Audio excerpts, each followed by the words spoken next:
Alright y'all, welcome to Hyper Game Dev.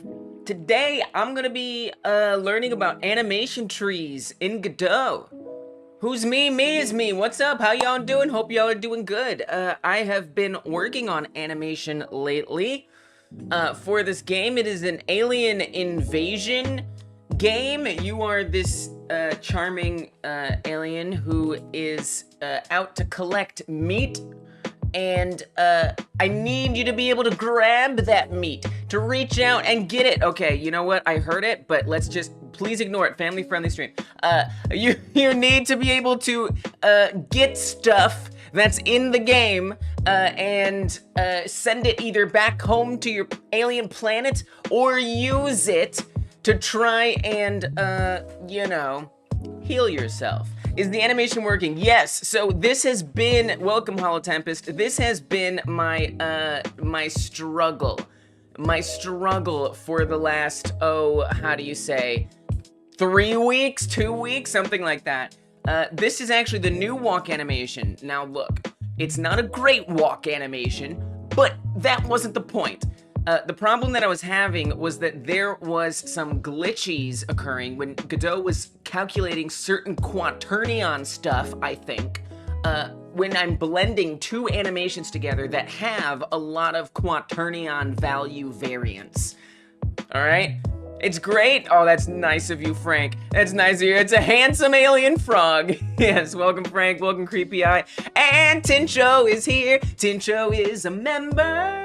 And so Tincho gets a song. Oh, Tincho, welcome in. Oh, Tincho, I don't sing well, but I sing for you because you remember. Oh, Tincho, welcome, Tincho. You're a member. Welcome, Tincho. Oh, sorry about that bad song, but you're also welcome. But I'm also sorry, but you're also welcome. Yeah, so look, so this walk animation is not great, all right? You remember the glitches. But look, we got it, all right? We got a run cycle made yesterday. So there's my keyboard. When I press W, it's gonna run. And it blends, baby. It blends. Your day just got better. Let's go. So it blends smooth, no glitchy. So this is why I think my quaternion hypothesis is correct. Because the way I animated this was I locked down the quaternion axis in Blender when I animated it. So that way, there wouldn't be a bunch of quaternion variants in the run and walk cycle when it's blending it together in an animation tree.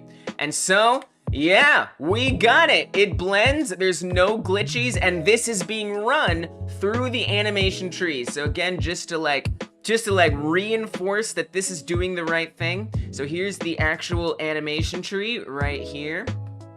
Your stream didn't start until just now. Oh my gosh, that's not fair. YouTube, get it together. Hollow Tempest says, I would recommend using the Jolt plugin since Godot's 3D physics and rendering isn't good.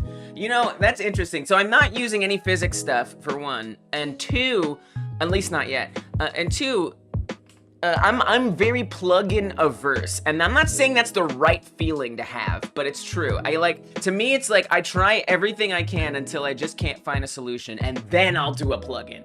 But that's just me.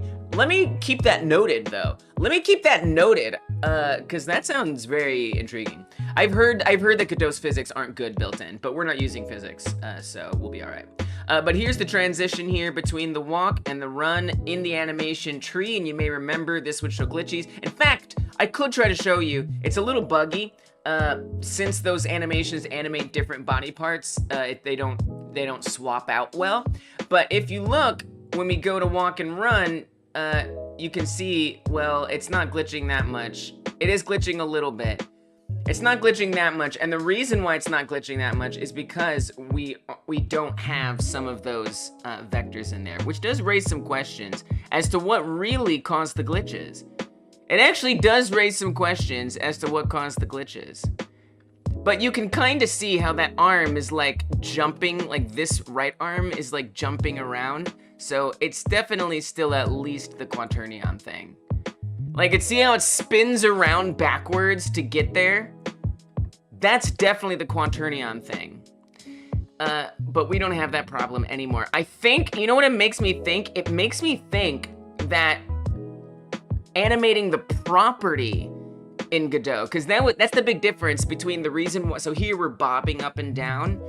The way it's supposed to be, that run one and walk one, the way those are supposed to be are like this.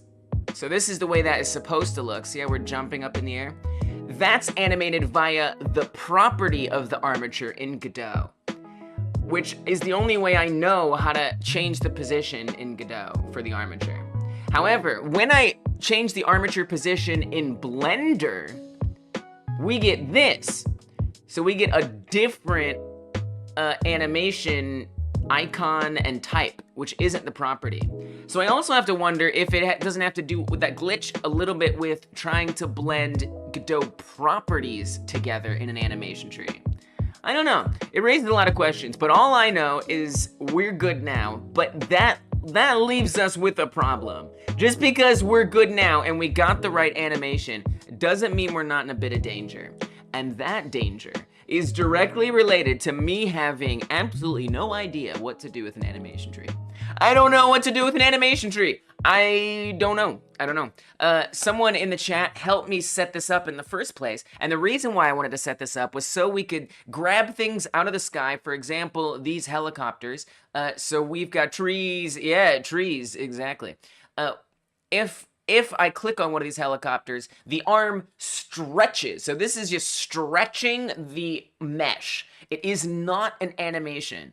So if I click on this, it stretches. It also aims the bone at the thing that we're targeting, right? This is not an animation. And in fact, you might notice that the walk animation is playing through that, like, reach, right? So, like, the arm's going up and down and up and down, and when I reach out to click on it, it kind of like animates into, just there, came down. And that's because there isn't a unique, it's like tapping it. It's just not a unique animation for the grab. So I actually need to make this, but that's the whole reason why I wanted to use an animation tree and why I uncovered this glitch that we had. So today my goals are simple. Number one, I need to make a grab animation. So we're gonna do that. I'm gonna make a grab animation. It's gonna be really simple. We just take the arm and we launch it. Number two, I'm gonna need to learn how do I even wedge a grab animation into an animation tree such that when the grab animation plays, which should only animate the arm, like maybe we could add like leaning back and leaning forward, we'll see. But it's not gonna change the arm that isn't grabbing. It's not gonna change the legs, right? I want those to continue to animate as they are. And then I want the arm to separately grab. So that's kind of my challenge, is to figure out how to do that today. So I'm gonna need to look at tutorials and things like that. Wish me luck. But first, I'm gonna need a grab to actually, you know, have to wedge in there. Now I did make like a simple one. I don't think it's good though. I don't think it's a good one. Oh, and I also blended it. So I made, so my previous attempts at making a grab were just like clones of the walk and run animations with like the arms sticking out, right? So then, you know, we're gonna need a right hand grab and a left hand grab, but we're just dealing right hand right now just to get everything set up. But this while this is like reaching out, first of all, it doesn't have an animation of the arm going to the reach out position, which is a little tough because it's like, where do we start, right? If we're in the middle of a walk, the arm could be up here, the arm could be down here. I'm not really sure. So I'm gonna kind of need to choose a middle ground there. So I'm gonna hop into Blender real quick. I'm gonna make the grab animation, and then we're gonna figure out how to wedge it into the animation tree, and that's gonna be the bulk of this stream, is me figuring out the animation tree. Backseating, as always, is welcome. There's always a couple ways this stream can go when that is the situation. Either we go. My thing is off center. Let's see if we can get that. There it is. So imagine the stream going in two different roads, going down two different roads. When we get to the animation tree section, either we go down the left path or the right path. The left path is someone in the chat decides to backseat me to victory, which is welcome. Or I hack my way through it, which includes looking up tutorials, asking ChatGPT, and clicking on things until it sorts itself out. all of those are valid. So once we get to the animation tree section, we're gonna be going down these two paths. Either one is fine with me. But you know, just so you know, gonna backseat while playing Minecraft. Nice. I'm sure that'll go fine. Adjective Tempest. Adjective Tempest. Welcome. White. Okay, cool. Thank you for that. Do you remember... The chat is cut off. This is unacceptable. Do you remember about the 20 games jam you were talking about in Discord? Can you explain more about it? Oh, yeah, sure. Hey, we got Olaf. Olaf is here. Olaf is a member. Oh, Olaf. Oh, Olaf. Oh, Olaf. Oh, Olaf. Welcome to the stream. Oh, Olaf. Oh, Olaf. Welcome to the stream. Yeah, you're welcome. I'm sorry, everybody, but you're also welcome. But I'm sorry. You have some time. Oh, man, it's so embarrassing. But, like, you know what? It's worth it. I hope you never stop doing the songs. I mean, the only way I stop doing the songs is if more people join the membership. So, yeah, right. If too many people... I mean, you know, well, that would have to be quite a lot. That would have to be quite a lot of members. I doubt, well, because even if, hey, what's up, Psychonic? Even if we get, like, you know, 30 members, what are the chances all 30 of them show up every stream? You know? So I feel like it's probably going to be around for a while. We've one of those you sing a song every time someone joins. If everyone is a member, I would try. Basically, I would only stop doing it if it became literally impossible. But I solemnly swear to give it my all. I do. I guess the songs could always get shorter. That would be an option, you know? Or, like, there could be a queue. Like, if I see, like, oh, there's 4 members here, I gotta shorten the songs a little bit. But if I see there's only 1 member here, okay, fine, I'll give you a long one. You know, there's lots of things we can do. We can optimize this a little bit.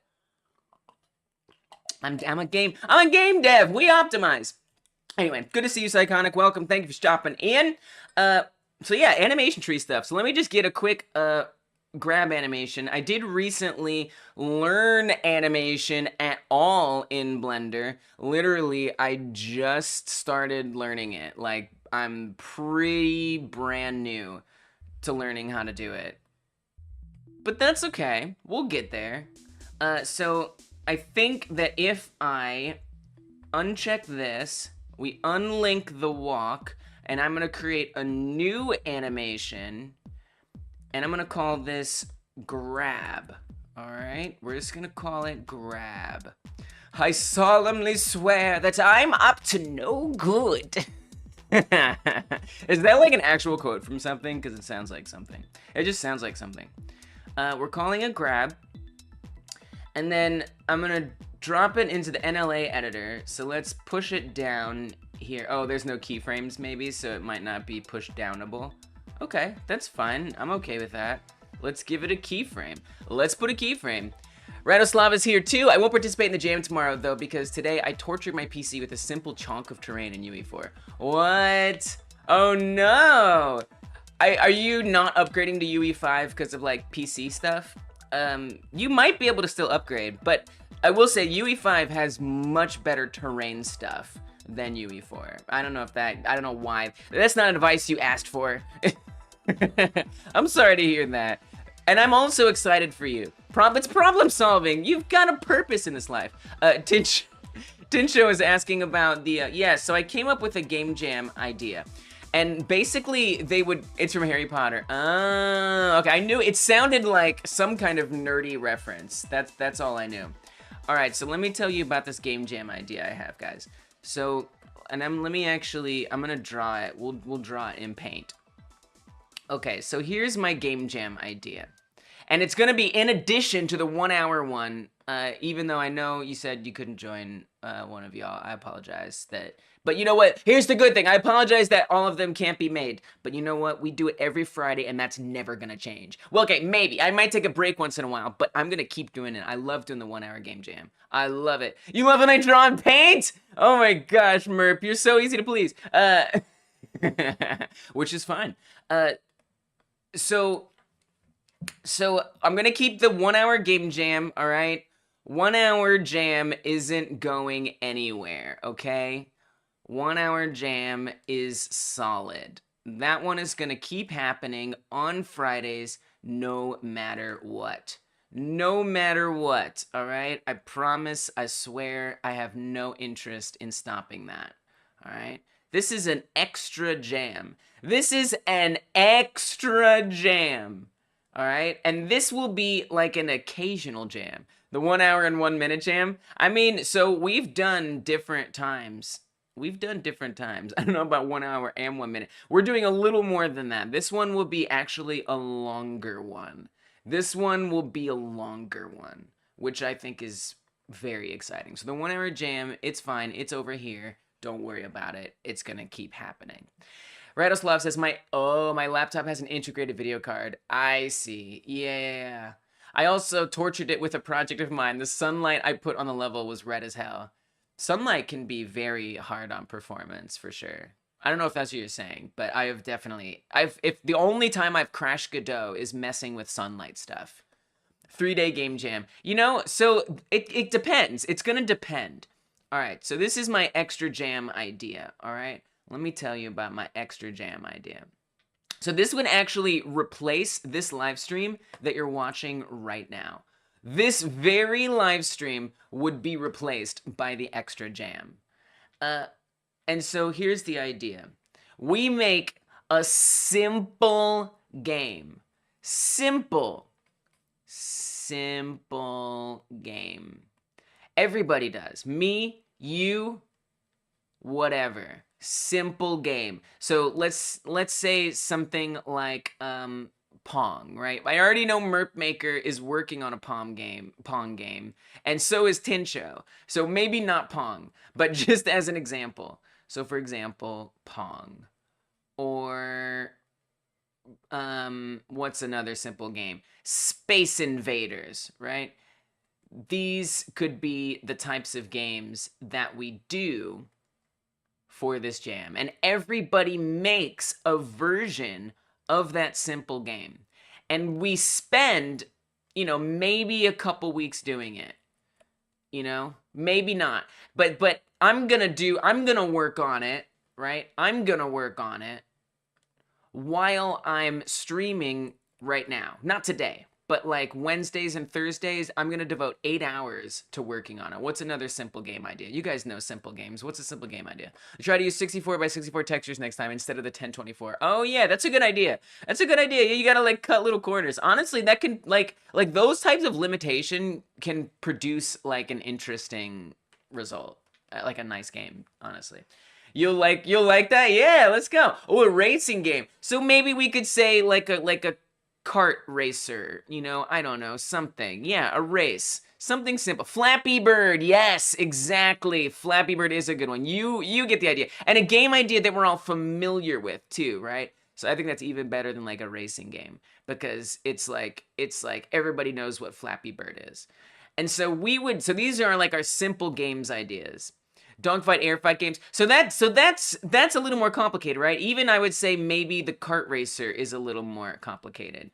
So we could do slightly more complicated. You know, that would be an option. We could do like harder ones.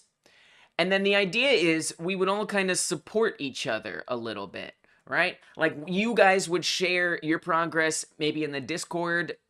You could be like, hey, this is where I'm at on mine, right? And maybe I'll be like, dude, I don't know how to get my Pong ball to bounce right. And you'll be like, well, here's how I solved my Pong ball. And I'll be like, that's great. I'm going to use that, right? And we can support each other. Tetris feels like a little harder, but maybe it's not, you know? We could say Tetris. We could say Dogfight. I don't even know what game that would be. But you get the idea, right? It's like, and so here's the thing. So maybe I would say we have 1 week to make it, right? So something like these simple games, these we could do in 1 week. So for the Wednesday and Thursday streams, I'll come in here and I'll spend all my time working on this game, these simple games. And then you guys will work on it for that week. And then at the end of that, we'll have like a stream where we show off what everyone did and we just like talk about our experience or whatever. And maybe for the harder ones, we could say like 2 weeks or something, right?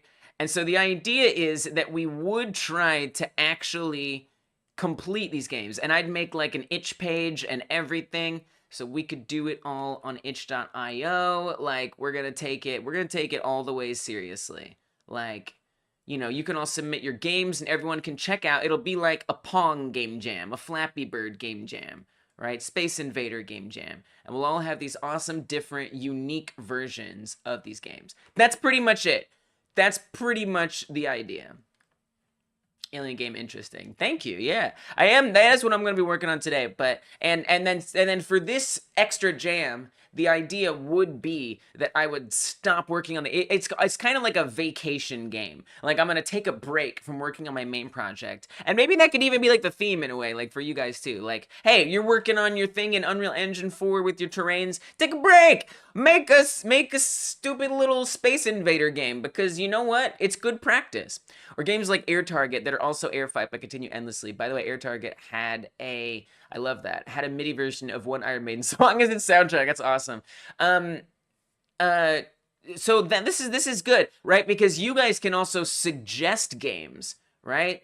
So like I would love to hear like what games you guys think. So we could like hold like a poll or something and we could get suggestions and that would be fun. Tetris might just be hard because of the grid system. Yeah, and then like, you know, you also have to like calculate when like a row is complete and then like calculate score and figure out when the game is over, when it reaches the top. I feel like there's kind of a lot of things in Tetris that is deceptively simple. So I mean like Cookie Clicker but with a twist. Nice. I love this. I think 1 week might be a little long. Yeah, you might be right. And so then the other option is that instead of a week, right? It's like the idea is that you like I'm only going to work on it for about 16 hours, right? I'm going to do my 2 8-hour streams and that's when it's going to be when I work on mine. So basically I'm doing 16 hours. I'm not even doing 1 week. So we could even say that. We could say that you participate during the period of the live streams. But I don't know.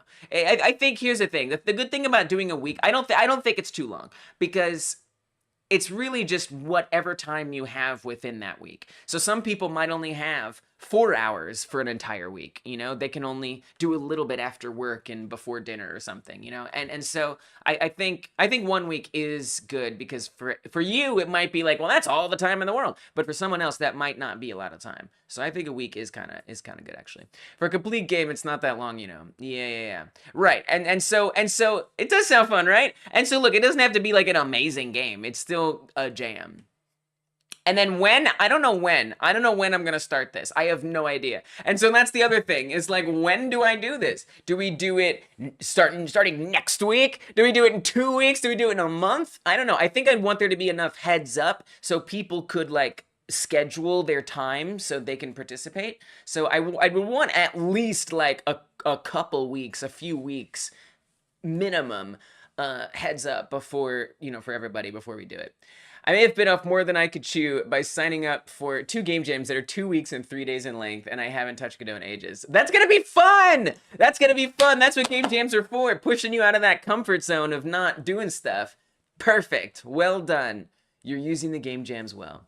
This is tempting as well, to be honest. Well, look, you know, I don't expect this to show up within the next week or two. Like I'm still planning it out, and I'll you know go on the Discord. I'll put up community posts on the YouTube to get some feedback of ideas that you guys have. But this is basically the idea. Scary maze game, but you have lives. Nice, you guys. We need to keep track of these ideas somewhere. Where am I going to keep track of all these ideas?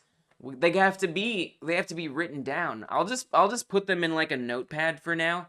and then later I'll bother to collect them somewhere. No, but you already know. You already know. Yeah, vote absolutely.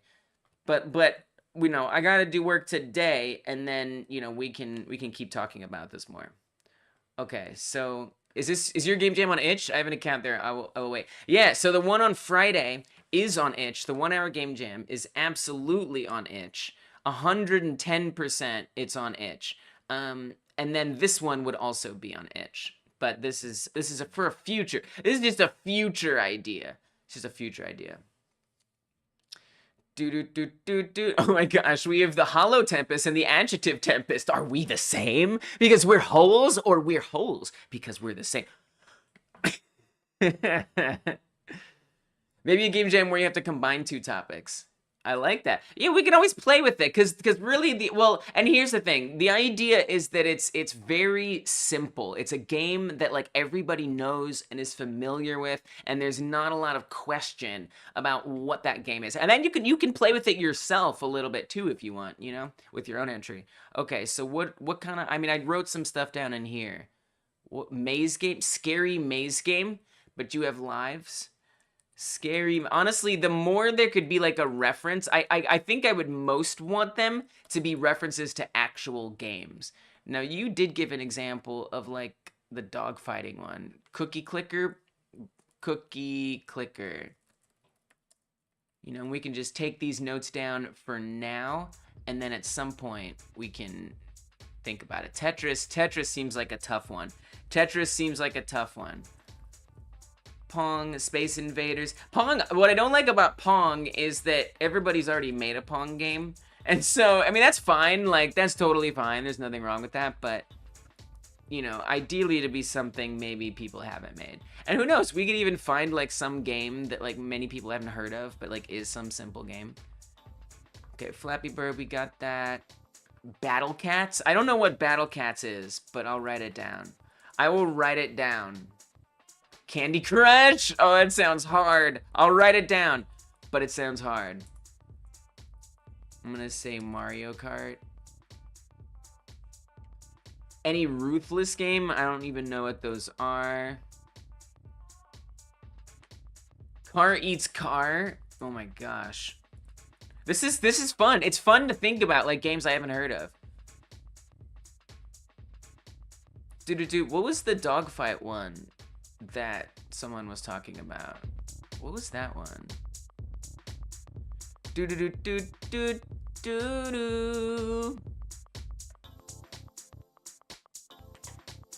Air fight? It was air fight. Air target. Air target. There we go. Got it. Chess. Make chess. Whoa. Whoa. That sounds kind of awesome. Or checkers. Oh, these are great ideas. I love these ideas. Air target dogfight game that was for Java phones. This is awesome. This is awesome. Battle Cats is a 2D game where you send out units to battle other units. Whoa, that sounds hard. That sounds like a hard game, but that's alright, we'll put it down. Just puzzle game. It appears I found my long-lost brother. What a beautiful thing. We've reunited them at long last, right here on Hyper Game Dev. Alright, so we've already got a nice running list. I love it. I love it. Thank you guys. Thank you guys. So who knows? You know, who knows? I'll keep you guys updated. Tincho, thanks for asking about it. I'm gonna make sure I at least save this somewhere. Jam game list. And then we can, you know, share more ideas if you guys have ideas. But yeah. I'm gonna make a grab animation. Then I'm gonna learn about what you calls them. Animation trees. So if I remember how to do this, which I may yet remember. Let's do the right arm first for now. And let's keep the same bones to animate. A physics-based platformer. Oh, that's interesting. Yeah, right. I mean, yeah, there's so many different platformer games. If we could think of a specific one, but we could also just say, like, you know, physics-based platformer. And I'm sure there's a dime a dozen, right? There's so many. But you know, because to me, part of what will make this easier and what like maybe makes this a good some kind of puzzle game. I mean, we kind of have puzzle games on here. But like part of what makes this a good jam, and just thinking off the top of my head, what could make it a good jam, is that we already know what all the mechanics are gonna be. So you don't have to think about like, okay, well, what kind of platformer? Is it 2D? Is it 3D? Are there collectibles? Do you fight bosses? Is it more about like timing jumps, or, you know what I mean? Like, I feel like it takes out variables if we have a specific game that we're trying to emulate, and it becomes more about the practice of emulating a game, you know? Imitate at our own style at existing games. Yeah, exactly. Yeah. So it's not about taking out creativity, because, you know, maybe the art that you choose. So I'm probably always gonna make mine in 3D, right? So like tycoon games, sure, we could try a tycoon type game. You know, like I'm always gonna use 3D. So like if it's Flappy Bird, you know, I won't necessarily make it in 3 dimensions, but I'm gonna use 3D assets. So it's gonna have like a style that only me doing it that way could create. So it will have our own styles to it for sure. But you know, mechanics wise, the idea is to get as close to the game as possible. That's even, I kind of like that. Like that's like the thing, like you don't even get to put a twist. The rules are that you try to make as much of a clone as possible. How about that? Frog of the Year goes to here, gives trophy. Hey, congratulations, Alien Frog Thing. You have won Frog of the Year. That was tough competition with the spotted two-eyed tree frog. Spotted three-eyed tree frog. The, Hypnotoad, and of course last year's champion, Barney? What's a frog? Jumbo Josh? I don't know. But no, that's right. Today you are the champion. Congratulations. Duolingo, but with math. Oh my god, that sounds like a nightmare. Glass frog. Okay, so for this grab animation, all I want to animate is the arm. And I just want it to like be in a position. And it's a little tough because, again, I kind of need to study up my math. I mean, you know, it's an interesting relationship game devs have with math because we kind of need it. But, I mean, it's hard. And there's so many shortcuts that we can use. So like I do kind of understand your perspective there. So something I don't really understand and I don't know what to expect when it comes to the animation trees is like, if I'm gonna need keyframes for the other body parts, I would think I don't want keyframes for the other body parts. And in fact, I specifically want keyframes only for everything but the other body parts. I also just realized I should probably be I should make the starting position first, right? Like where the hand begins and then where it ends up. So maybe it could kind of like reach back and then swing forward. I've never been good at math, that's why I struggle with anything technical.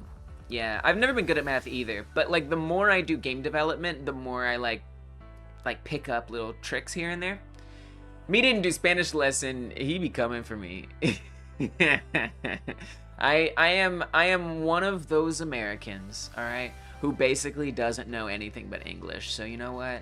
I feel you.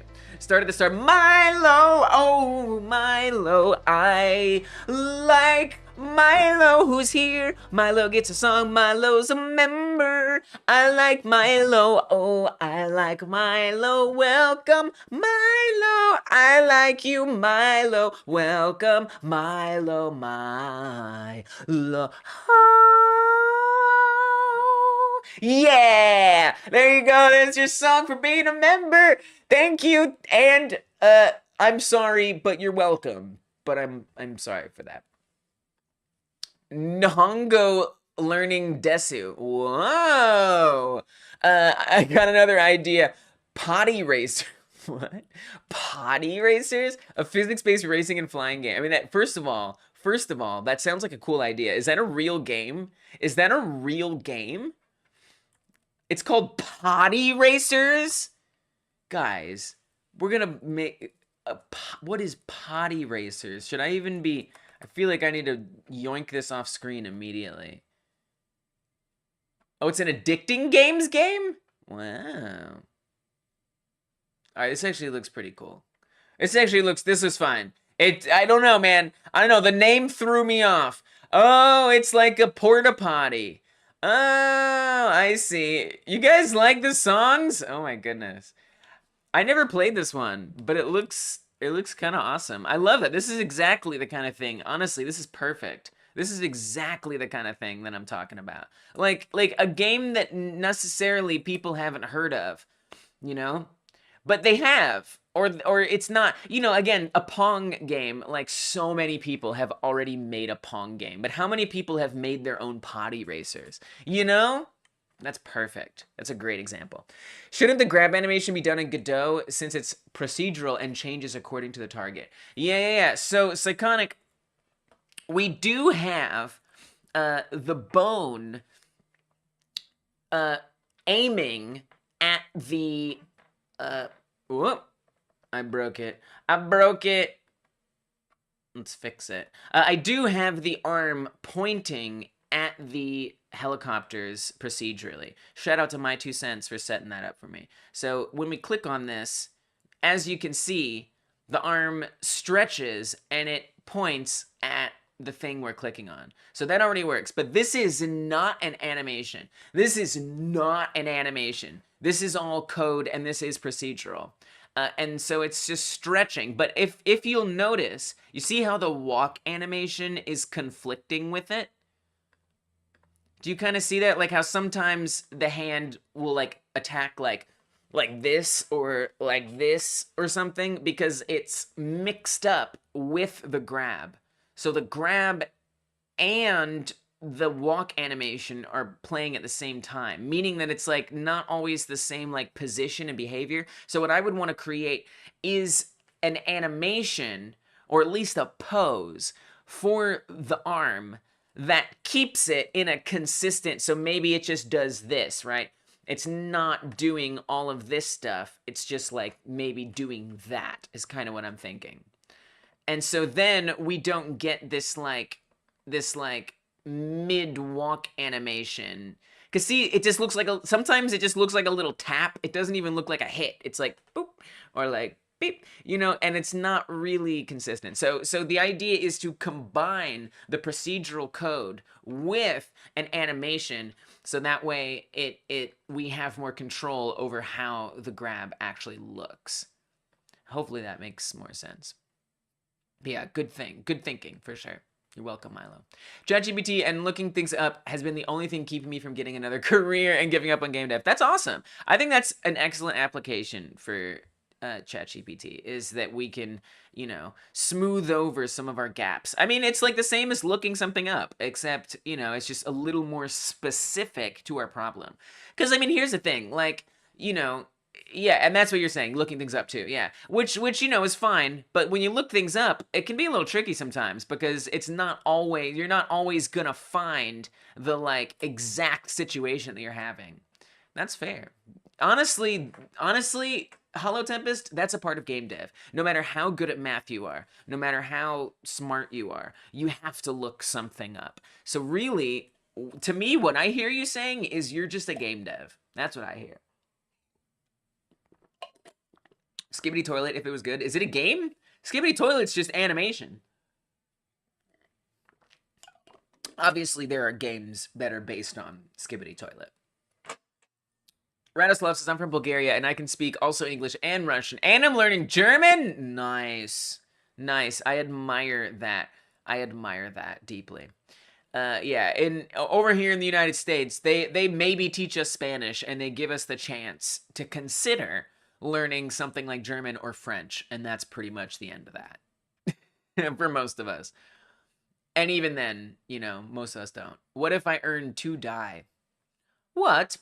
Potty Racers is a racing game where you make something between a car and a phone and a plane. Oh, okay, that makes more sense. You make something between a car and a plane and launch yourself downhill with the target to beat through distances in the shortest amount of time. I really like that. Oh, Jelly Car. Oh, dude, Wallaber Entertainment is a great YouTuber to check out, by the way. I don't know if you know, YouTuber, Twitch streamer, Twitter person, like the person who makes Jelly Car is awesome.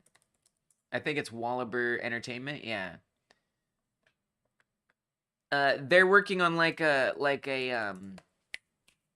racing game where you're in like a parking garage. It's awesome.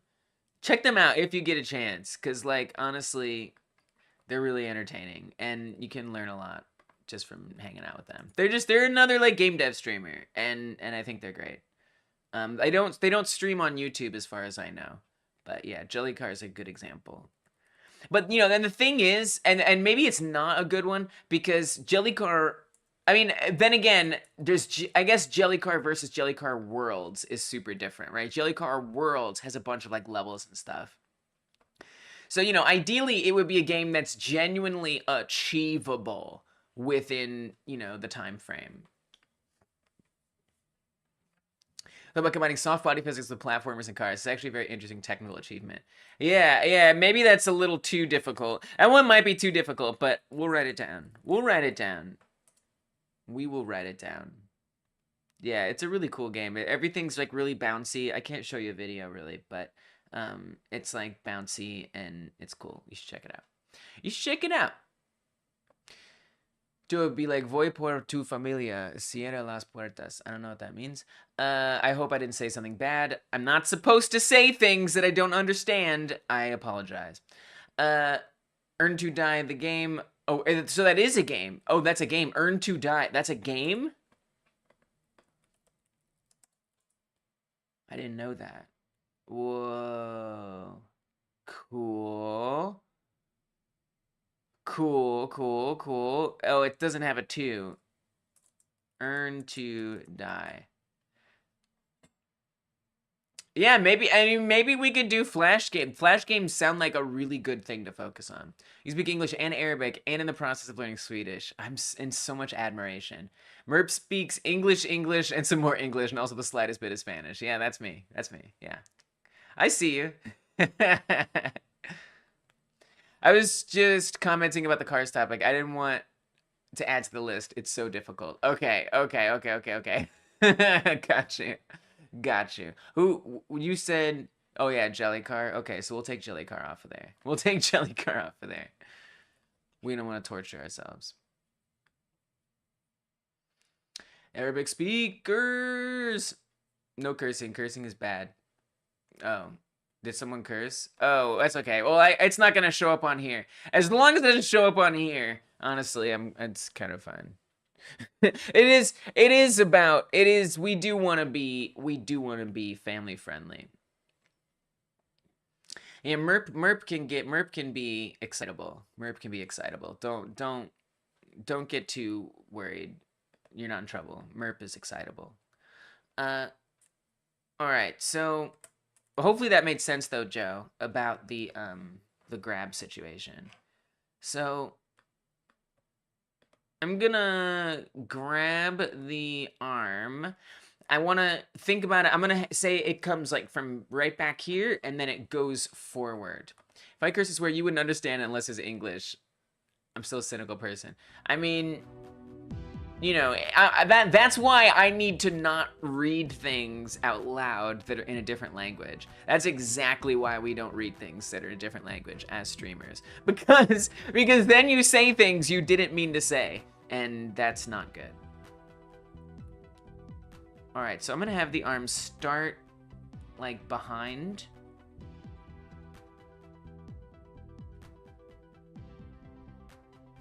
I kind of want to flip these around. I kind of would rather have this be the behind the character view, and then this one be the side view.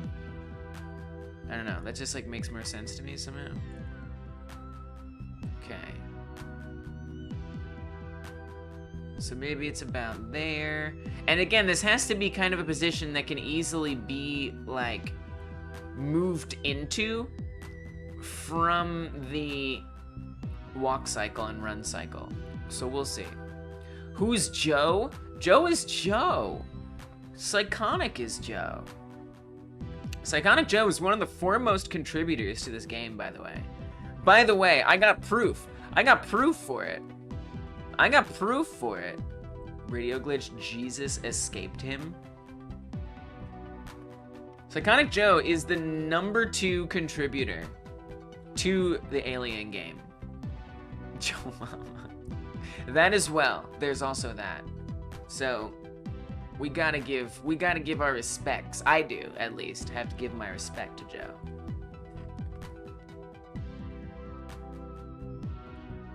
That's right.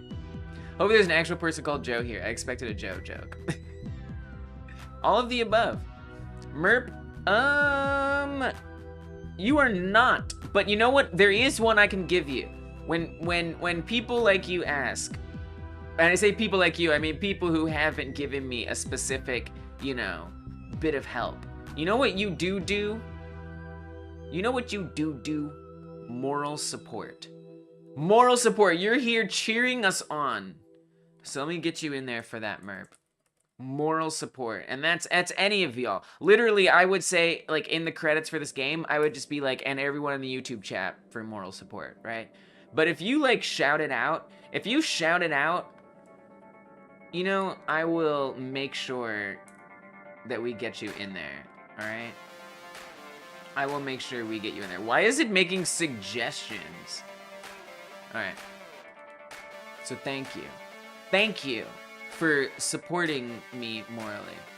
Thank you for coming through these streams. Okay. So I'm gonna get this hand, I'm gonna make sure I keyframe these. I'm gonna get the hand to be in accordance to some of these elbow positions here. Let's bring this down a bit. Now this is actually gonna be kind of a difficult position. This might be a little too difficult a position for it to get into. We'll see. We'll have to experiment. You're being hunted by the Duolingo bird?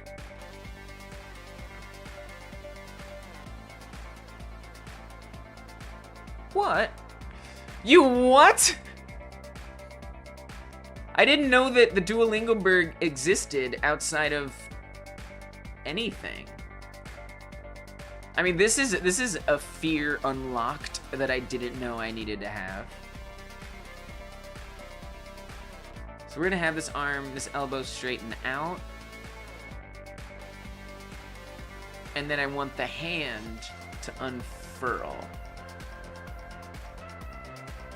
Honestly, this might just be a little too close to the character. I think we should stretch it out. I think it's too... Yeah, that's not gonna work. And it'll be glitchy all along the way. So let me swing this out quite a bit more. Duolingo's bird is an owl. You're telling me an owl chased you. I will say, owls are scary. I mean, they're amazing. They're majestic. But I've never felt more fear than when I'm around an owl. The way they look at you, just like... And they just sit there. They just sit there with their freaking, they're just talking about some, I don't even know how to. They're scary. Owls are scary. Not because they do anything scary. They just look scary. They honestly look like cats with wings. They stare through your soul, man. Always hunted by the Duolingo bird. But I like his challenge. I see what you're saying. So you're saying that, like, Right, because Duolingo like integrates itself like with your like notifications on your phone and stuff, and it's like it's trying to get you to keep playing and stuff and make sure you like don't lose. 2,000 yard stare? Maybe. That owl has seen some stuff, man. I mean, if an owl has eaten, it's probably seen some stuff. You like the Duolingo owl? Something different, even more horror. It's even worse. No. No, it's even worse. I mean, it's a majestic, incredible experience meeting an owl. It's amazing. It's amazing. But also scary. But also amazing. But also scary. But also amazing. Alright, I need to bring the first phase out. Oh my gosh. That looks all kinds of wrong. All types of wrong. We're all Duo's friend. Convincing. Yeah, it sounds true. Cosmic Owl from Adventure Time reference. Oh, see, I did watch a little Adventure Time, but there's too much of it to have seen it all. There's too much. I did watch a little of it. All right, what is this? So we'll see. This might animate a little oddly, but we'll see. So this isn't supposed to be much, just like a simple grab. I think we could maybe even make it a little slower than that. Or faster. I don't know. Let's just stick it at 5 frames and we'll keep it there. So I'm going to pop up the timeline now. So I can wrap it in the loop. So I'm going to set this end point to 5. So then it'll just loop. I mean, I guess we want it to retract as well, now that I think about it. But I don't really know how long I want it to last. So let's just skip the retraction for now. I don't think we need the retraction, because if we want it to just blend back into the walk. So I'm just gonna have it be an extract, and then we'll just leave it. We'll just leave it there. You like Duo? He's here! I gotta move! I'm gonna report back soon, bye-bye for now, friends! You seen all of Adventure Time? I feel like I've definitely been in the room while Adventure Time was being entirely watched, but I didn't absorb it all. Sometimes I zone out. I zone out a lot in shows where there's like a lot of like battle scenes and stuff. I just kind of like whenever like there's a fight or like some kind of epic thing, I'm just like, like I'm gonna go do something else. Changing topics, because Duo will be angry if we keep talking about him like that. What team are you guys? Team Pancake or Team Waffle? I mean, practically speaking, Team Pancake. Because a pancake is so easy to make. You don't need a waffle maker to make a waffle. Make a pancake. You do. Okay. Whoa. You do need a waffle maker to make a waffle. You do not need a waffle maker to make a pancake. A pancake you can just drop into a pan and just take some. It is not easier. It is not easier. It is not easier. Because you can just like scoop up some, you know, what do you even, batter. You can scoop up some batter and dump it in a pan. Bam, pancake. A waffle maker, you have to own a waffle maker. You have to spend money on a separate machine that does nothing else. It does nothing. My skillet can make stir fry. It can make grilled cheese. It can make vegetables. It can make all kinds of things. But my waffle maker, what the heck am I gonna do with a waffle maker? What am I gonna do with a waffle maker? That's true. So, I mean, that is true. Like, I guess in terms of ease, if you're eating waffles constantly, fine. You put in the waffle maker and then, all right, maybe it's easier. But, and the syrup, yeah. I hear you. So I'm not a big sugar person. So I try not to have a lot of sugar. So I wouldn't use syrup anyway. But you know what? You're right. So you know what I would use? I would use like blueberries. I would get like fruit or something. But you're right, because like when I get like blueberries, you know, the juices leak out. That's my syrup, is just blueberries. And so you're right, they will stay in the little, that's a good point. So look, both are good, but for me personally, I'm a practicality person.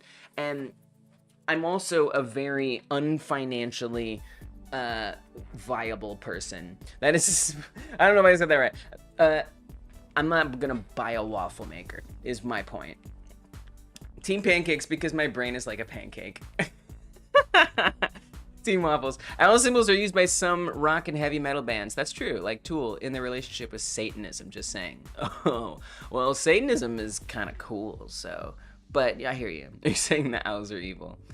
Yeah, that's a good point. That's a very good point. That it holds things in. It's a good point. I'm not saying owls are evil. It's just part of religious symbolism in Christianity. That's true. Satanism, occultism. That's a good point. That's a really good point. People talk about Satanism like it's anti-Christianity, but like, dude, Satanism is Christianity.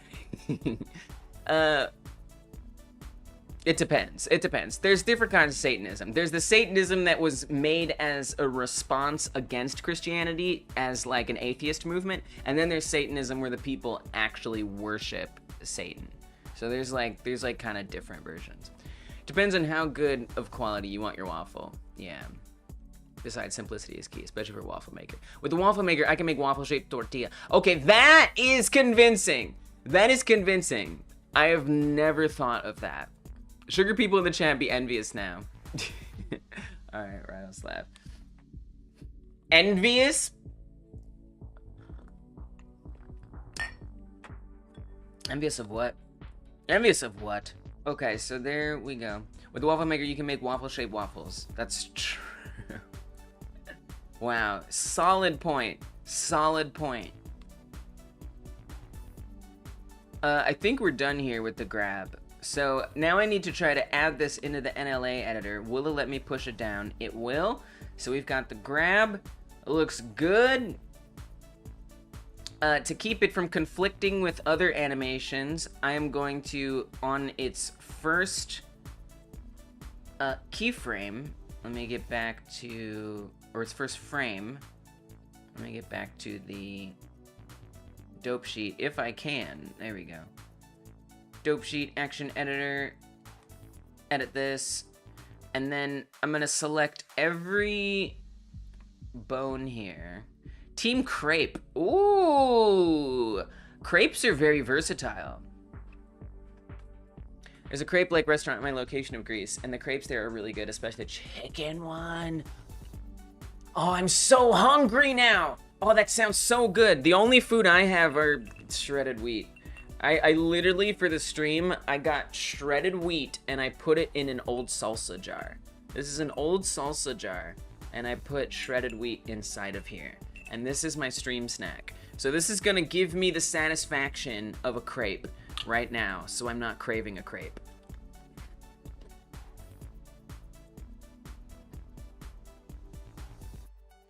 Okay, it's not the same. It's just not the same. No milk! Yeah. No milk. I prefer it with milk, but I can't be on stream eating a bowl of cereal with milk. Oh, but it's not a good stream snack, but this is a good stream snack because I can just like done. No milk, dry cereal, and the ones at the bottom get old salsa on them. This is a very clean salsa jar. They give you fries and really good mayo sauce with it. It sounds awesome. That place sounds amazing. Adjective. That place sounds amazing. I've selected all of my bones. I'm even gonna select the armature itself. I'm gonna click I, or tap the I key, while hovering over this area. And we're gonna drop a keyframe for everything. I don't think it did it for the armature. So let me make sure it does. I'm just gonna create keyframes for the armature as well. All right, there we go. There's the grab. Actually, I don't know if well, it's fine. Oh yeah, I was kind of thinking of like let's actually have the character lean back. I think that might be kind of cool. Like if the character is like leaning back just a little bit. Like not a lot, just a little bit. Like winding up, you know? Wait, what was it at before? Why is it sitting at 0? I'm a little confused there. Merp is predicting the future. Nah. Knuckle Blaster will join the stream soon. Oh, okay. You're friends with Knuckle Blaster. You already know. Tell the location right now. You don't mind? I mean, I can't encourage you to dox yourself. Please don't do that. Please don't do that. Literally, truly, do not share personally identifiable information. Don't do it. Don't do it. I mean it. Don't do it. Don't do it. It's not worth it. It's not worth it. Don't do it. Don't do it. Don't do it.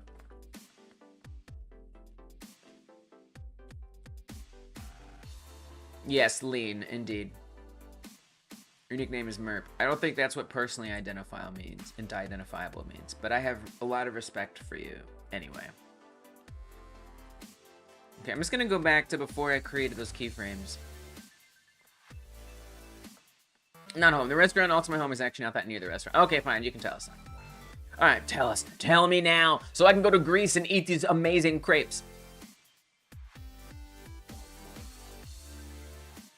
Okay, so we want to just lean it back just a little bit. Not a lot. Just a little bit. That's pretty much nothing, but that's okay.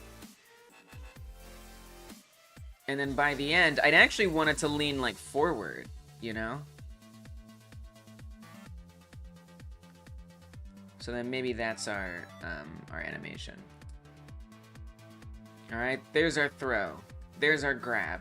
Alright, I'm gonna save it as such. And then we're gonna see about this animation player. Or tree, rather.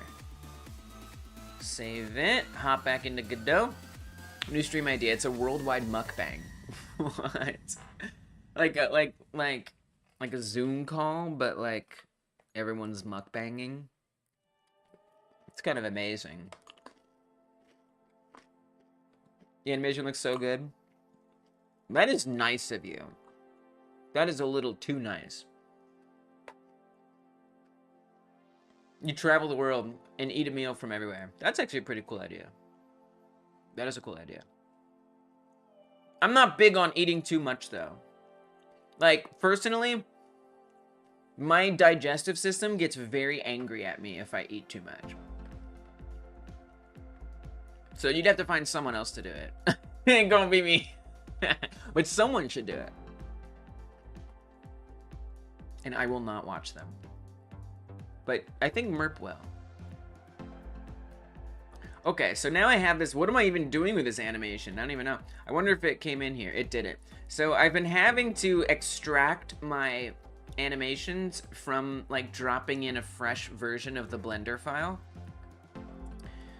So now that I just made that animation, here's my Blender file. And then I add it into the scene just anywhere. I right click on the character that I just dropped in, or whatever it is, and I hit editable children. And the animation player in here will now have that animation, and then there's our grab. So I'm going to manage the animations, and I'm going to save as the grab. We're going to put it in player animations, and we're just going to call it grab. Really, this is more, I kind of want to rename this. I actually don't really want to call it grab. Yeah, I kind of don't want to call it grab because there might be something else that's more of a grab. I think I want to call this reach. I'm going to call this reach for now. We're just going to call it reach. I don't know. It just feels wrong. It just feels wrong. And I'm going to rename it in here as well. Yeah, I'm just going to rename it. Because there might be something else that comes around at some point. Reaching for the stars. There might be something else that I end up naming an actual grab. And then I don't want those things to be confused with each other. Let's see if I can even figure out how to rename something. Reach in Blender. Yeah. And there's also the NLA track, which I believe I have to rename separately. Reach. Probably have to rename this separately as well. Reach. There we go. All right, name updated. Beautiful. We're pros now. It opens at 6:07 a.m. Are you sure it's not just the current time? Whoa. Actually, could be the current time. That actually seems correct. That seems like a very specific time for a place to open. You're back and good animation for beginning. Thanks, yeah, I just slapped it together. Now, how am I gonna get it to go into the walk and run cycle? I don't know. I'm gonna have to look that up because I have literally, absolutely, completely no idea.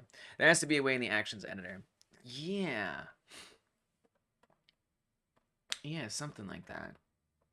All right, so I'm gonna come over here to the animation.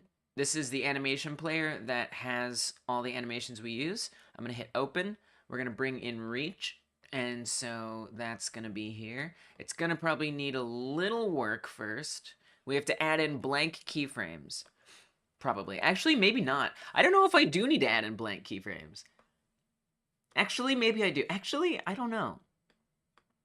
I don't know if I do need to. I mean, I might, like, it might need that. I think it's fine to do that. I don't actually know if I want to do that or not. Because the blank keyframes was more if I was going from places. It's possible. I don't think I need to. I don't think I need to be honest. So I'm not going to, but sometimes I do end up needing to do that. Why animate? Oh, so we have to rename it. That's the other thing, is we have to make sure it gets renamed in here. Otherwise, it won't work. So I have to rename the armature, or the path. So now one of those will animate. I have to rename each and every one of these. Wait, I did the left and right ones? Oh, that's interesting that it imported some of them. I'm actually a little surprised. It did bring in some of the default keyframes. Before, oftentimes, Godot won't actually bring them in. And you know why, maybe? Maybe because they weren't blank, because they weren't at 0. That's why I brought them in. Wow. I don't actually want any of those. I only want the right hand stuff. So actually the rest of these, I can just delete. Elbow left, hand left, leg left, leg right, foot right. We don't need any of those. But these I do. And so these I have to rename as well. This is the name Ches Antoine, and also put Larissa on it. And also put Larissa on it? Chez Antoine. I like that name for a restaurant. That sounds French or something.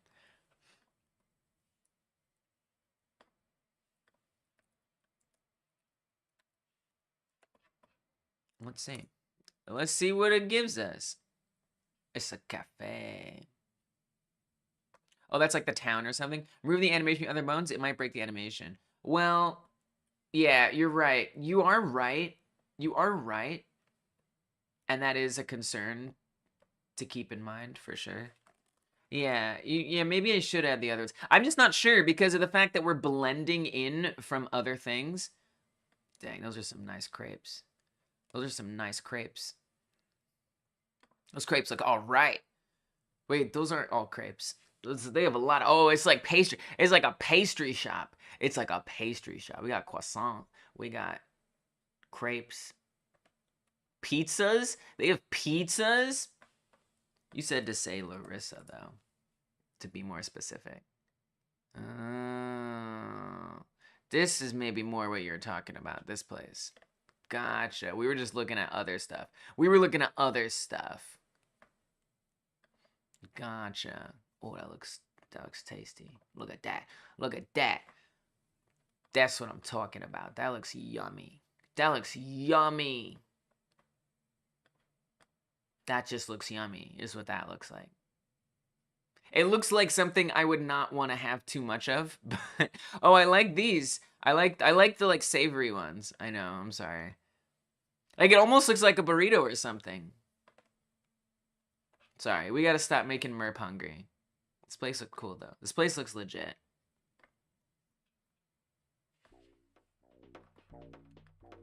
Good pancake. Right, right. It's a rolled up pancake. But yeah, you're right that it might break the animation if I think I just have to put a dot on these when I rename them. And it might break the animation in some instances. The thing is, I'm just like not sure. I'm not sure with the animation player or the animation tree, like what's gonna be best. So like here's run 2. And if we switch to the grab or the reach, yeah, so the legs are still sticking out. But the thing is I kind of want the legs to be sticking out, right? Like I don't want, because I made sure I'm not animating anything like the other bones that are connected to here. I think it'll be okay, but it's a risk. And if it doesn't work out, we can always fix it. But what I'm thinking is I do want to keep those open so that way it doesn't overwrite the other animations. But then again, I'm not really sure how the animation tree is gonna work. So I need to do some research. It is time to do some research. It has good reviews. All right. Why am I looking at this? I'm not gonna eat here. Merp makes a good point. Merp makes a good point, all right? We're just torturing ourselves with your amazing local restaurant. Yeah, it looks amazing. It looks amazing. What am I gonna do? Just eat my little salsa shredded wheat?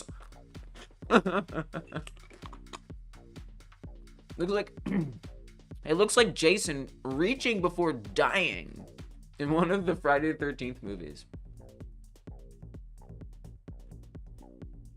Good. Good. It is pretty scary. But, you know, and so it would be combined also with the existing bone stretch and aim. Antoine, my man, the dude looks so happy on the advertisements. He does. For the restaurant, you're not wrong. You're not wrong. I mean, he's eating crepes all the time. So like it would be combined with this. So hopefully it will look all right, but we'll see. So I need to figure out how to get this in here. The frog is too cute to be compared to Jason. I'm sorry. The frog accepts your compliment. So I need to learn how to do this. Now I have to make sure I download some. And you know what else I need to say? I need to say blend tree.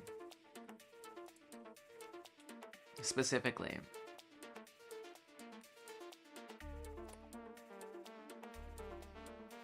Not Unity. Godot. Godot. And ideally, a more recent Godot. It's gonna be tough because I have to make sure I download the video. It's one of the type of people likes cooking that much that opens a restaurant and is an instant boom. It's a beautiful thing. That's a beautiful thing.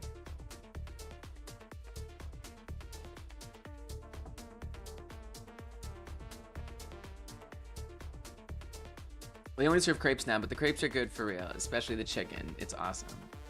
Remember, guys, you gotta go there. You gotta go there if you're ever in the area. Try to add vegetables. You got me thinking, all I can think about is food. Try to add variables to blend by. In Unity, Unreal, it is something like that. It has to be that in Godot. Yeah, something. Yeah, everybody's hungry. So then just to be clear, like what we're using here is this animation tree in Godot. And specifically, and again, this was one of you in the chat who guided me into using this animation tree to do this. And specifically, we're doing an animation node blend tree. And then, you know, what we can do is we can create these like nodes in here and, you know, wire them in to transition, and then it goes to the output. I just need to learn a little bit more about how to actually like fully do this. It would be nice if it wasn't like many years old. So that's Unity. This is 4 years old. 10 months ago. BlendTree ARM demo. Oh, ooh, look. Short demo of mixing an idle walk run cycle with separate ARM animations for fine-tuning. I think we found our tutorial. All right. This only got 200 views, and it's 40 seconds. It's a 40-second video. I have to be careful. My internet might get angry with us. So I'm going to have to be really careful here. I will pray for our internet. I'm trying to put the internet tracker up on the screen, but it's not appearing. It's not appearing. And I don't really know why. Oh, did it get moved off screen on accident? It would appear so. We'll bring it back. Put it back on screen. There it is. All right. So hopefully that needs to stay in the top left there at 5,000 kilobits per second. I don't do that. I have, but I'm not using internet tracker. 5,000 kilobits per second is what that should say, give or take about 500 or so. Sometimes when I play videos, we get into danger. So what I'm going to do is I'm going to pause it really fast, and I'm going to hit download. We're going to download it. And then we should be okay. And then I can watch it, and I think we'll be fine. Yeah, we did it. We all right. All right, let's see what this 40-second tutorial can teach us. What?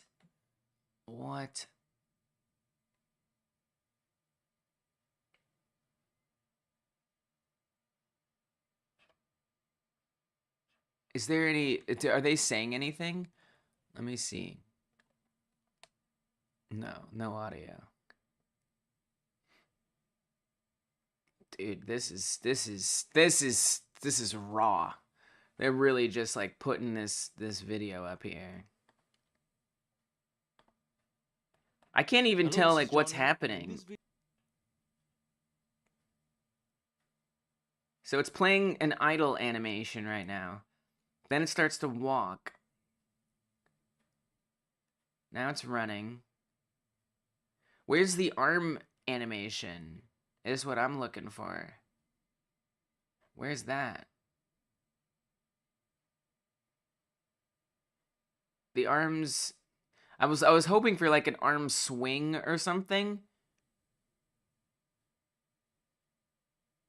Yeah, I'm not seeing another. Oh, there it goes. There it goes. This arm is swinging. I see it. Okay. No. Keep playing this one. I saw it there at the end. I saw it at the end.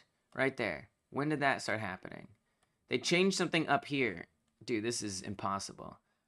This is so impossible. I can't read any of this. Well, this was one of the more useless videos. Bless your heart. Thank you for making it. No offense to you. It's nice of you that you made this. My gosh, I wish it were easier to look at.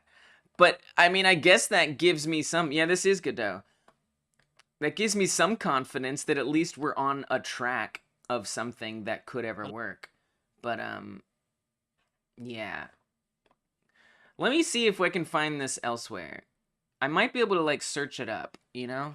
And maybe I don't need to... Whoops. Maybe I don't need to look for a video. Try to add variables with speed X. I hear you, but I'm trying to do this through an AnimationTree. And speed Y in the BlendTree nodes, and you can add 8 directional movement, then hook up the BlendTree to a jumping animation based on a variable called jump. This is interesting. I mean, this is interesting. So, do you actually use Godot?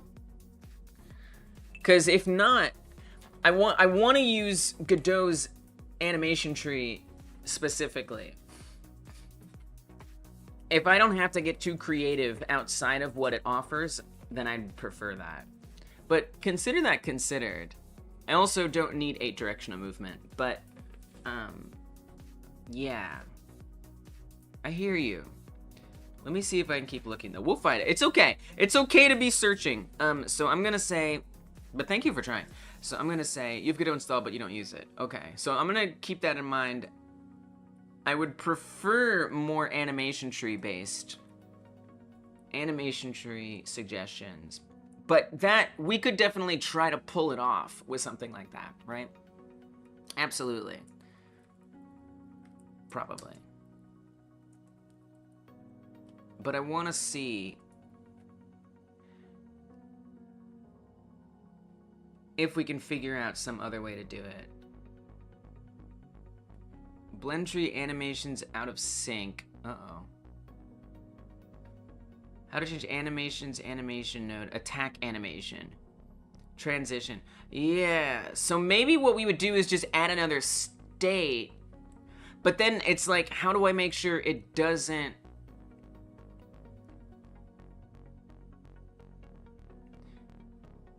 I kind of want to experiment. I kind of want to experiment a little bit. So like, what even are all these?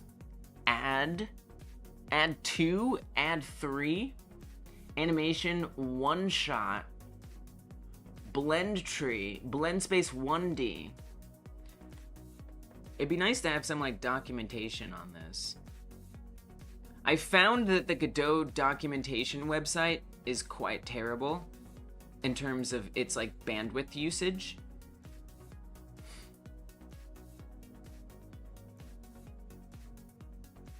How do you set a transition node in a blend tree? How's animation speed? Loop and animation. And we could even say something very specific. Yeah, we're deep in the hacky portion of this, but we'll get there. We'll get there.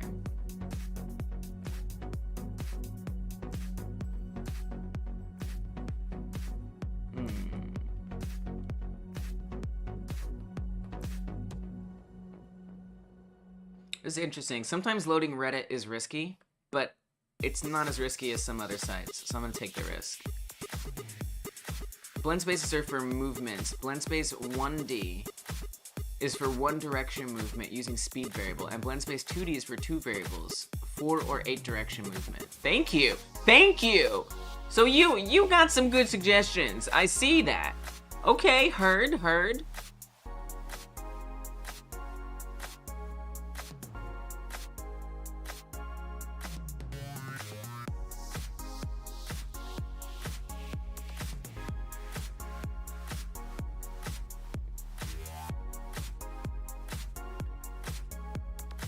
So, and you were talking about specifically the blend space 1D and 2D. One direction movement using a speed variable. So we don't want that. I mean, I'm kind of curious. I kind of just want to see what these look like. You know, like I just want to kind of play around with it.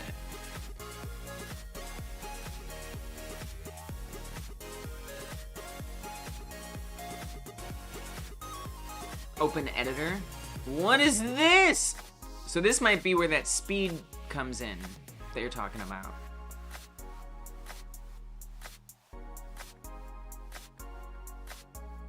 So where does this plug into? I don't even know what that plugs into. 2D, this one has an X and a Y. So wait, it isn't Unreal. You don't know about Godot. That's all right, because it's still helpful to hear. Put animations from all sides. What do you mean? And we could also just add in a new animation. Plug it into the walking. It doesn't have an input. Oh, but I can drag this out, and then it will give me things that I could plug it into. I could plug it into a one-shot. The blend space. And then that lets me pick an anime. Oh wait, it doesn't. Into the transition. YouTube lied to you? You searched the channel a while ago thinking I was on. Oh no! What? YouTube! Storm Run couldn't find the stream, but Storm Run has made it here. Storm Run ran in. Storm Run ran on in. Storm Run ran on in. Oh, Storm Run ran on in. Oh, Storm Run ran on in. Oh, yeah. All right, that's your song, Storm Run. Thank you so much for coming through, and I'm sorry for that song. I promise you, I can clap in rhythm, okay? The reason why I didn't is because I listen to my voice while I stream, and sometimes there's a delay, and it's impossible to clap in time when there's a delay. But there's your song. Storm Run ran on in. Storm Run ran on in. I feel like your song was a little short, so I just wanted to make sure I finished it. Okay, we got some explanation from Psychonic Joe. Oh, plug the blend space into the transition. Okay. Also, I gotta give you some credit, Radoslav, for just helping me out. Maybe it was right before you got on. Yeah, maybe. I started an hour and a half ago. It's called 1D because it's just a line. If you put two animations and then you control how much of each animation contributes to the output using a single variable. Okay. It sounds like something I don't need, or do I need it? That is to say, having the blend variable at -1 or 0, not sure, plays 100% of the first animation, and having it at 0.5 plays equal halves of the animation. Whoa.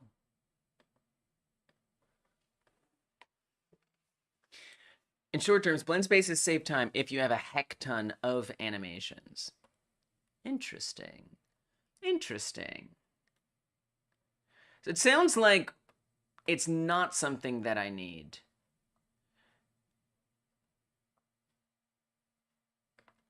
So, I mean, I think what this needs to get plugged into, I don't think I can plug it into a transition. I think what it needs to get, even if I make like a blank one, it has to go into one of these options. A one-shot, an add 2, an add 3, a blend 2, a blend 3, a sub 2, a time seek, or a time scale. I see double the notes from yesterday. Oh yeah, I'm just kind of like smashing these in here and seeing what happens. I have no idea what I'm doing. And I'm not super satisfied with the searching around that I've done so far, which I can do more, but blend 2 or blend 3, I still don't really know what I am doing with this. In and then blend, because there's not like a lot of like where, like if I could even find some documentation. Documentation is risky though. Godot, AnimationTree, like, so this website has caused me a lot of internet bandwidth problems. I don't know what's going on with Godot's website, but in my experience, it can use a lot of bandwidth. So hopefully we'll be okay. Maybe there was like a video one time. An animation node blend tree can contain both root and regular nodes used for blending. Nodes are added from the graph menu. All blend trees contain an output node by default, and something has to be connected to it in order for animations to play. The easiest way to test this is to connect an animation node directly. Blend 2, blend 3. Blend 2 the animations because the blend spaces are their own thing. I think you can take the output from the blend space straight to the output, you can then try putting walking and running into the blend space to see how it works. The blend space doesn't have an input unless we can create an input somehow.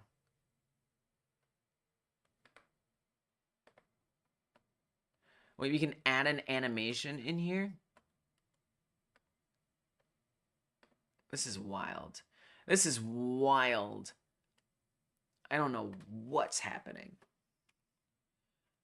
I mean, it sounds like I like don't want these. How do we disconnect these? Okay, there we go. Disconnected. Let's just move these away somewhere. Joe's idea is better, and you can make blend space inputs with animation in their editor. Radoslav, how are you going to tell me you don't know Godot? Look at you, figuring it out in no time. All right. I want to make sure we get Radoslav on here.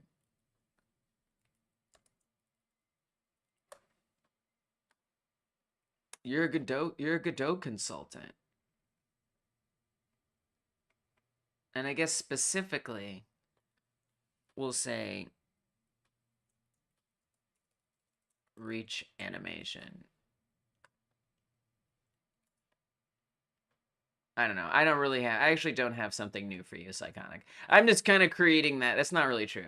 You're already a Godot consultant. I can't give you more. You're a Godot consultant. Because I have seen blend space animations in Unity. I see. All right, fair.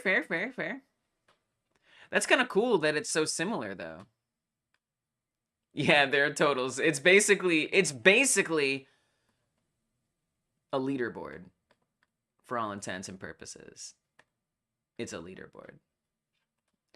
Don't put me anywhere. Psychoncho deserves better. Well, here's the thing. Like, this is just about me keeping track of everybody who's ever helped at all. Yeah, you're helping a lot. And so are the others. The others are too. Yeah. Props. And if I'm forgetting somebody, please say something. But, you know, it's more about keeping track of people who have ever contributed, even a little bit. So don't worry. Don't worry. You deserve it. So this would just be like a credits list, you know, someday. Okay, so you're saying that in here, I can add an animation. I still don't know why I'm doing this and how it gets me a grab, but I'll do it. You're always talking about never doing. Well, I mean, if you want, I can ban you from the stream. If that'll help you. If that'll help you. I'm not trying to be mean. I'm just saying I want to help you. So I've added an animation in here. I plug that into Blend 2. And then if I drag this into the output, something will happen.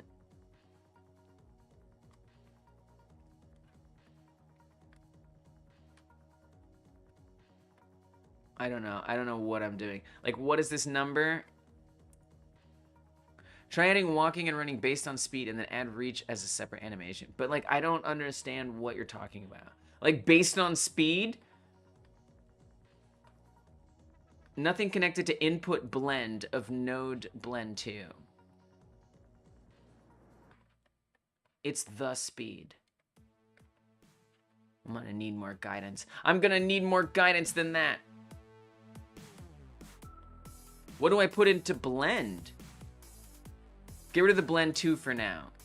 I don't know where we're going with this as well, but once you see it in action, you'll understand blending. Okay, so I just plug blend space directly into output. Oh, okay, it's moving. It's moving.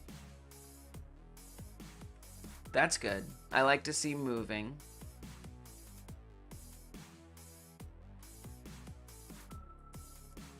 And this, I don't even know what this number is here. Can this be moved? Value?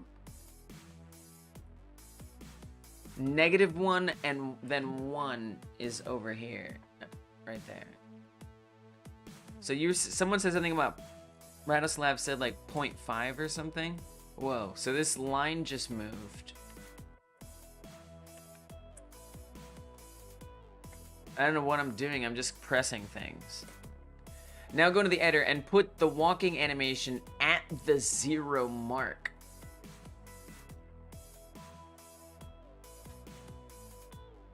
And the running animation at the 1 mark. Okay, so I'll put this back at 1. And now I'm gonna add in run here. You can add more animations farther from the walking animation, and when you make the number higher, the animation corresponding to the position will blend and play. So I see that it's only doing the walk. Why? Oh, wait. Oh, when I change this number, now if you adjust the blend value, you'll get different mixes of the 2 animations. So if I say like 0.2 here, whoa. Oh, interesting. Are you able to speed up animations in engine? I don't know, probably, but I don't know how, but you probably, maybe. I'm not sure, Stormrun. That's something I kind of wonder too, but not enough to like try to figure it out yet. I see. So this just lets me see at any point, like I can just like define at some point where we're at in the blend between these two. This is actually pretty useful just for like even like debugging like what's happening between 2 animations. This is really cool. There's an animation scale node in the animation tree.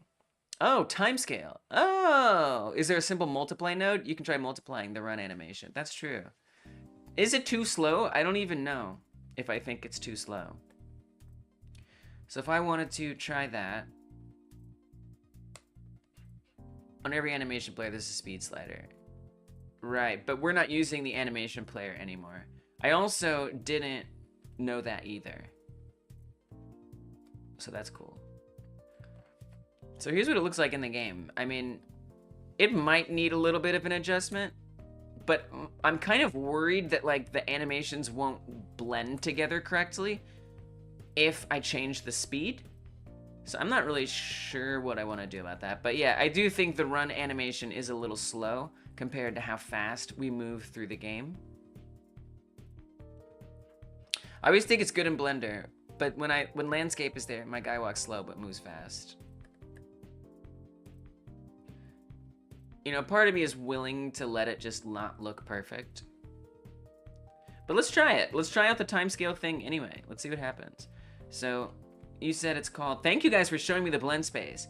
I understand a lot better now what it does. You guys were right. Just plug it in and do it and like, oh, it makes more sense. Now the idea is that you'll change the blend value at runtime in code, depending on your character's speed for smoother in-betweeners. What? But learnings. Oh yeah, this is all about learnings. I am deep in it. I'm here to try things. So thank you for all the suggestions, because I'm here for it. The idea is that you'll change the blend value at runtime in code, depending on your character's speed for smoother in-betweens. Oh. So that would have to happen like a little before or after, or I guess after the speed up. So it'd be like we press the speed up button, the run button, and then it would like gradually increase the speed or something. All right, so we've got time scale here.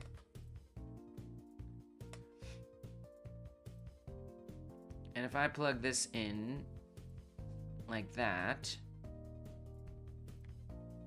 and so in the code, we would change this value. So if I change this to 2, we walk twice as fast. If I change it to 0.4, we walk super slow. Okay, this is awesome. This is super useful. This is very useful. And it's good for side-scroller games if you have a walking and running animation and mirrored versions of them. The walk-run for the left movement are in -1, -0.501. Oh, that's interesting. Oh, in the blend space. Oh, that's cool. Oh, that's really awesome.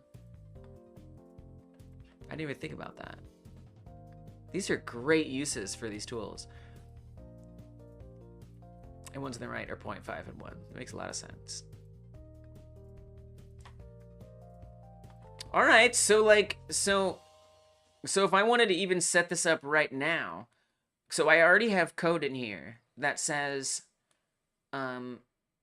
basically, if input up is true, that is to say, if you press the run key, then you're gonna start going a lot faster, and you're gonna do the run animation. And this is all set up with the animation tree. Otherwise, it's gonna play walking. So we could also say, speed it up. I guess in this exact case, it won't matter as much, but it's useful for usages where analog input is considered. You could transition the animation slowly depending on how far the stick is pushed in. Right. Oh, cool. Right. That's cool. So I could even lerp the timescale, right? Or I could like tween it or something. I just need to figure out how to access it, which I don't know how to access it. I have no idea how to access the timescale. I don't have a clue. So we'll need to figure that out. Search help. What if I just, can I even search timescale? Animation node timescale. But this is animation node. Oh, it is for AnimationTree. That's confusing. That this is animation node, but then it says in the tooltip that it's for AnimationTree. I'm sorry. That's just confusing.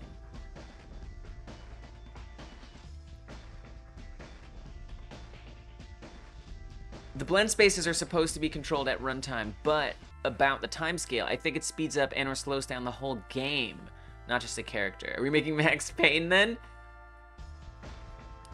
Well, I think in this context, it'll just be for this animation it's hooked up to. Yeah. I think for this context, that'll be it.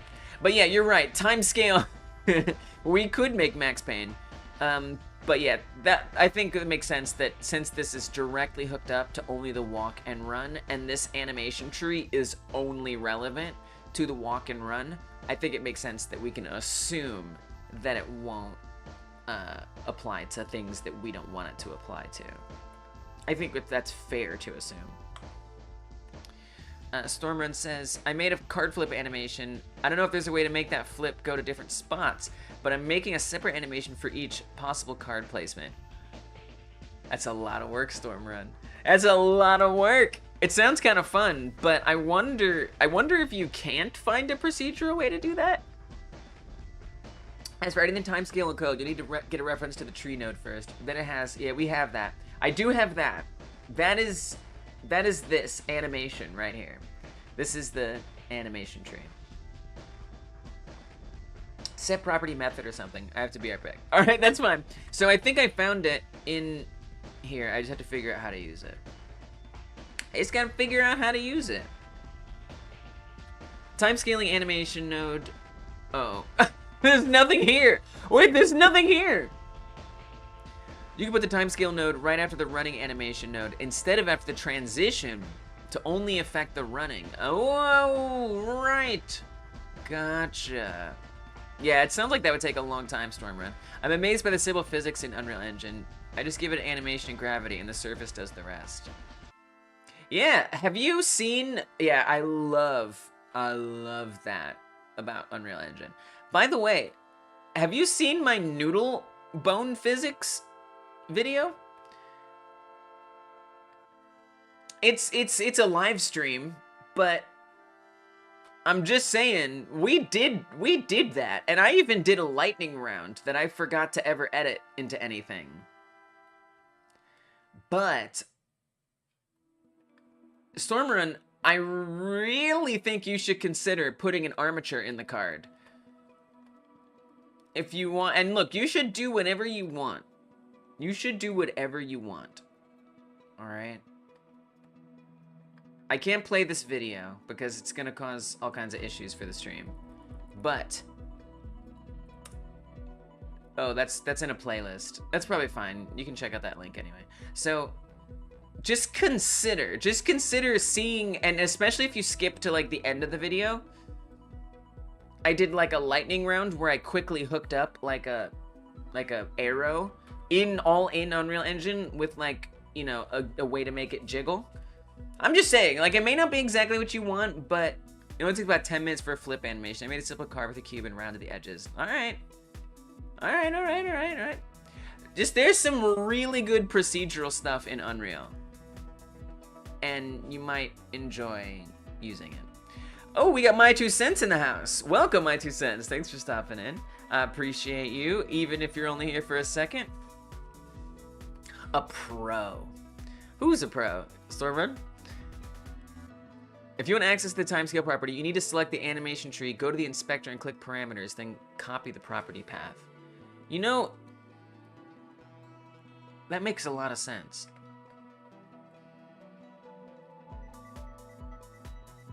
Go to the inspector, click parameters. The inspector of... Oh, whoa! Okay, this is cool. You just remember things well. It started UE by the same time as Lee's. Stormrun is definitely doing a lot of cool stuff in Unreal Engine. Stormrun has like the makings of an entire Pokemon Stadium remake. Stuck with it. It can do so much. I do like these other engines though. Yeah, Unreal is awesome. I love Unreal Engine. It's if I go to a different engine, it's gonna be Unreal. So this is something I did not realize. So if we click on the animation tree in the inspector, it's gonna, in the parameters section, it's gonna show the stuff that we have in here. I didn't know that. My 2 cents. I don't think I would have found that out if you hadn't shared that. Thank you. And so now we have blend space 1D. Wow, and so we can actually modify this value right here. So I can come in here, make that 2, and then that updates down there in the left. That's awesome. Look at that. It's just changing when I move it over here. That's so helpful. Timescale, same thing. We can adjust it over here. And then our walk to 1 transition is also there in the parameters.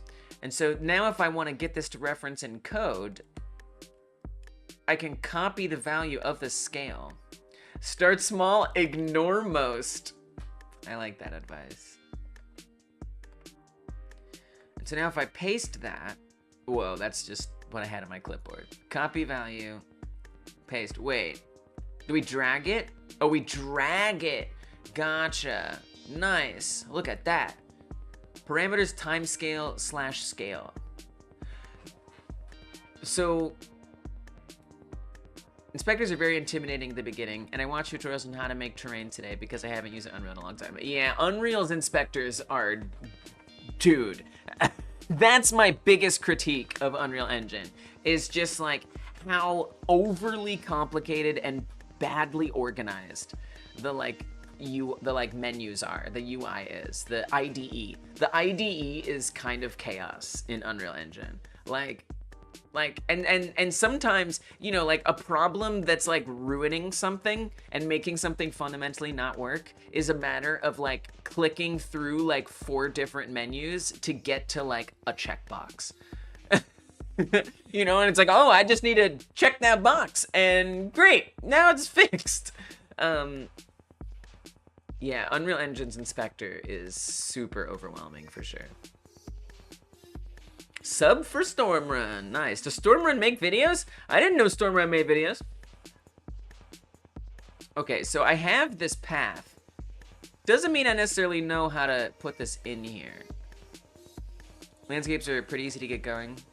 Yo, and by the way, guys, you know, there's always Discord. You guys should, there's this chat. You guys should help each other. Help each other. Like, why not? Like, I don't have to be the only one who benefits from bringing us together and working on something. Like, you guys can also use this as an opportunity to connect with each other. Like, please, you should help each other because we can't do all this alone. We can't. Even if we're solo devs, we're looking stuff up. We're chat GPTing. We're reading documentation. Or we're talking with each other. Intimidated by the Unity inspectors as well. Yeah. The Unity does have confusing inspectors, that's true. Unity, to me, is confusing in even a whole other way. Because Unity has, like, all kinds of different, like, stuff. I mean, they all kind of do. They all kind of do. It is all... I mean, it's just... Game dev is overwhelming. Game dev is overwhelming! You can use animation.set the same way you did for walking and running.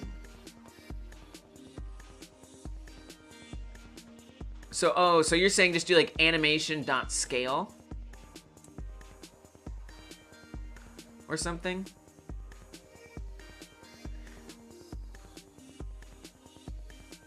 And then... But I need to be more specific, especially if I change this path, right? So if we bring it directly from running, if I say running goes to timescale, running goes to timescale, timescale goes to running in the transition. Get rid of this blend space, we don't need it. And then transition into output. It's gonna have a different path. And so I'll probably need to sort that out.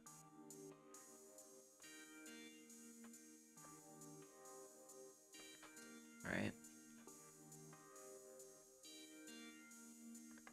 Used to make some music in Fruity Loop Studio and play games and stuff. I got some Fortnite creative tutorials, but I haven't really paid attention to my YouTube. Oh, I gotcha. You're in too many Discord servers? That's understandable. Dude, muting servers? I mute every single server, including our own server. I mute them all. I just mute them all. It's the only way I can survive. Yeah, my 2 cents is amazing. My 2 cents has been so helpful. I have a parenthesis problem. Okay. Animation set. Oh, right. Just put it in there.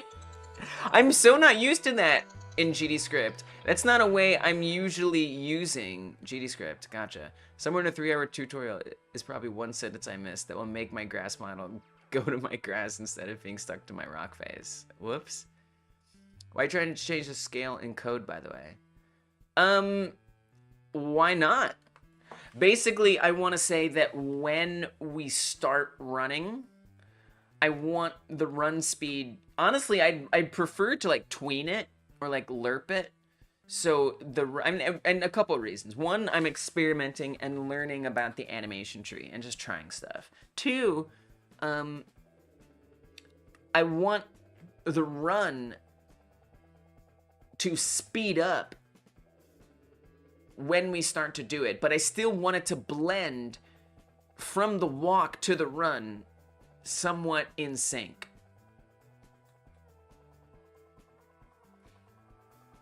Like, I guess I don't have to do it in code, but like, is there some other way I can get it to, if I could put, like, a tween in here to make it gradually increase the timescale, that would be sweet, but I don't think I can.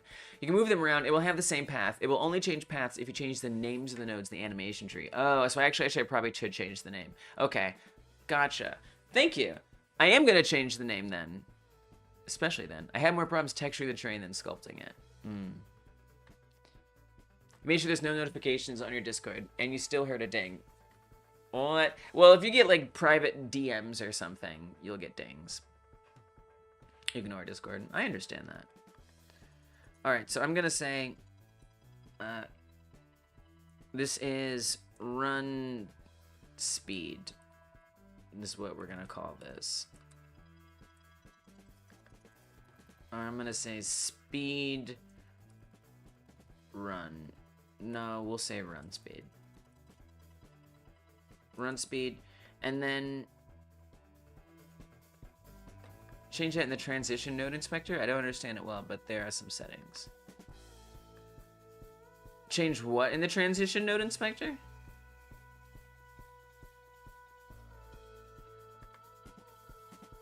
Oh, like how gradually...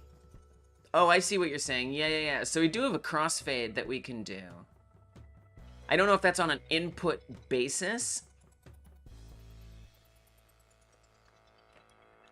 That sucks. Maybe you haven't muted everything. I don't know. But it sounds like you got it. I don't turn off the DM notifications yet, but I managed to get everything else muted. It is really annoying if you don't know where it's coming from. It is really annoying. For a call? Yeah. Yeah, I mean, I guess if you're getting called. That doesn't matter how many servers you join, though.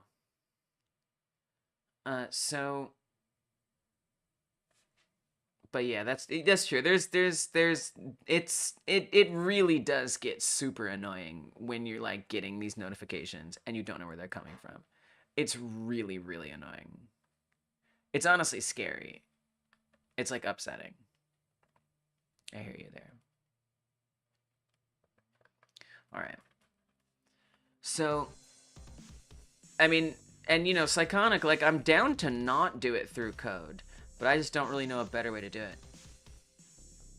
I think Psychonic is trying to say you could just set a crossfade between walking and running in the transition node, and that should do it in this case, which I agree with. Transition node should handle the transition blend through the curve. I think it should be safe to just change the timescale in the tree right away. Oh, okay. All right. That's fine with me. That's fine with me. Heck, I'm not gonna complain.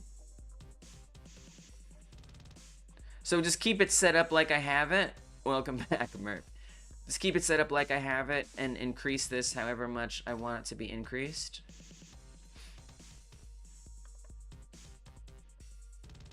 Not what I meant.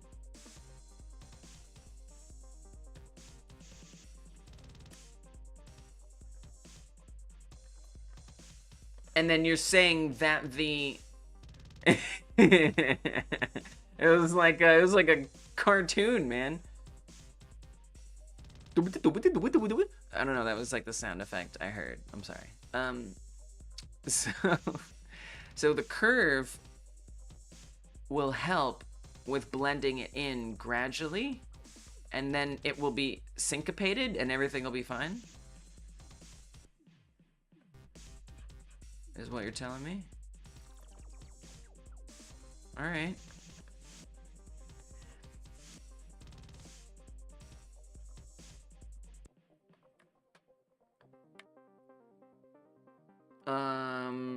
Okay, I broke something and I have to fix it. What did I break? AnimationTree.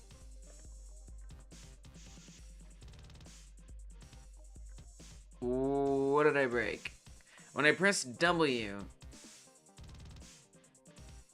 I didn't see it actually do. Wait, now it's just running right away. What? What did I do? What did I do wrong? Well, first of all, this should start with walking. Something in the code? Yeah, maybe. It's possible. It's possible.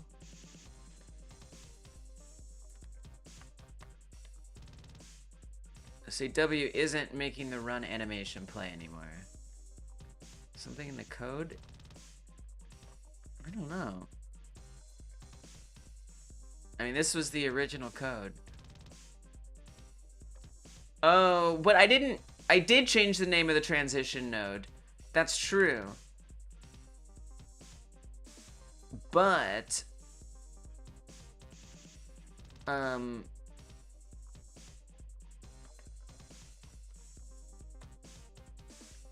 it's not being referenced anywhere. You know what I mean?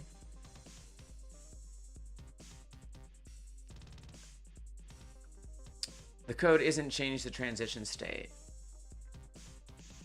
So the code, this is code that was working totally fine before. Nothing has changed in the code at all. The code is the same. The only thing that's different is I've wedged in this timescale, and I named it run speed. Wait, the transition got renamed. Oh, wait, why? That's what the problem is. Why? I didn't mean to rename that. That was an accident. But wait, we're not even walk to run. That's it. That's the problem. Somehow I accidentally renamed this. Why would I would not have named this Run Speed 2. I would never have done that. I don't know how that got named Run Speed 2. I'm sure it happened somehow. Okay, here we go. I don't know what that was about. All right, now it's gonna do it. Nice. It doesn't look that bad. It actually looks okay. There's still some like weirdnesses between the blends, but you know, I feel like I just kind of have to like figure out what's going on there. But this actually doesn't look that bad. This is cool. We're learning the animation tree. So we can wedge a timescale in there. The timing is much better.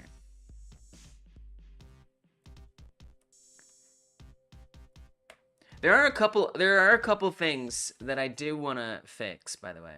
Off topic question, how do I keep my hair long and how do I keep the dreads well? I have long hair and I still break it from time to time.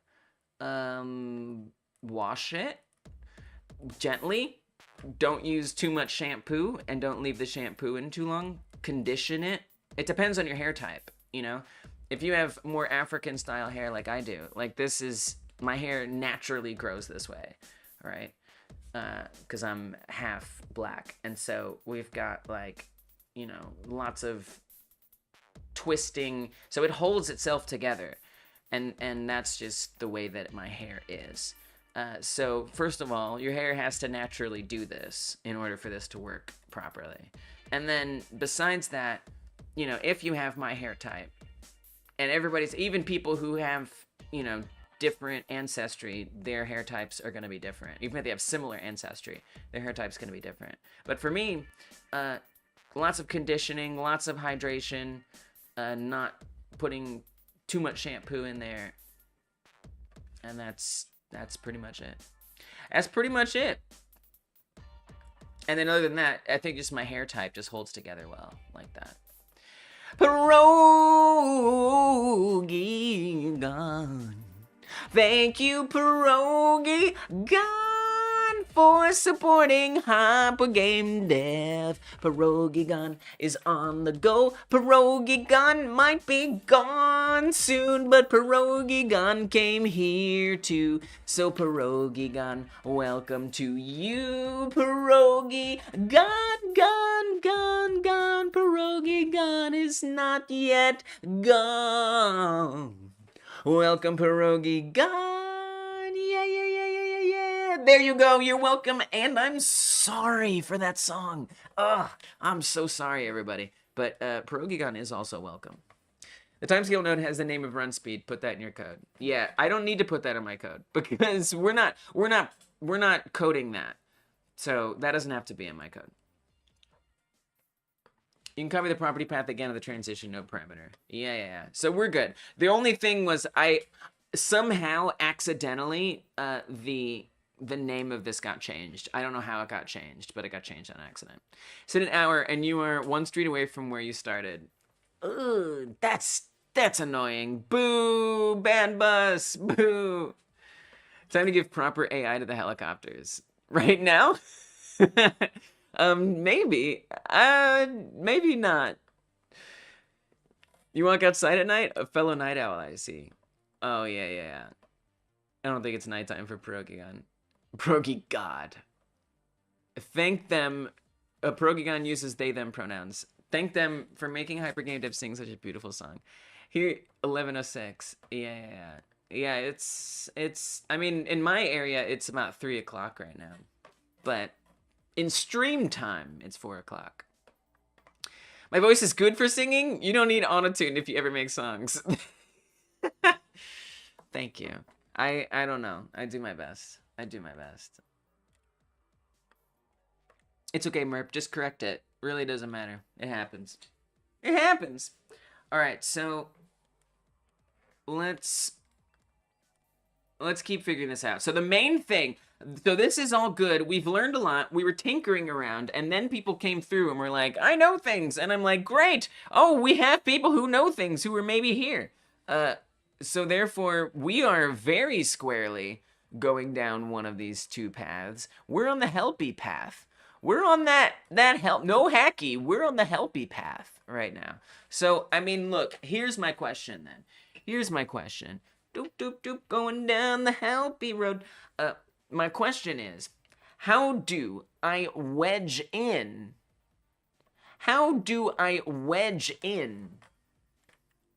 the grab animation? So I have a grab animation, or a reach. It's called reach, right? I have this here.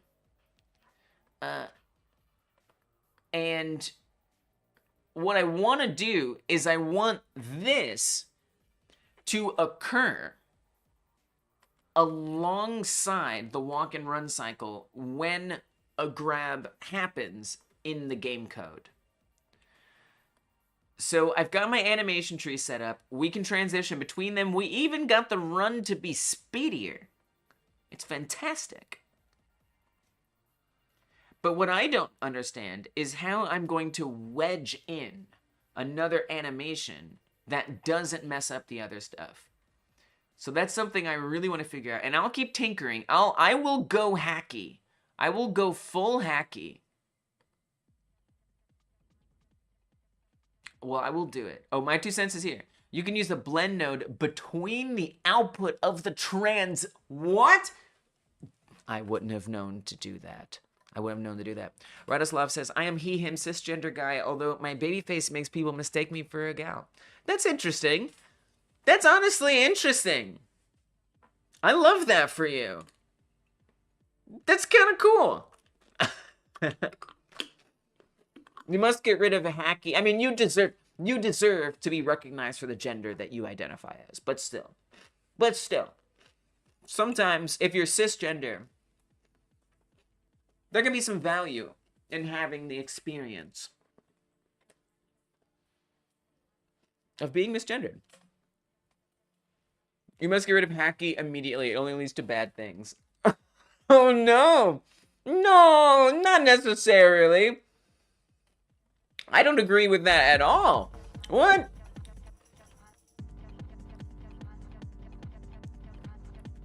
Need to transition to grab animation after the walking, so it interrupts the idle and walk animations. It may look like a spider. That's okay. Let it look like a spider.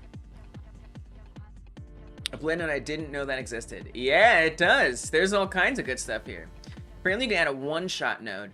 Right, I was kind of curious about that one-shot node. Yeah, so Rogi, so we're using the animation tree here to blend between our walking and running. We got a speed up thing going on here, so we time scale it to make it faster. And then what my 2 cents is saying is we can wedge in something between transition and output to make it blend this. Yeah, so very interested in how this turns out. But one-shot is interesting. The one-shot node has filters to exclude bones from changing animations. What? Okay, that sounds very useful. That sounds very useful. One-shot is basically like an interrupt. It has an animation that's running all the time. A shot animation, and then interrupts that, and it goes back to the original after it's done. Interesting. The filtering also works for blend and one-shot too. Interesting. Blend is better than the transitions in different places and spaghetting into bologna. Alright, so let's try, I'm gonna try my 2 cents idea and let's see what happens. We use a blend node between the output of the transition node and a new animation for the grab. Okay, alright, I'll do this. So I'm gonna add a... Wait, do I add a blend 2 or a blend 3? Or a blend tree? Or not a blend space? I definitely don't want a blend space. Oh, this one has an in and out. It's gotta be a blend 2. What's the difference between a blend 2 and a blend 3? It has to be one of these. Blend 2 has an in and a blend. Blend 3 has a negative blend, an in, and a positive blend? What? Blend 2 in this case. Blend 2, Blend 3, or Blend Tree, exactly. This is fascinating. I see that we don't need it, but I find it fascinating. All right, so we want to say, I don't know, what do we want to say? Which goes into what?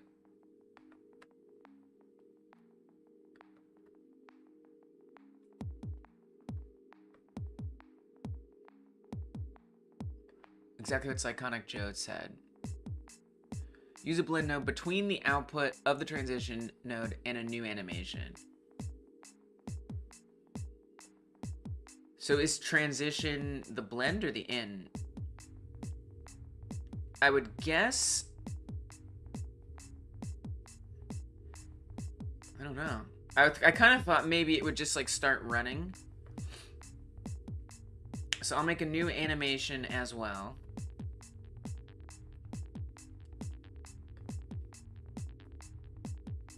And in here, I'm gonna want to put grab or the reach animation. There we go. At least it's working again.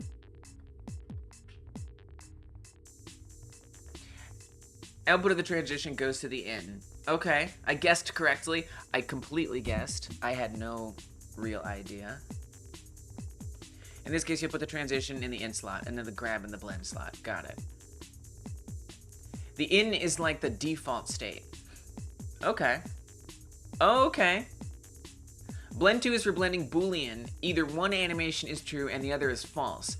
Blend 3 is blending 3 animations that blends animations in a range between negative value, neutral value, and positive.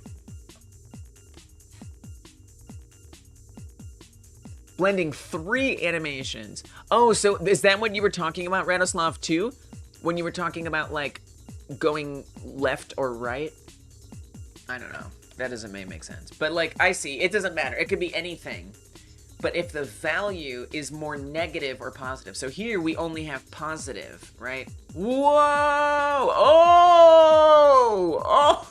Oh! Oh, gosh. Oh, you poor creature. Oh, we can go negative here too. Oh, God. You poor creature. Oh my gosh. Oh my gosh. I'm so sorry to my poor character. Let me see if I can at least visualize. We should go back here and look at it. Oh God, I feel so bad. Look at it. It's suffering. It's suffering.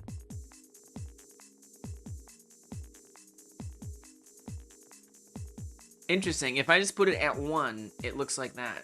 If you ever need to erratically dance, we know how to make that happen. Indeed.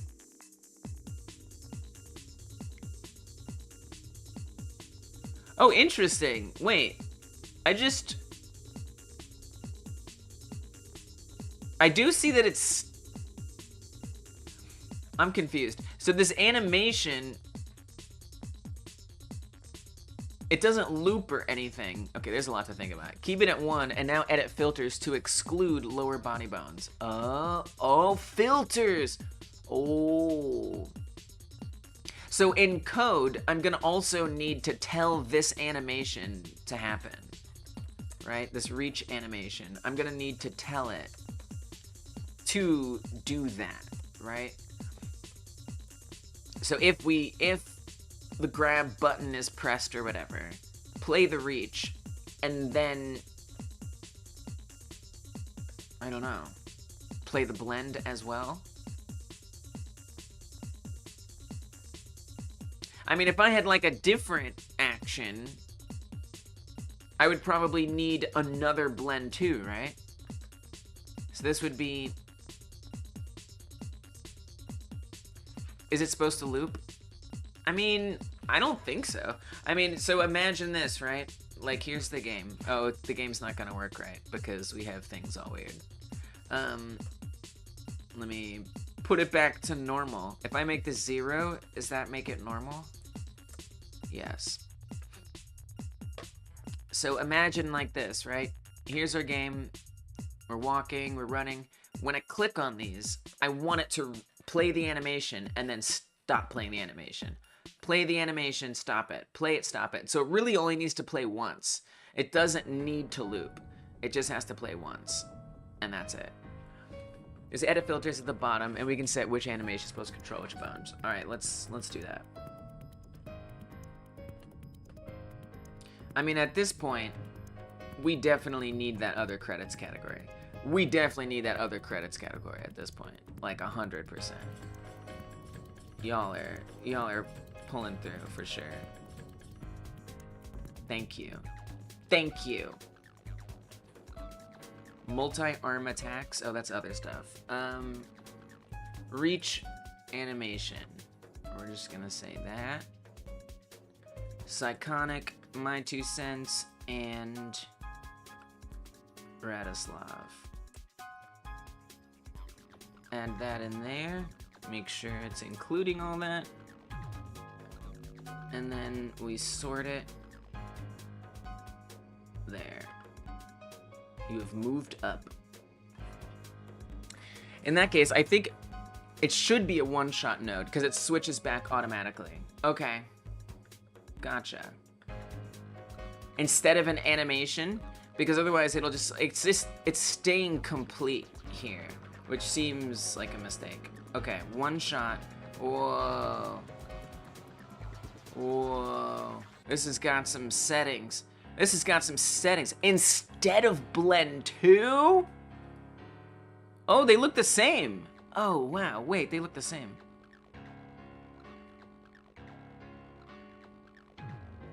Alright.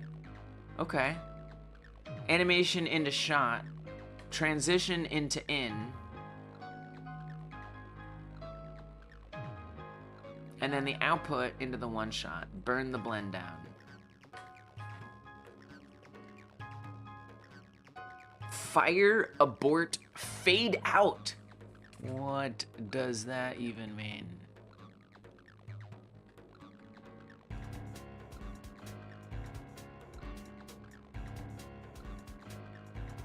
Oh, wow, it kind of does it.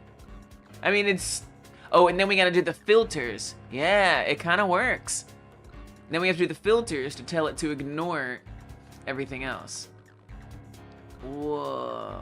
Enable filtering. So this is what we don't want it to do. I mean, really, everything except for elbow and hand. What did you miss? We switched blend 2 to one shot. I also gave you another credit in the credits list. But we changed this to one shot. And now that'll work better or something. And so if I hit fire. Oh, we gotta turn off filtering. It's filtering everything. If I fire it, everything stops, but it does something. Wait, so if that's filtering out everything, then we actually only click on what we want it to animate.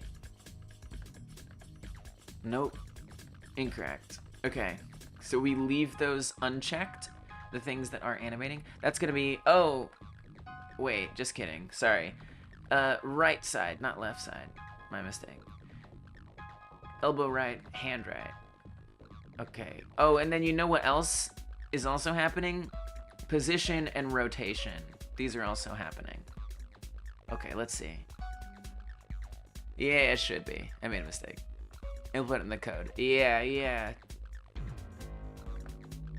Whoa! Oh, that's not bad. Oh, that's not bad.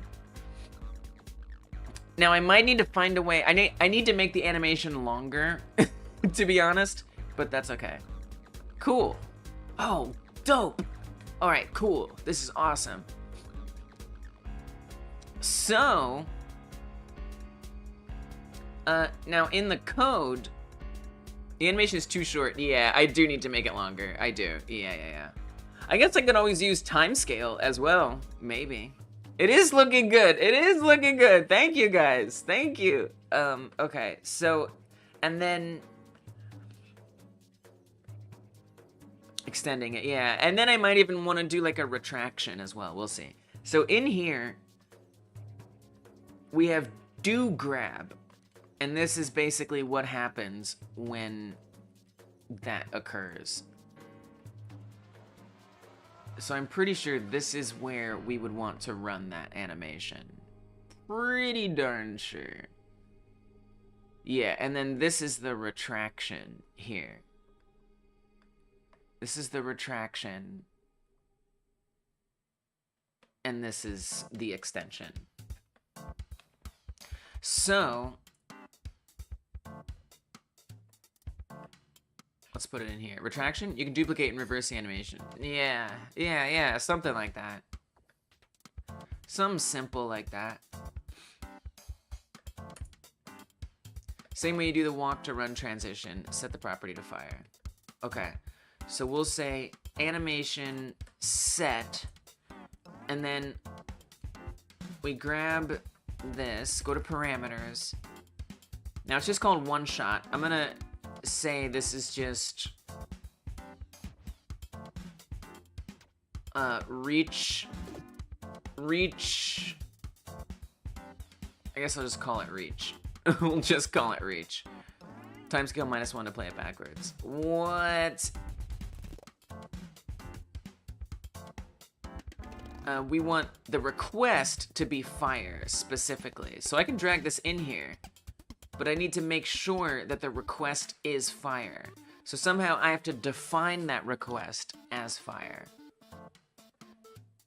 Like maybe I can just do /fire, and that'll be enough. Too few arguments. Oh, do we need like a speed or something? What does it want from me? Walking. Oh, that's comma. Maybe we do comma. Oh, an enum? So we do the path, comma, and then there's a second argument. I think that's what we want to do. So instead of /fire, request, comma, maybe fire? But maybe we need to do the enum, like you're saying. So, I mean, it's probably 0, or whatever it is. Oh, but maybe for this, we have to not say fire, we have to say reach. Fire as a second argument would work. Oh, reach is here. Gotcha. Okay. Let's try fire. Let's see what happens. I don't know what it's... I guess we'll know if it works. It'll just look like something. It didn't. It didn't. We didn't get like a bug or anything though. I doubt this F needs to be capital. We could try an enum as well though.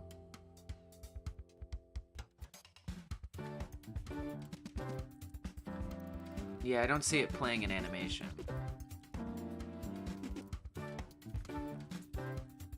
We could try like an integer. We could put it in like brackets or something. It works actually, just the animation needs to be upgraded. Really? I don't know. Put it to 1? I'm not so sure about that, Radislav. It's not very readable that way. That's true. That's true. We could put a variable in there. Whoops, I broke it. Ignore that. That's a key press that I haven't upgraded yet. Okay. Would that look different? Oh yeah, it's doing it. It's doing it. It looks terrible, but it's doing it. Wow. I would almost say the animation is too long. I think the animation might be too long. Because the animation is both one and fireworked? I don't think so, Radislav. I don't think it did. It looks the same. I'm gonna have to disagree there.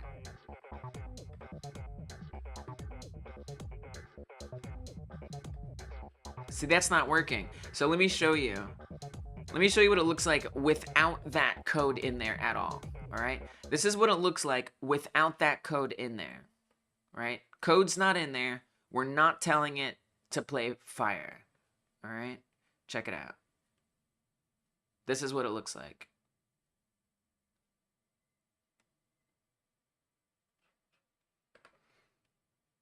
Fire makes it with a bug.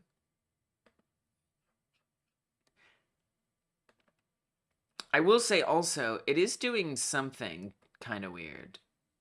Like, I'm just going to, just for now, I'm going to unhook this up. I'm going to unhook the one shot up. Found it? Found what? It feels like an extra bone should also be in the filter. Oh, maybe, yeah. Oh, you might be right. Yeah, so here's what it looks like without the one shot hooked up whatsoever. Right?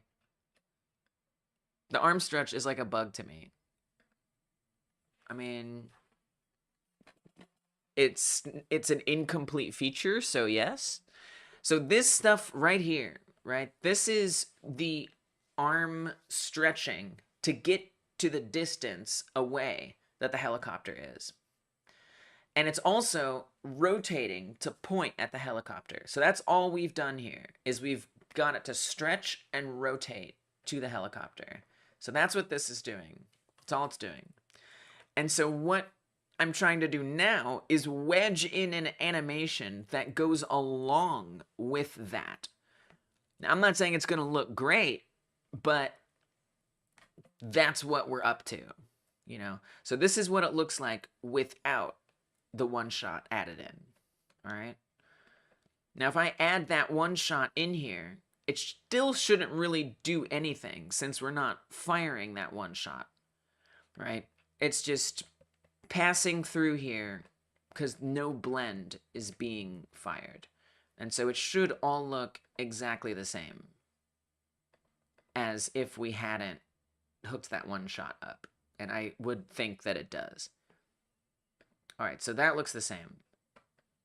And arguably, like, it doesn't look great. Like, I get that. But it's more about the functionality of it that we can then tweak to make look better that I'm interested in.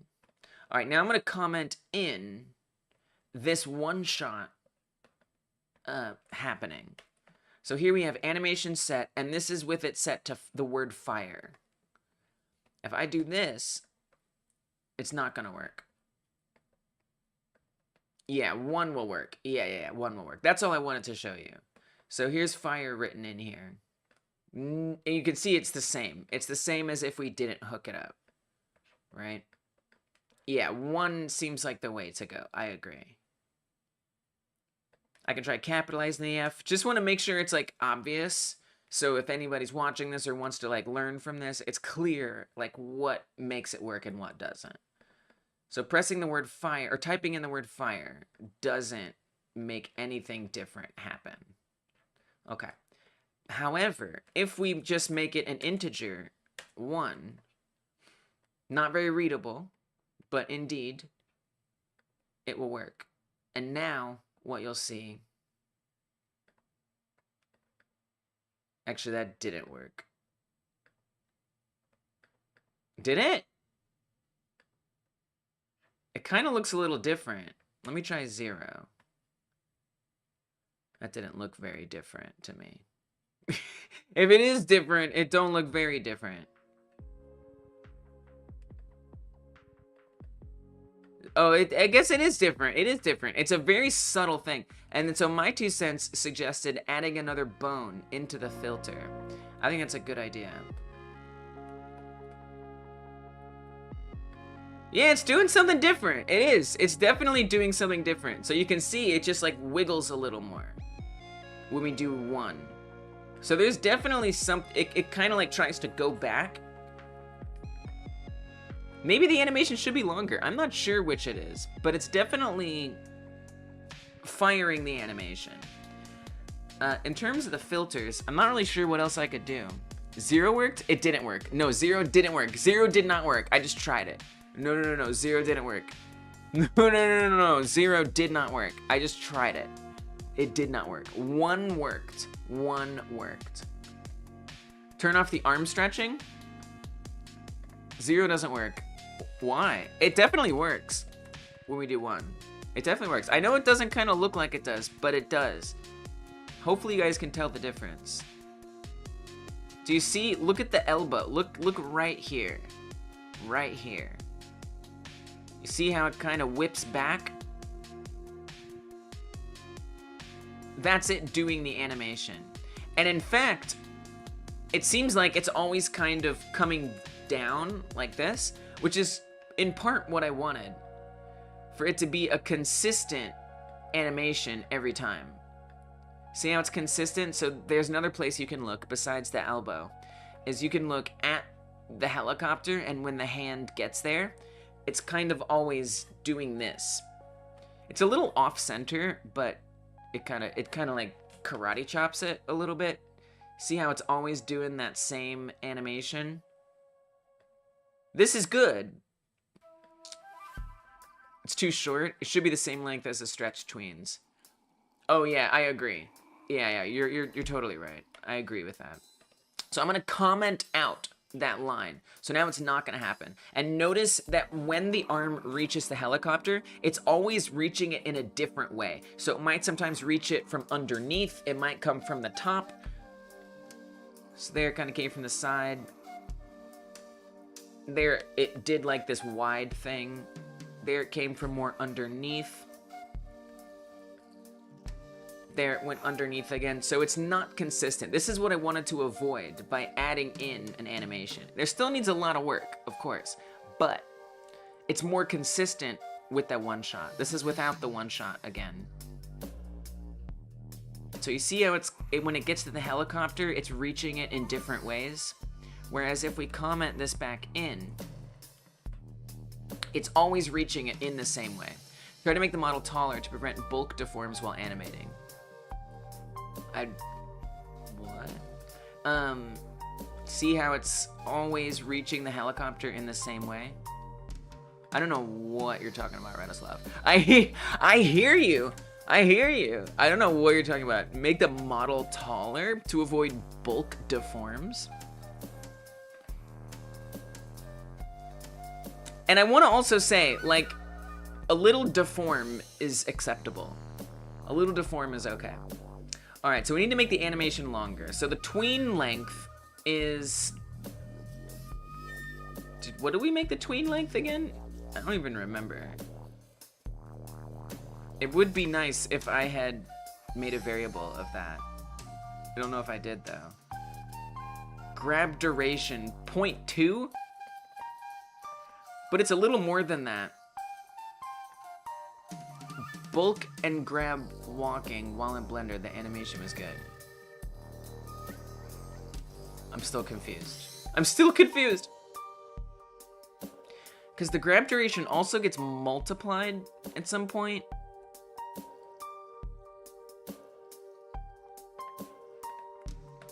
Do grab. I think for the retraction, so it's like twice as long. So we do grab duration, 0.2 seconds. Grab duration. Where did I multiply it? Let me see all the places where we use grab duration. Here. I see. So we wait 0.4 seconds before retracting it. So I would think I might want it to be 0.6, right? So if the grab duration, if it takes 0.2 seconds for it to reach out, 0.4 seconds, oh, no, I guess not, because that's like, it's like 0.2, and then half of this is taken up. Add 0.2 onto that. Does this make sense? I'm a little confused with what's happening here. If grab duration is 0.2, the tween is going to take 0.2 seconds. The await is saying wait 0.2 seconds, which is the length of the grab, multiply that by 2. So wait an extra 0.2 seconds, and then pull the arm back. 0.2 seconds out. Wait 0.2 seconds, and then 0.2 seconds back. So 0.6 seconds is how long the animation should be. And the first part of the animation, the reach out, should be 0.2. And then it should sit there, or we should have some kind of slapping or something. Take another 0.2 seconds. And then another 0.2 seconds for it retracting. I think probably makes sense, maybe.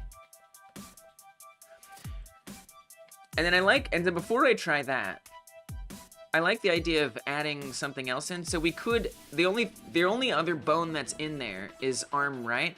So the only things that are animated are, actually we should leave position off. There's rotation, so the character leans back and then leans forward. The elbow rotates,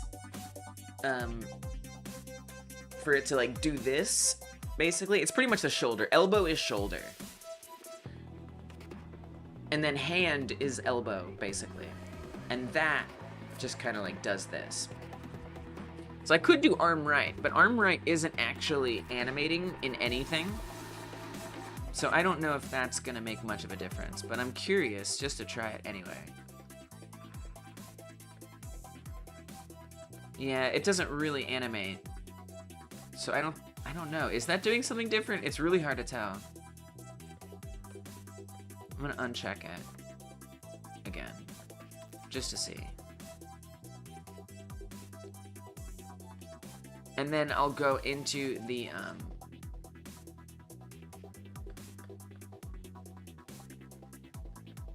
yeah, that kinda, I don't know. Does that look the same? Genuinely, I cannot tell. Maybe if I keep doing it. It's a little tedious to come in here and click that over and over again. Just a little. I guess I could try doing it without closing out the game. Yeah, that looks the same to me. I don't think it's any different. Yeah, that's the same. Okay. Cool. Alright, so let's change the animation up. At least. Thank you, my 2 cents, Psychonic and Radoslav, for all your help. You all are amazing. So now, how do I convert frames in Blender into seconds? Fractions of seconds at that. I actually don't know how to do that. View, frame, set preview range, show seconds. Hey, alright. So I just hit view here, and then we had a show seconds, which apparently is Control T, and that'll give us seconds. Alright. What do these seconds mean? So I think if it's already 0.2 seconds, it's actually already almost as long as it needs to be in theory.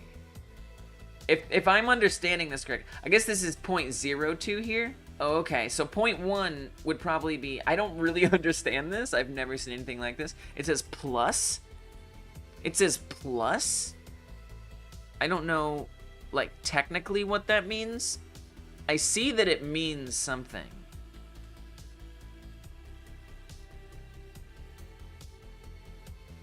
Down here. So I'm guessing this is minutes, this is seconds, and this is fractions of a second. But it says plus, so I'm guessing this plus 10 would be the same as 0.1 second? I'm not really sure. But if that is the case, then I can move these here. Move the reaching frame a little bit forward on the timeline and you will extend it. Right. And I just want to make sure it actually lines up. Since we know, yeah, totally. And I want to make sure it's the same. Blender just loves overcomplicating things. I guess so. Do I have to look it up? I guess I have to look it up. Blender animation timeline seconds plus. I don't even know. what to search up here. What am I been searching for?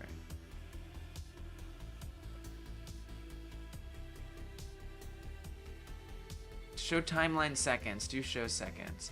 To convert timeline into seconds, it's not helpful. You did it on the first time before even seeing my comment. Oh, okay, yeah. It's that happens sometimes. That just means we're on the same page, even if the timing doesn't line up.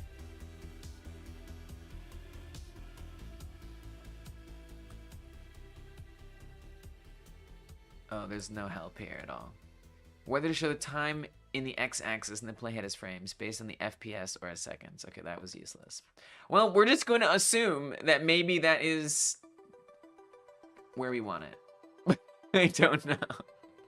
But I'm not technically sure.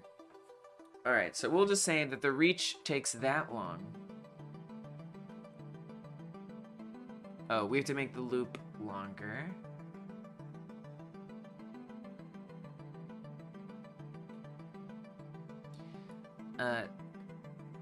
This isn't in seconds. So now I'm gonna have to, can we make that into seconds? Show seconds. Oh, we can show it, but it's still making me define the loop in terms of frames, as far as I can tell. So I'm gonna actually have it show frames down here. 20 frames, 0.2 seconds. Oh, you're right! Look at that! It is lining up. Oh, nice! Good call. Wow. I didn't even notice that yet. Totally. Let's go. So then I'm gonna want it to be on frame 60 then. Cool. So I barely even need to do seconds in that case, since we kind of know that that's how it converts. So that's the length of the retraction. Nice. And then we want it to stay that way.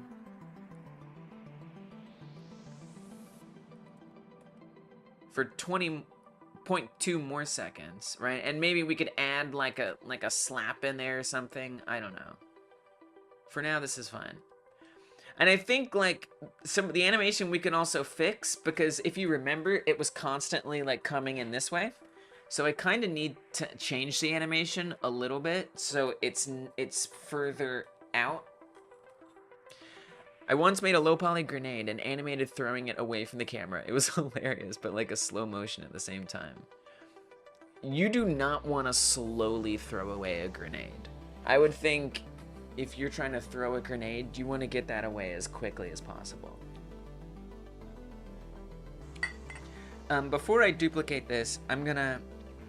So that sounds kind of hilarious and scary also. Not really scary, but in the world of the game. Like, you're just like, oh no, I need to throw a grenade. Like, go, get out of my hand. So I'm just gonna adjust this a little bit while we're here.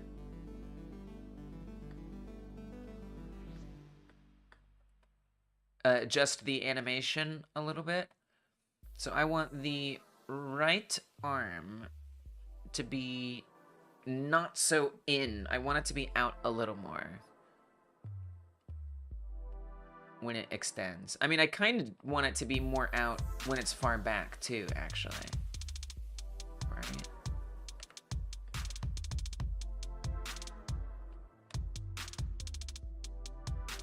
So just bring it further out. Keyframe it there.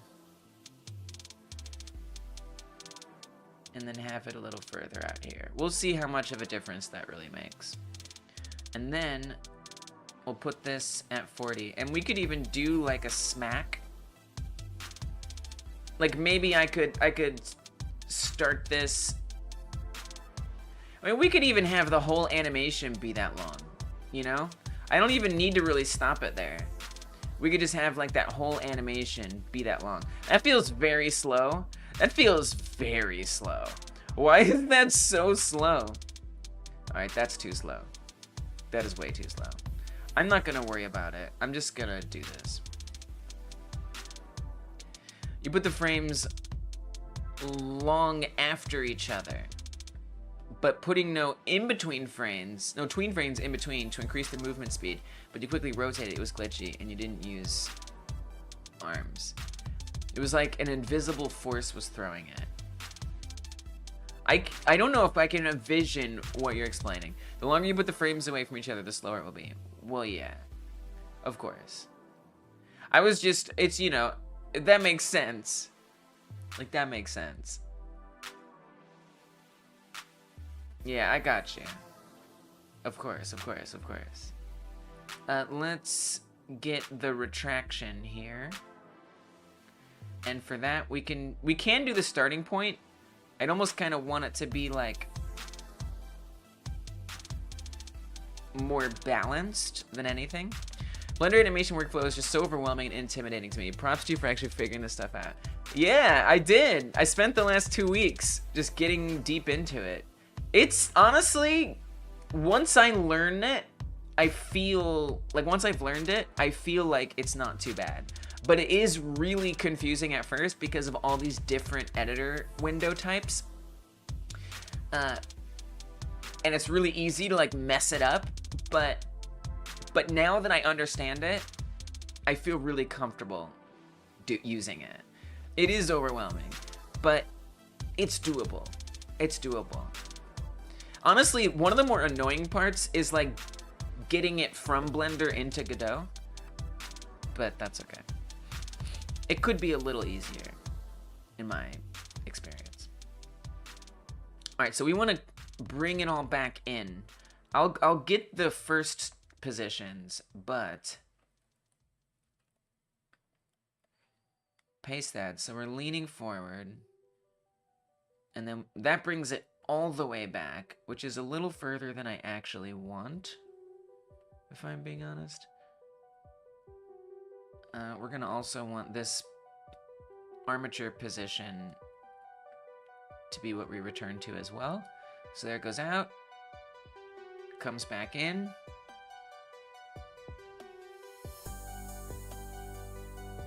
And the thing is, it's not actually at like a default spot right now. It's like already sort of leaned forward. So I'm gonna put the rotation at 0. Keyframe that. And then for the elbow, I guess I kind of want it all at 0, if I'm being honest. Oh, that's the wrong arm. Right side, 0, 0. Although that's gonna probably put it in like a T pose. So maybe we could do like here. I don't really want it in a T pose. We could keep it kind of out because I need it to go back into like the walk cycle. So let's try this. So it goes forward and it comes back. All right, Storm Run. Good luck with those things. Gotta watch out for those things. Try this. Reaching 0 to 10, then middle tween is to 20. Retraction is 20 to 30. It will be more moderate speed.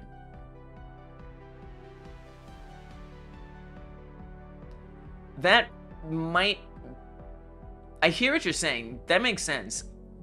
I kind of want to see like what it looks like this way. But I think what you're saying makes sense.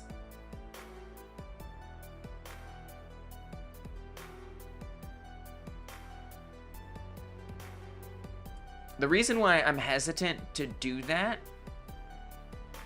is because I kind of want to see like what it looks like with that, the bone stretching and everything.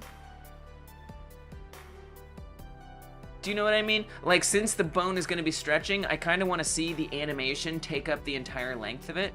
But that's not what you're saying. But if I'm right, which I could be wrong, but what I think might happen is that the stretch to the helicopter takes this long. So if it reaches, if the full grab happens before it reaches the helicopter, then it's going to not work out. Unless I'm misunderstanding what you're saying. I crawled through a hole today that my head barely fit through. It sounds scary. That sounds scary, Stormrun. What? 0.6 seconds at 60 frames. Yeah. Alright, let's bring this in and let's... So now this is kind of the most annoying part to me. Like, learning how to do it in Blender, like, yeah, that was some effort. I spent like hours and hours learning how to do this in Blender. Reaching animation is half the whole animation. Yes. But what I'm about to do is like the most annoying part to me. So I can't just go to the animation player that's already in the scene. It won't actually receive the updates. If I want to get that animation player,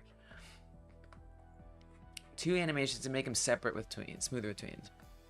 Yeah, let's circle back to that idea. I'm gonna grab the blend file. So I have to drag the blend file in separately, right? And then I have to give it editable children. Now I can get to the animation player, and here's the reach that we just made. So now that's in there. Now we've got the reach. I almost want to... It kind of like comes in. I kind of would rather it go down, but we'll just keep it like this for now. So now I have to save this, but not only do I have to save this, if I want to replace the other one, it's important that I delete the other one, which means it's going to break its references wherever it is. And actually, even if I change this, so let's say I just make this reaching animation reset, just to make it something different. I'm going to add this to the animation player. Well, I have to save it. Okay. So I got to save the new one that we just brought in there, right? Manage animations. Save the reach as... Can you not re-import? You can't. I'll show you. It doesn't work. And the thing is, it did work for me for a little bit, but it won't work now. So first of all, when I save it in Blender, it already re-imports it. As soon as I hit the save button right here, so I just saved it, and I come back into Godot, yeah, it won't work. So it's gonna re-import it anyway, right? So it's actually already doing that, but it won't update the existing one. I'm pretty sure it used to, and it doesn't anymore. And I don't really know why. So here's the animation player that's already in the scene, right? And if I open up this, you'll see reach isn't even in there. And this animation doesn't even exist in the Blender file anymore. It's stopped updating it. You have to reconfigure it somehow in the import tab. Yeah, maybe. That's definitely possible. I mean, I'm down to try to find that out. But yeah, re-importing it, I mean, it's just giving me in circles. So here's something this is a theory I have for why this started happening. My theory is that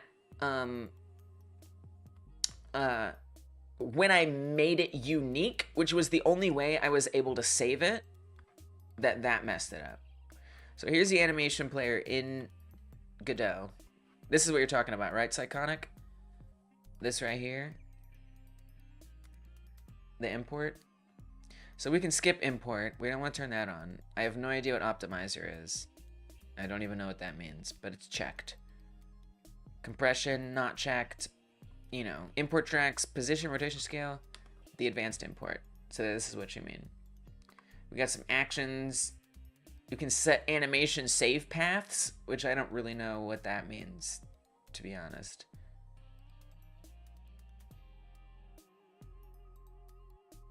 Because I don't even see any animations in here to begin with. So I don't really know what that's supposed to mean. This is where I do save the animations, but it doesn't seem to be saving any anyway.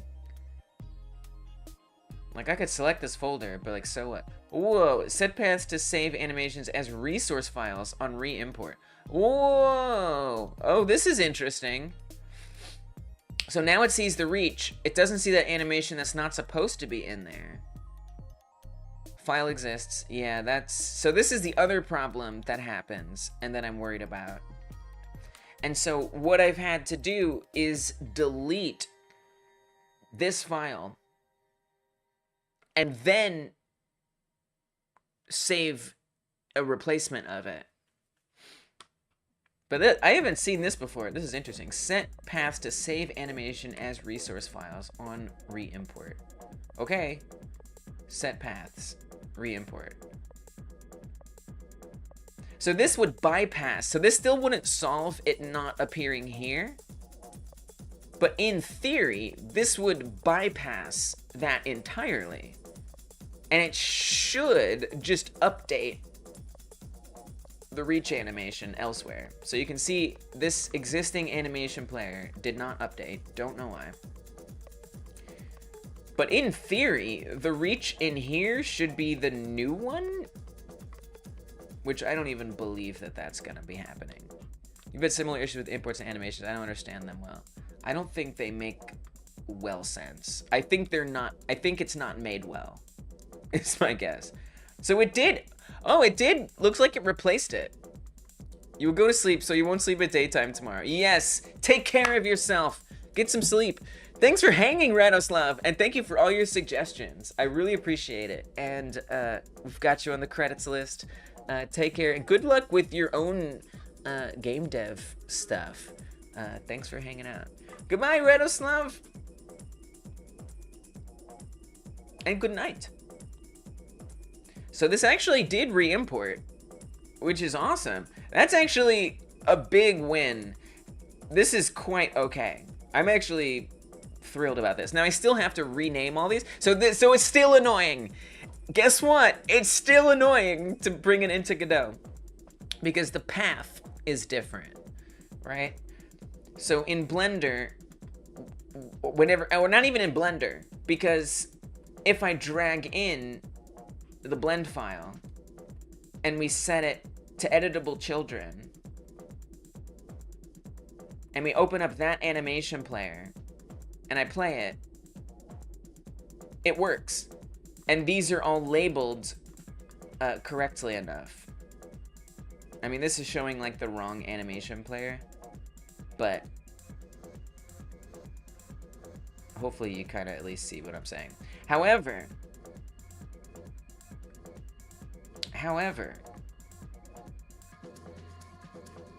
hello, Merp. However, here, once we save it and we re-import it, which is what it just did automatically, it adds an extra path portion on here. And so I have to come into each bone individually, or each track individually, and I have to rename each one every single time. Now I also don't need all these. It adds a bunch of bones that I don't even need, which is kind of my fault because I have them added in Blender. There's so much complication here. It's like stupid.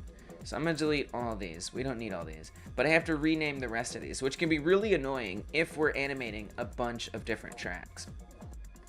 Armature as well. I have to rename this to dot, and then that changes it. And now it's going to apply correctly to here. I don't know if any of that made sense. It all got kind of confused. We definitely have a bit of a win here. So I'm gonna mess this up. So I'm gonna save this from Blender. So we just did all that, right?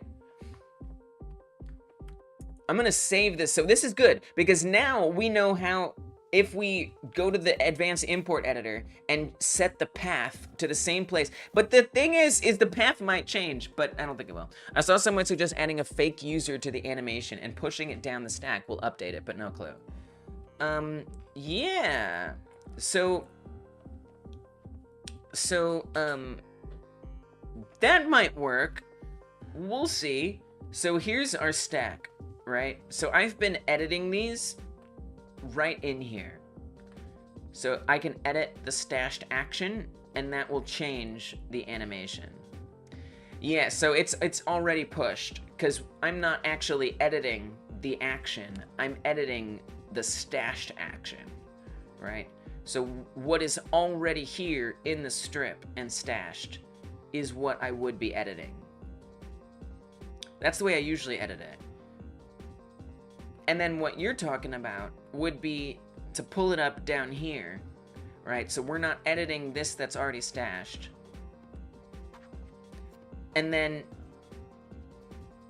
I don't really see the purpose of creating a fake user, because I could push it right now, right? So if I press this, it's gonna create a new track in the NLA editor, right? And you can see it's like almost a second instance of the animation, right? So it's like the same thing, but now it's in there twice. And so I guess in theory, I could delete this and then save it. And now if we come into Godot, and we could create a fake user, but as I understand it, we don't need to, because the fake user just keeps things from being destroyed by Blender.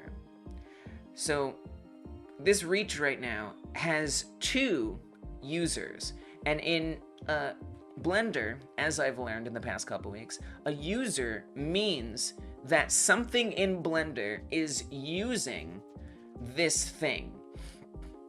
So this comes up for materials, brushes, all kinds of stuff, images, textures, all kinds of stuff that are in Blender. They all have users. And if something has no users, then it's considered an orphan by Blender, and it'll have like a 0 next to it. And that means that the next time Blender closes, it's going to remove that thing. And as I understand it, creating a fake user will make sure an orphan doesn't get deleted the next time you close Blender. And it just gives it something that isn't really using it, but we're just kind of bookmarking it and saying, please don't delete this when you Blender close. So as I understand fake users, it shouldn't make a difference. So here in the one, yeah, this is one I've been studying this past week or two. We got there eventually. It took time, but we got there. So the animation player isn't updating in here, so that didn't make any difference there. But I'm glad we tried it. And then the reach in here, it did replace it. So it did replace it, and you can see now I have to rename all of the paths, and it added in the keyframes that I don't need that are being added in. So we can delete those. So that's how you know it did update it. So this is a great new thing that keeps me from having to drag this in here and save it from there. Big win. I love that. But Godot is still gonna make me rename all of these paths, which is pretty annoying. But it could be worse. It could be worse. So yeah, so all this does is this like helps us store these animations somewhere. And then what imports into Godot is this in this gray section on the NLA editor. Hey Neil, welcome. Hope you're doing good. Thanks for stopping in. So we have the reach, run to, and then I also add in the minus loop. What is this music? It's fire. This particular track is Kalimba by CXDY. In particular. So there you go. If you're wondering.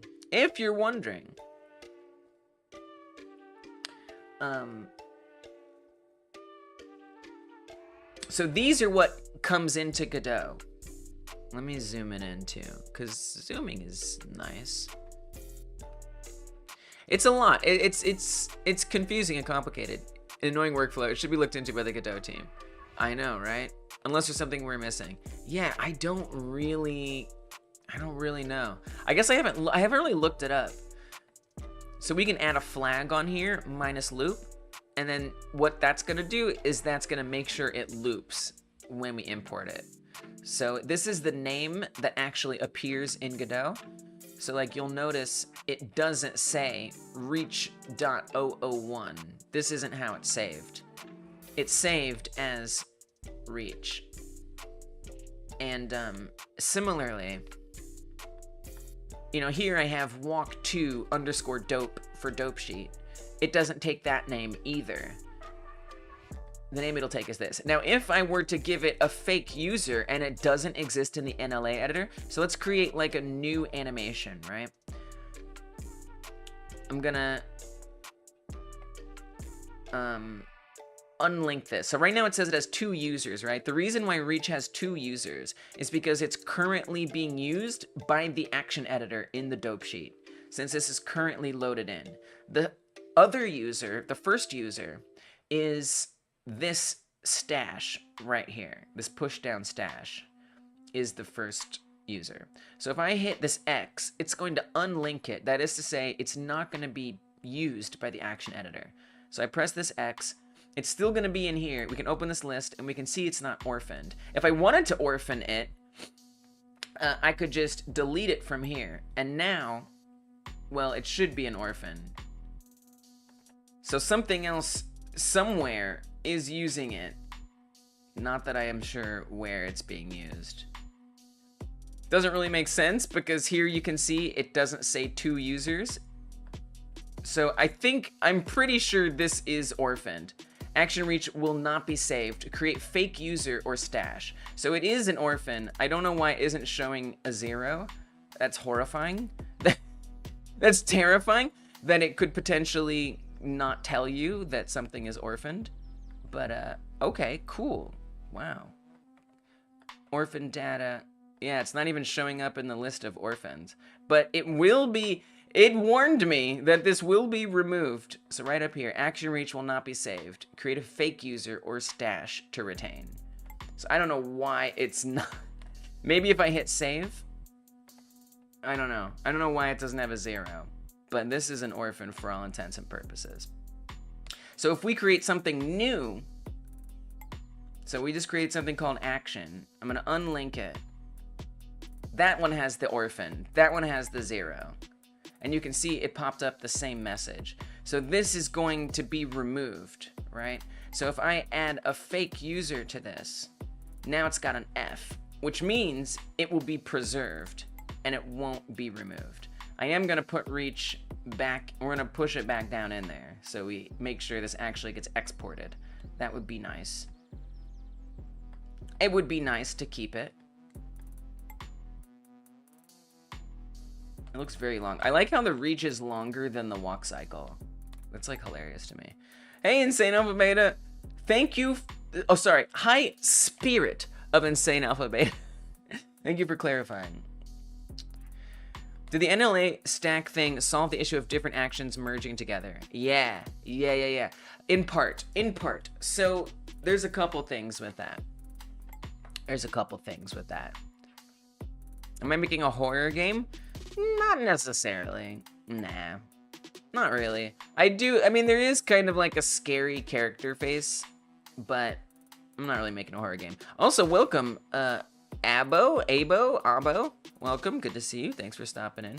There is a scary face on the character, but nah, not really. It's about an alien that's invading Earth and, you know, smacks helicopters out of the sky. It will eat flesh. So there will be some, it kind of looks like you're making a jump scare. I mean, there will be moments where the alien turns around, looks at the camera, and devours a human body, and it will be gory. I'm using a PC that I built, actually. We are waiting for Godot. You're right. There is no more likely time to be waiting for Godot than when I import stuff. I actually should have saved sooner. Okay. You are severe. What age are you? If it's not a rude question. 60? 70? What age would you say he was? All right. From the Book of Waiting for Godot. It survived! It made it! It made it! So here's the game that I'm working on. It's a work in progress. It's got a long way to go. But you're an alien who's invading Earth, and you're tasked with collecting people and animals, and you're gonna send them back to your home planet, and you might turn around and devour them if you eat them. And so there's a lot of work to do. Obviously, you can see the helicopters go through the building. I haven't set that up yet. Don't worry about it. It's a work in progress. We can smack these helicopters, and they go away. In theory, you'd be able to actually damage these helicopters and then pluck a person out of them. Also, okay, we got some things. So anyway, so that's the game. It's not a horror game. But thank you for stopping in and asking. Node not found, skeleton leg right, relative to root main scene. AnimationTree reach, couldn't resolve track. Armature skeleton 3D. What is that even talking about? Oh, I know why. Oh, so the reason why that's happening, okay, because we updated it in Blender. That's why, I know why that's happening. Loving the stream. Okay, thanks, Merp. Thank you. I wish I could use Unreal for the game jams. You could. You could. It doesn't support HTML? Really? I believe you. I mean, I'm willing to believe you. But I thought it did. That's because these paths are different. Anyway, in terms of the overwriting that you were asking about, Psychonic, it does help. So what you can do is you can make sure you check or uncheck these boxes. The newer version doesn't. And you have a new version? I'm willing to believe you. Is it like because it's like too complex or something? It's like, I didn't know that. Interesting. That sucks. Yeah, I mean, so I did find a way to play game files without it being a risk. So, I mean, so, a couple things. I would like to think that Unreal would have a way to say, like, turn off Nanite or something, or turn off Lumen, and then it just doesn't export with those things. But I am looking into a way that I can play game files. Game files might be allowed again soon. I might be allowing game files again soon, so keep that in mind. Anyway, so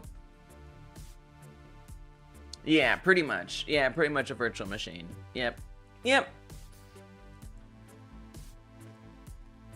Virtual machine. I found one that seems like it'll work well for our purposes. I just have to like practice with it a little bit. Yeah, right, they're pretty safe. They're pretty safe. They're pretty safe. So I just have to kind of run some tests. So you see this checkbox here? This can help a little bit to make sure that certain animations don't play. And then the other thing that helps me is that I make sure that I have a bunch of keyframes, and I just have to kind of be careful about what I pick or what I don't pick. Why did I disallow game files in the first place? Because my computer detects them as viruses, is the problem. And that has a couple implications. Number one, it wastes a ton of time, right? Because I have to go in there and turn off my like firewall maybe. I gotta change my security settings on Chrome browser depending on the file. Sometimes I have to turn off my protection in Windows Defender. So I have to do one of or all three of those things at random times depending on people's game file. It's super annoying. And it takes a lot of time, and it sucks. So that sucks. But then I'm turning off my virus protection, and I have to remember to turn it back on. So what do I turn it back on in between everybody's thing that we check out? Because somebody, like Psychonic points out, could be a malicious actor. And that's the other problem, right? Is somebody might actually try to submit a virus. Or maybe they don't realize they're submitting a virus. Maybe they have a virus and it gets passed on through that file. I don't know. So it becomes impractical for me to be able to download it, because either I turn off all of my virus protection every time I do the game jam, which means I'm vulnerable, or I turn it off and on for everybody's game file, which still makes me vulnerable. And it's like, this is not gonna work. So that's why we don't do game files. And a virtual machine might work, but the problem is I might still get a virus warning, and I might still have to turn it off and on. And so it still might waste a lot of time. And depending on how I give privileges to the virtual machine or not, it may or may not be able to access it. So I need to do some experimentation to make sure it works right before I can tell everybody to start doing it. So it takes some time. With Unreal Engine, you get a pop-up that it might be a virus. Yeah. Click Team Fusion, antivirus blocks a download. Yeah, it's different stuff for each one. One of my friends got a DM from an unknown person saying they want their friend to don't ever do it. Never do it. Unluckily for them, my friend is a programmer and game developer. Yeah, don't ever do that. Never, ever, ever, ever play anything anyone sends you. Literally. Like, I mean, you might think about, like, well, it's my friend, right? What if your friend gets hacked? What if your friend gets hacked? You don't know. You don't know. Like, they better be, like, in person or telling you. They better show you themselves sending the message or something. You gotta be careful. And if nothing, if you're really not sure, yeah, use a virtual machine of some kind. It's risky business. It depends. It really just depends on how risky you feel like being. The other thing you can do is you can scan stuff, right? You can scan stuff online. Blink if you're being hacked. So you can download the file and then, like, upload it to a website that scans stuff. You know? Total Virus, I feel like, is one, I think. Virus Total. It's like a website you can check. You know, there's places you can go to see if something has a virus.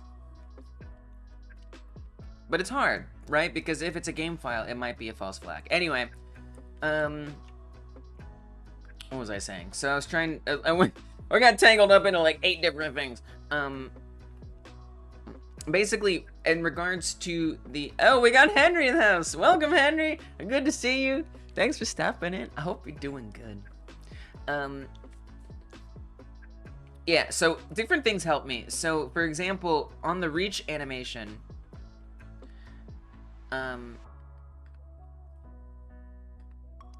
Oh, Olaf.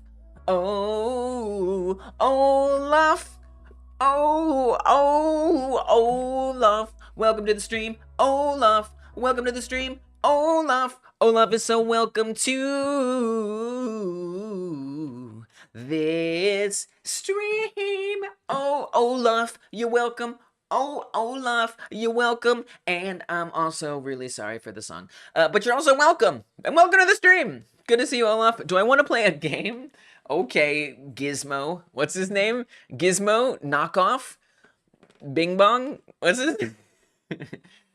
Clockwork?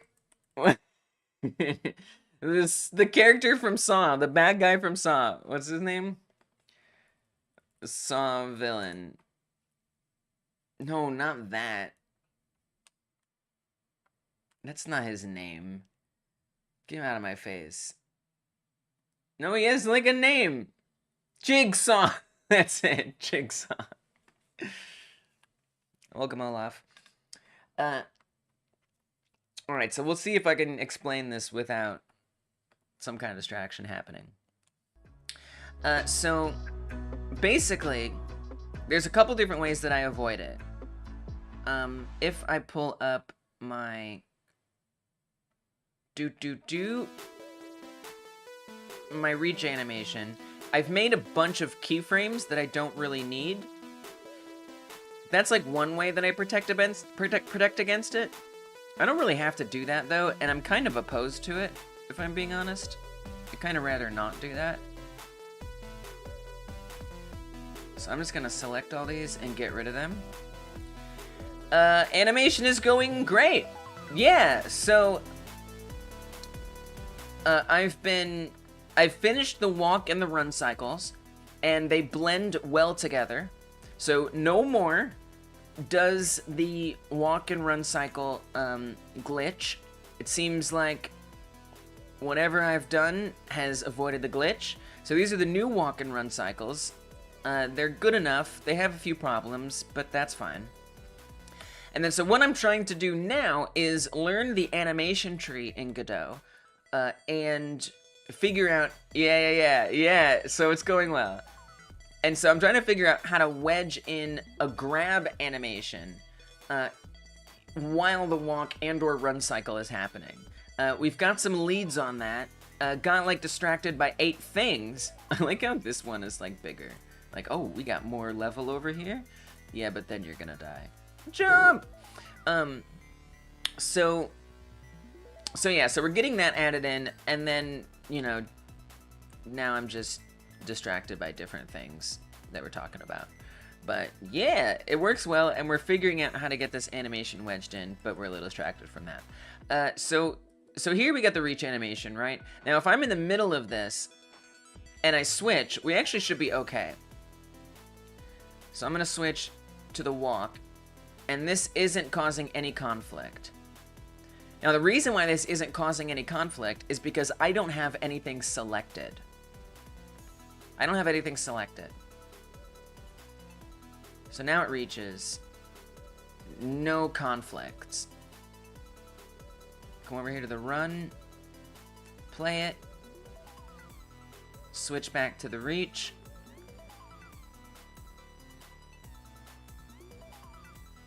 No conflicts. I mean, now there might be... So let me see if we get that run in that position and we come to the reach. So you can see there is a conflict, right? The other arm and the other legs are... Yeah, they're in different positions. It doesn't really matter for this animation, right, what position these are in. However, in theory, this could change the default position of the character. Which is kind of not necessarily a great thing. But overall, it doesn't really matter, because the only thing that I'm animating here is this reach. Now, with the walk and the run, what I've done is I've added blank keyframes for all of these here. So that way, it doesn't conflict at all. And these are literally blank keyframes. They're all set to 0. Nothing actually changes in any of these keyframes. It's like the default reset T-pose position, basically. And that allows me to switch between the walk and the run without them having any conflicts. If I come to the reach, that's going to have a few conflicts, but ultimately not a big deal because it's not animating bones that conflict with this. And if it would, I would make sure I had keyframes here to keep that conflict from happening. So it just kind of depends on my needs, basically. But ultimately, it's not going to change the animation, which is fine. I don't know if that really answers your question. I don't think it really does. It's just about being careful and just knowing what affects what. And, you know, if I save it like this. It looks like I deleted the elbow. Is the elbow gone? Did I delete the elbow on accident? I think I did. I need to put the elbow back. I think I deleted the elbow. So I'm gonna come back to the reach. There we go. I do not want to delete the elbow. Elbow right. Oh no, it's not deleted. Delete these. There we go. Okay, so that's all in there. So I'm gonna save it like this, right? And let's say I switch to the run. Puts us in a weird position. Now you can see there's actually some weird things happening here. It's extended this to 60 frames. That's not good. We don't want that. That's definitely not what we want. But that's because we're running this within the reach strip, right? So wait, if I do this here, I don't know. I'm a little confused. I'm honestly a little confused by what's happening, and I don't want to answer this question anymore. I don't know why this is 60 frames long. You know what I think happens? I think Godot wraps it. Let me see what's happening here. If I come to the animation player and we look at the run. Yeah, so Godot is wrapping the run in the right way. I'm just gonna save it as it is, just out of curiosity. I just kind of want to see what happens. I don't think anything weird is gonna happen. I'm not explaining any of this well, and but I'm gonna let's try it and let's see what happens. Basically, Psychonic, I did figure it out, and I don't know how to explain it. I think is the reality that I have to share with you here today. Okay. So that's gonna overwrite things. The run looks fine. Let me actually drag this in here. And let me see what this looks like. So I'm gonna editable children. Look at the animation player. Go to run 2. Yeah, so it keeps it wrapped. So that didn't mess that up at all. It looks fine. It loops fine. The run looks great. Come to the reach. And the reach looks fine. Interesting that it added all those in there. Why did it add all those in there? I just removed them. If I come to the reach... I'm actually a little surprised. Is it because this one still has them?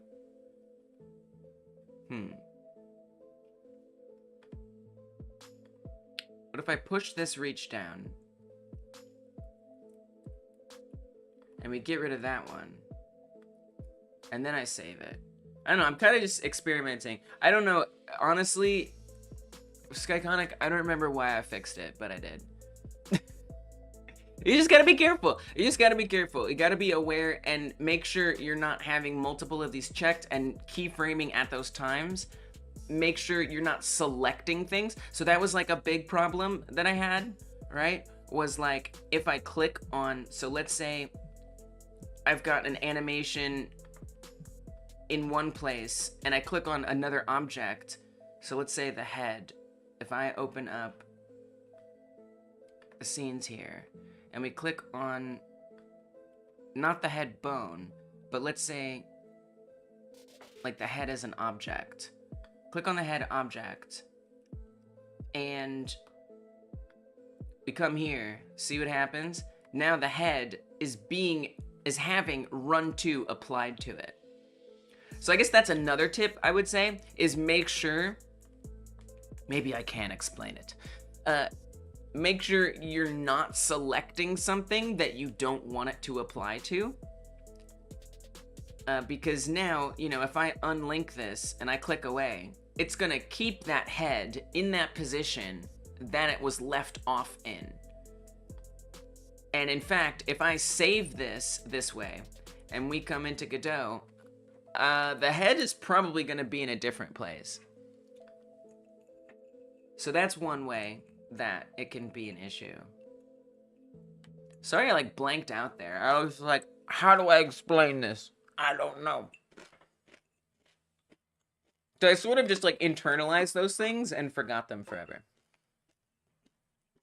Alright, so there you can see this looks wrong. So this is I think more what Psychonic is talking about when Psychonic was asking if I figured out the animation mixing up thing. So here what this has done is this has actually transformed the position of the head because I had the head clicked on when I changed to a different action. So I'm just gonna undo the crap out of that, of course. And then if we save it, it'll go back. So just make sure that when you're choosing things in the action editor, love the frog character, yay! Yeah, me too. When you're clicking on things in the action editor, just make sure that, you know, you don't have the wrong thing selected. Otherwise, it's going to change the fundamental transform position of that. And, you know, you can also manually put the head back to where it's supposed to be. That's another option. So now in Godot, it'll re-import, and it's going to put the head back where it belongs. Presumably, probably. Assuming it doesn't crash. We may well be waiting for Godot. It shouldn't take too long, though, right? Right? There it goes. We got it. So there it goes. The head's back, and we're all good. So that was I think, the main problem I was having, was not being careful about what I have selected when I click on an action while in the action editor. That's pretty much the main problem that I was resolving, that I was having, and I eventually resolved. And then that same thing can happen between animations, and that can change the body position of the character in a way that may be undesirable. So like even right now, if I go to the main scene,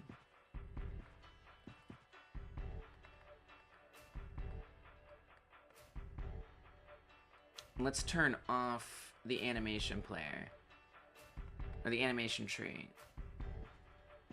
You know, and in the main scene, oh, it's still animating, so I have to save it.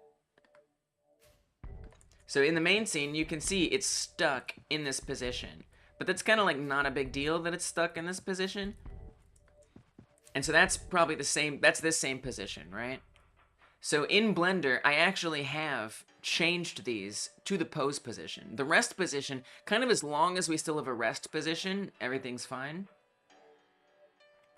But this is actually set as the pose position right now. Which doesn't really cause us any problems, because there's always going to be an animation. You know, if in theory there is an idle animation where the character's like breathing, which there's not, because you pretty much don't stand ever. You're constantly moving. And so as soon as the game starts, you're gonna be in the run already, so it kind of doesn't matter. Anyway, I know I'm belaboring this. Oh, and look, it resets it to the T-pose anyway. Interesting, it still is leaning forward, and it's not leaning back. I don't really know why it put it back to the T-pose, but it did. But it did. So anyway, I've gone way off topic. I hope that at least answers that a little bit. Pretty much just make sure you know what you're selecting. Be aware that wherever you leave everything off is going to affect the pose of your model. Or your object. You know, if you don't have an armature, it'll affect the like shape of it, and you might not want that. So sort of make sure you have a default place to come back to. You could always create that as an action in the action editor. You know, we could create some blank thing. I don't know if I can do the rest position. Can we keyframe the rest position? I'm not actually sure. I don't think I can. So if I grab the armature and I select every single bone in here, and we keyframe that. Yeah, I don't think that actually keyframes the rest position. Unfortunately. Which is, you know, whatever. Which is fine. But you might want to make sure you have something you can go back to, so you can reset all of these. But you can also just put it all at 0. You know, like take... Here we've got X at 8. I could put this back at 0. Put the hand back at 0. We're not animating anything. This is kind of a good idea, actually. I feel like this is kind of worth doing, just to like have. Maybe we just do this. And then we can prove if this even works. Set these all to 0. Leg. Put these at 0. Put the foot, it's already at 0. Leg, put it at 0. Foot, put it at 0. So now we're back in T-pose.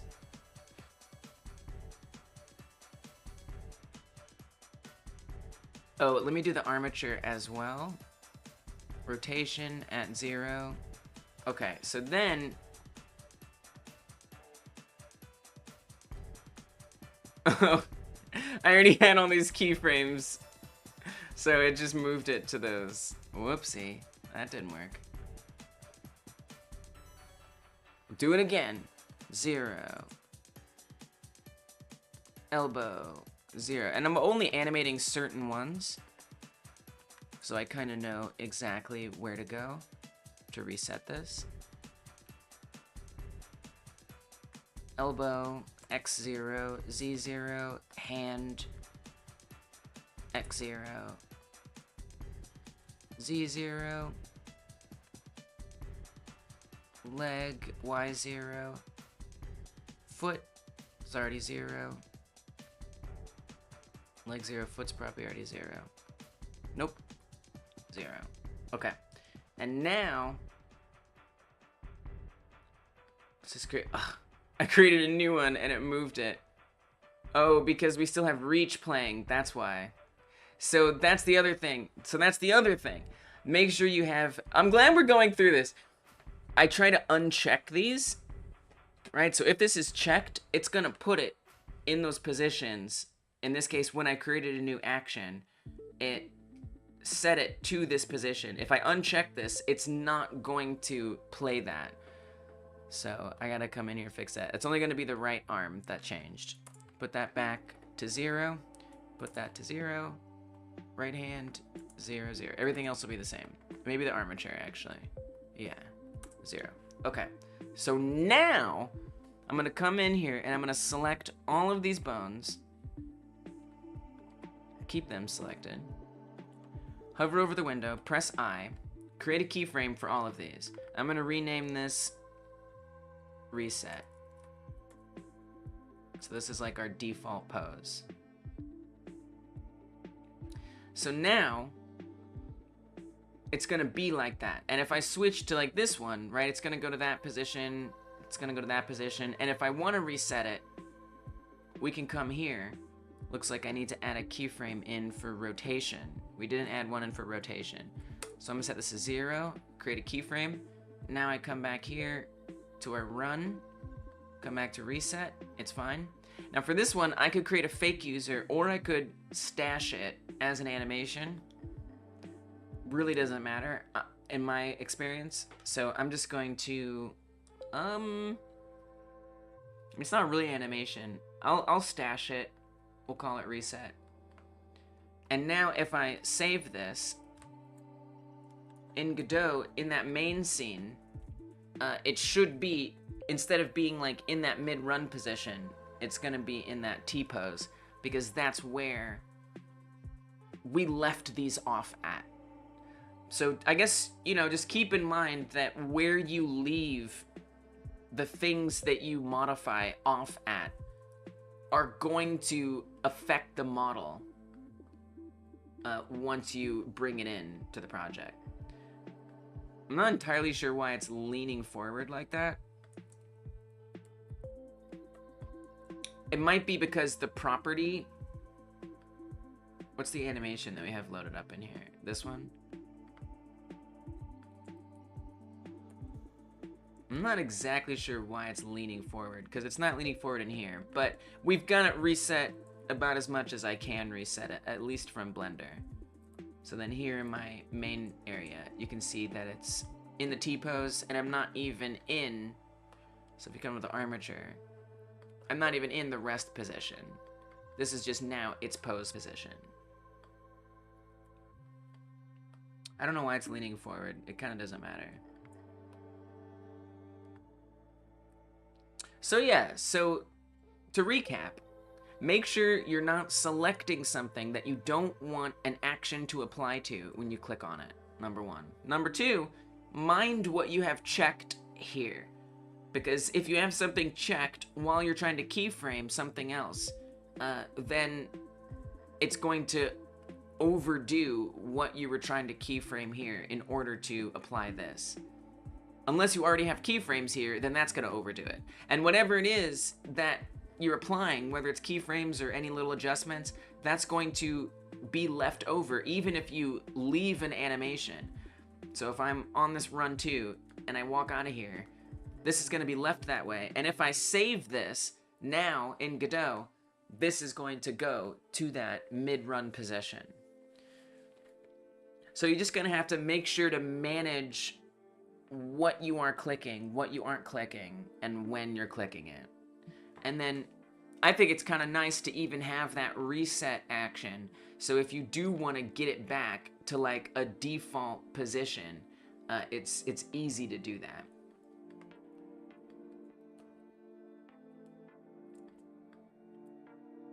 I'm not sure why it isn't in Godot this way. You know what would be a better example too? Is if I drag in the blend file. Let's see, I'm actually kind of curious if that actually happens. Oh, it's in T-pose. So, I don't know. Sometimes it does it, sometimes it doesn't. I'm actually a little surprised that that isn't leaning forward. I wonder why. So there's still mysteries. There's still things I don't fully understand.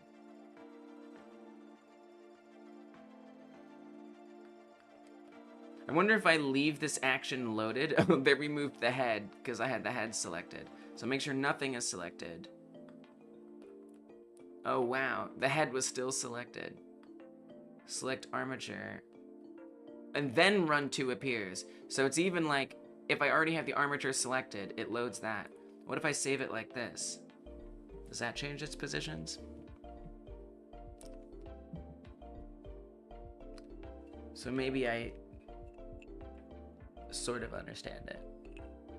To me, as long as it's not affecting like the result in the game, like we're kind of fine.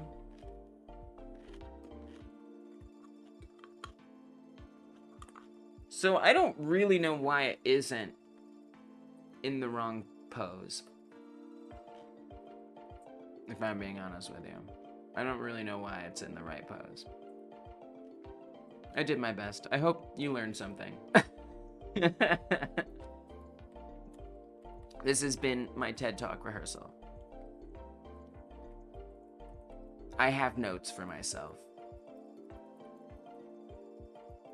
Alright, let's get this out of here. Let's get this out of here, and I'm gonna get back to my intended task instead of going down this hyperfocus hole that I don't think anybody really asked for.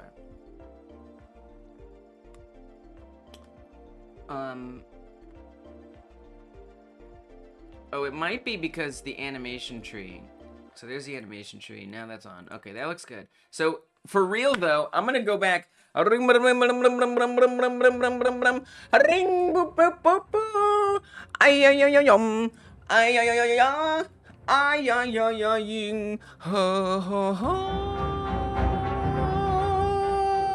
I just needed to reset my brain a little. This is hyper game dev, and that's what I needed to do. So AnimationTree. Did you guys see my ADHD just like grip me for the last like however long I just spent talking about that? That was terrifying. I don't even know who I am anymore.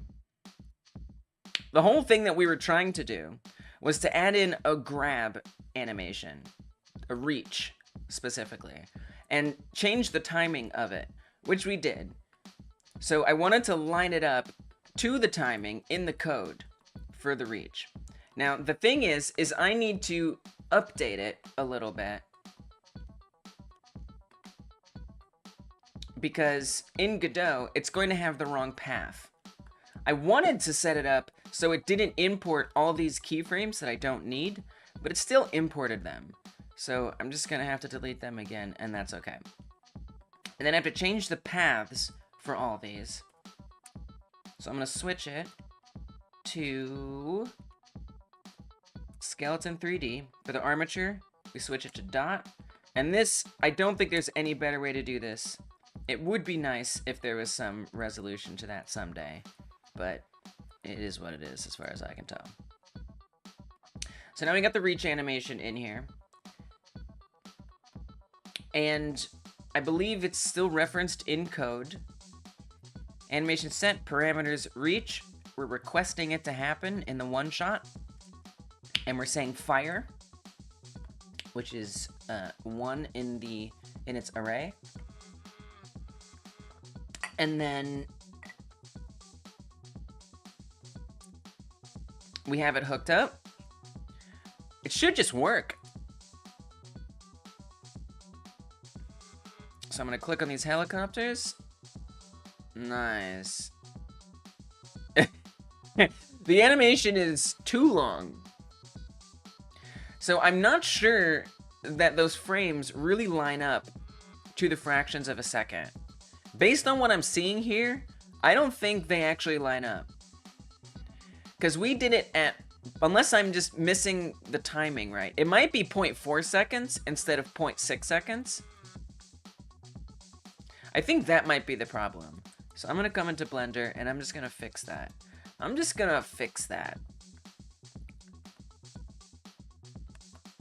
feel like I just came out of a vortex trying to answer that question. I just like can't even believe that happened.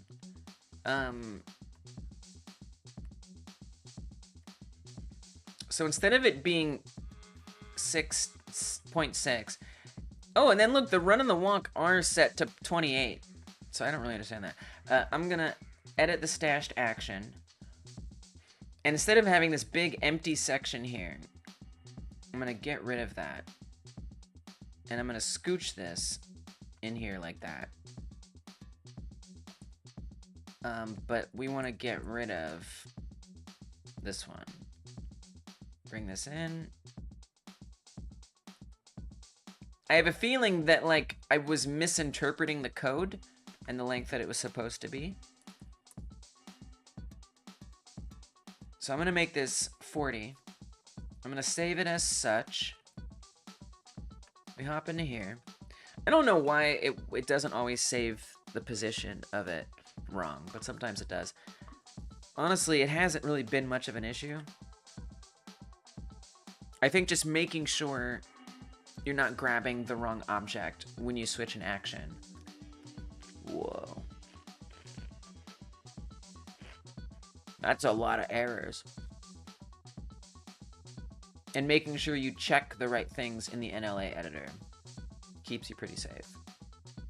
Oh, right. So when we update it, all the references get broken now. So I have to come into here. I have to delete all of the ones I don't need. I barely understand why.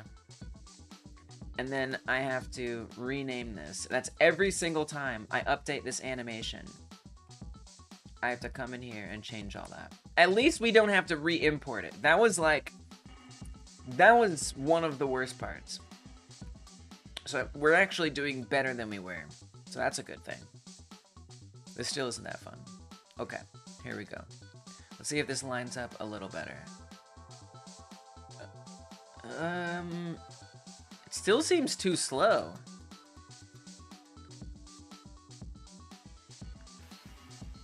Confusingly, surprisingly. And we made it so much shorter, too.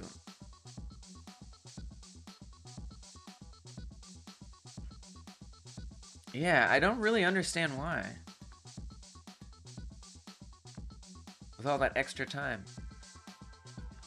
Because in the code, and again, I don't know that that actually converts into fractions of a second. In the code, we've got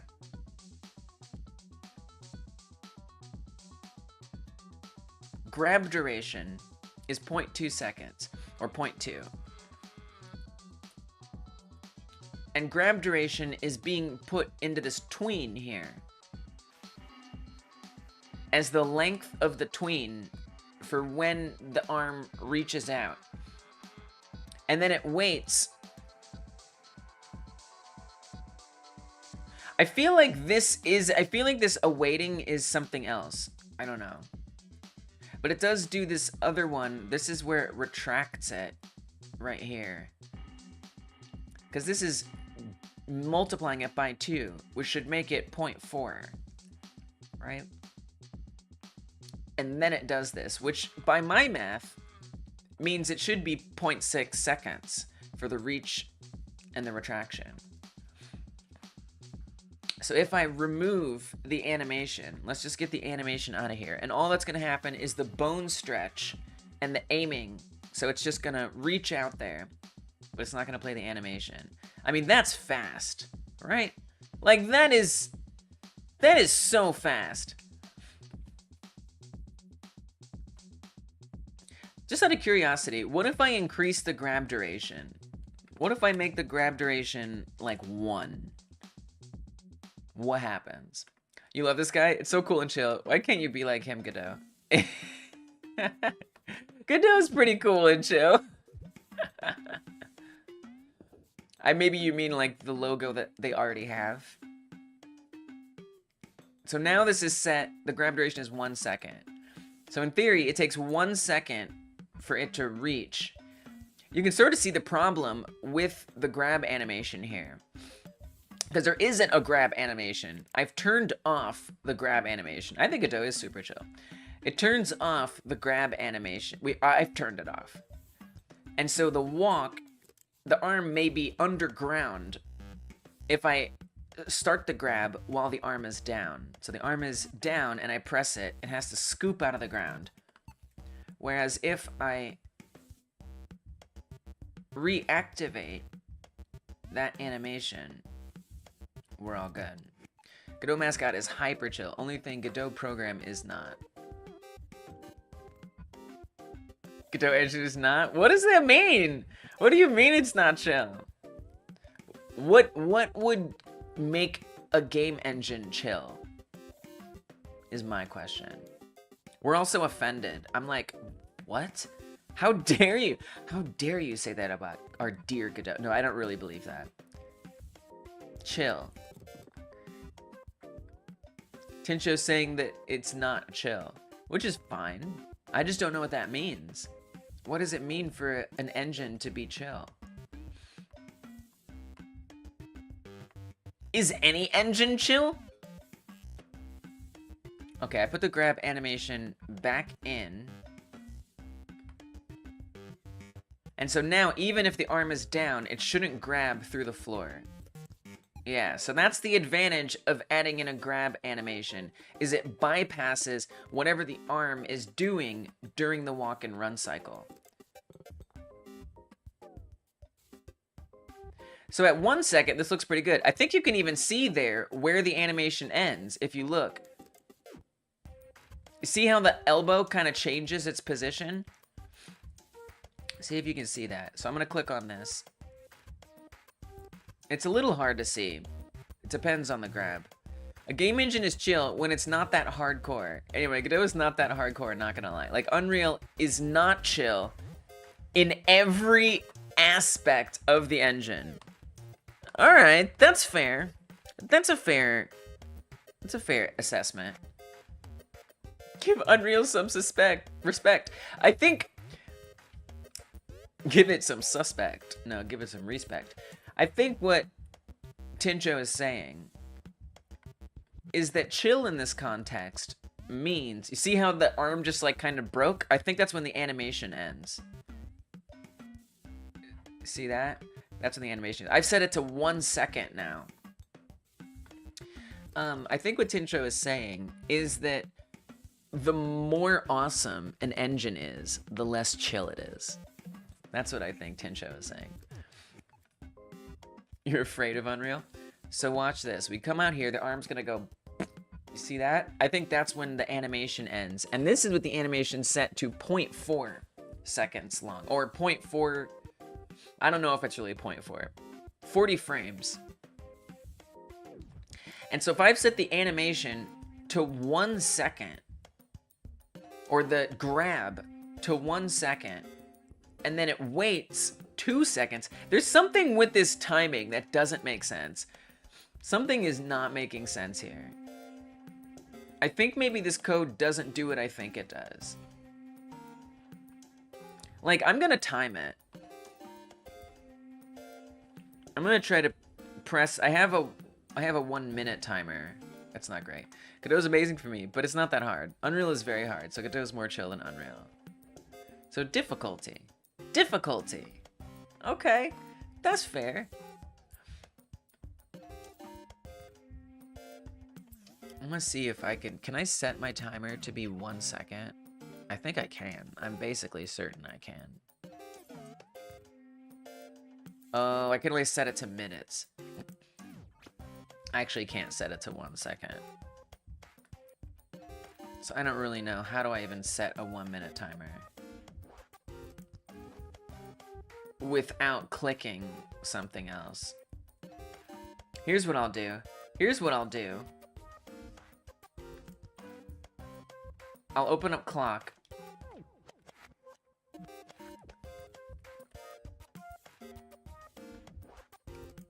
Open up the clock app.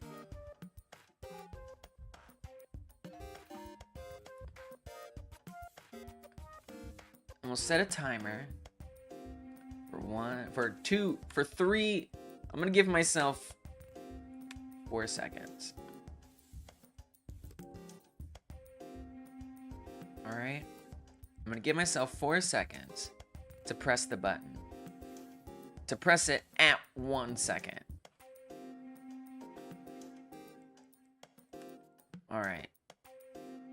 Click it. 3, 2, 1.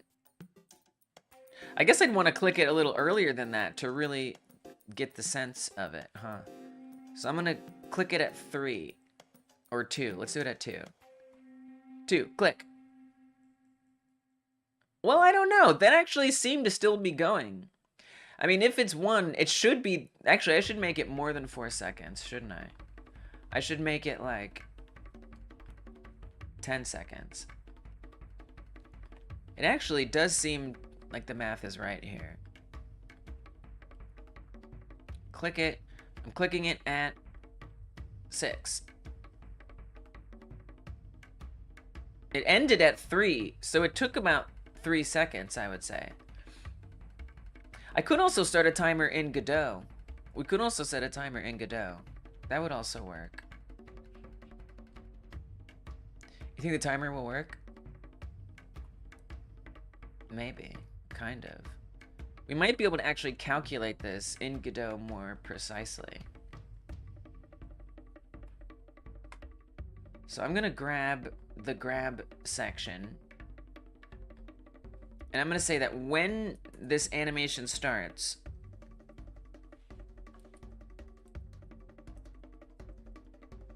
I'm gonna say create. Do I know how to create a timer? Do I know how to create a timer? I don't know if I remember how to create a timer. Get tree, create timer.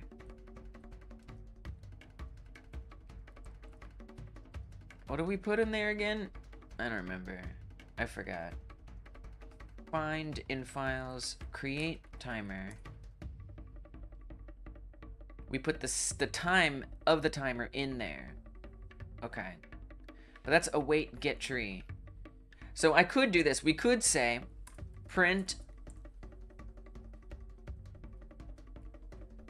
You know, I think I'm gonna actually use, I'm gonna create a real timer. I'm gonna create a real timer here, actually. Let's do a node timer.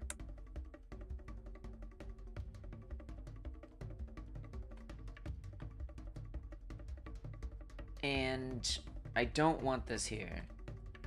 I want this in the main scene. Main scene. Create a new timer. And this one, I want it to start. Let's give it a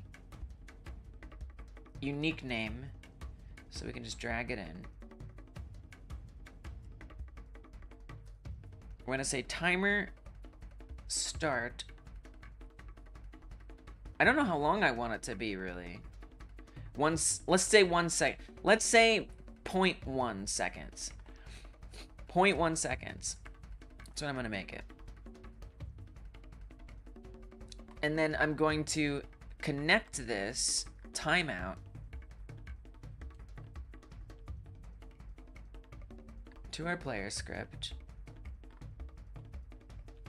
And whenever it times out, I want it to print, and we have to make sure that timer loops as well. It does. I want it to print a variable. So let's say string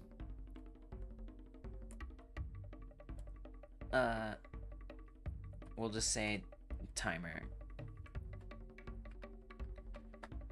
So I'm gonna come up here and let's create a timer variable.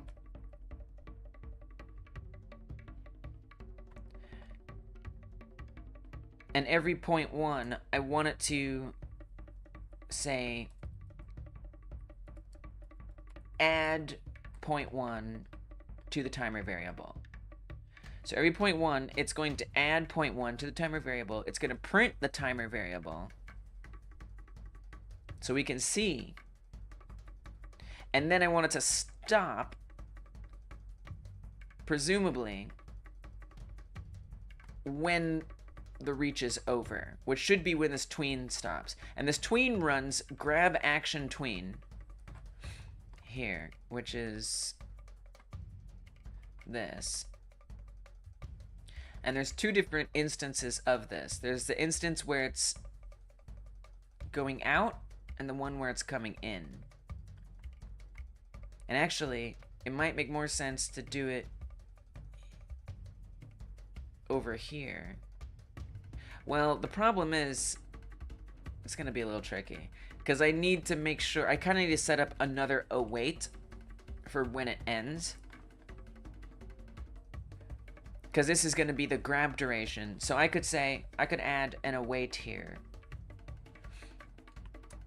And say that when this tween runs, wait for the grab duration to end. And then when that times out, we want the timer to stop. Not the best way to do it, probably. It'd probably be easier if I like had some way to say when the tween ends.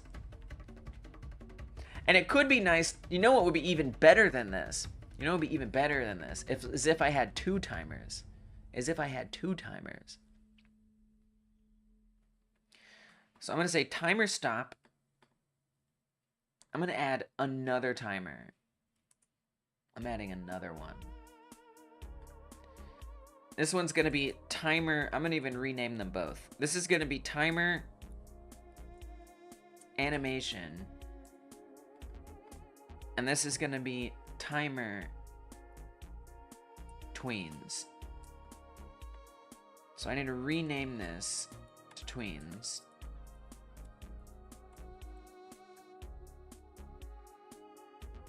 Rename this to tweens.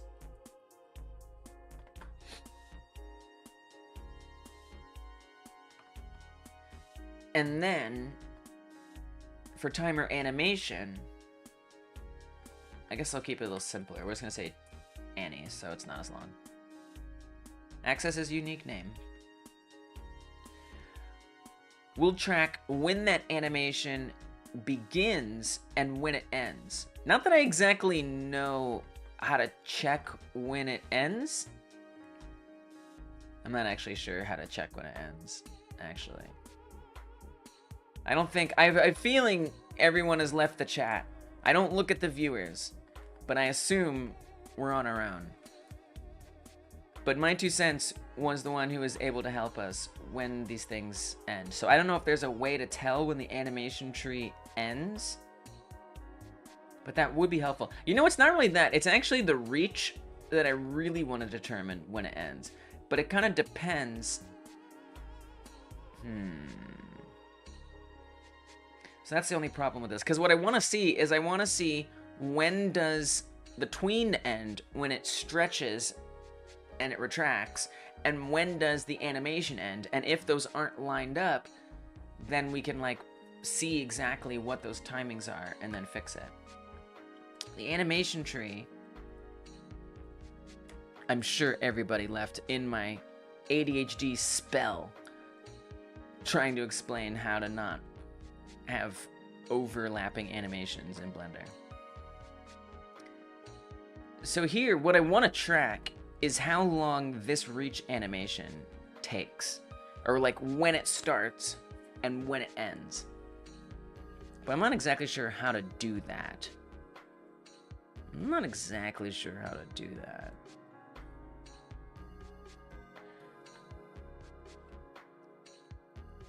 GD script, animation tree, animation finished. I don't know what I'm expecting to find from this. Checking if animation finished playing. Great, Godot forum. We'll see. Hopefully this is gentle on the internet, on the all internet. Thank you, Tencho, for the Godot smile.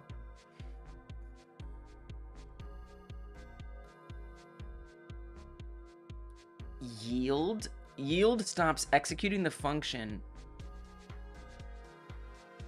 Yield stops executing the function. Oh god, it's so bright. Until the given signal is emitted. If the signal returns some value.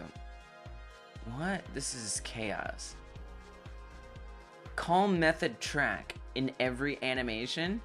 Add a key at the end? Alright, that's actually not a bad idea. I actually like that idea. That's a good idea. Let's do that. So we can add... I love that. That works for me. So what that's saying is we come to the reach animation and we're actually going to add a keyframe at the beginning and the end that tells us when it starts and when it finishes. So we're going to do a call method here, and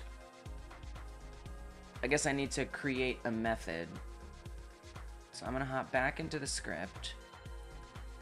Function on animation start. Function on animation end. We'll say reach just so it's not as much chaos.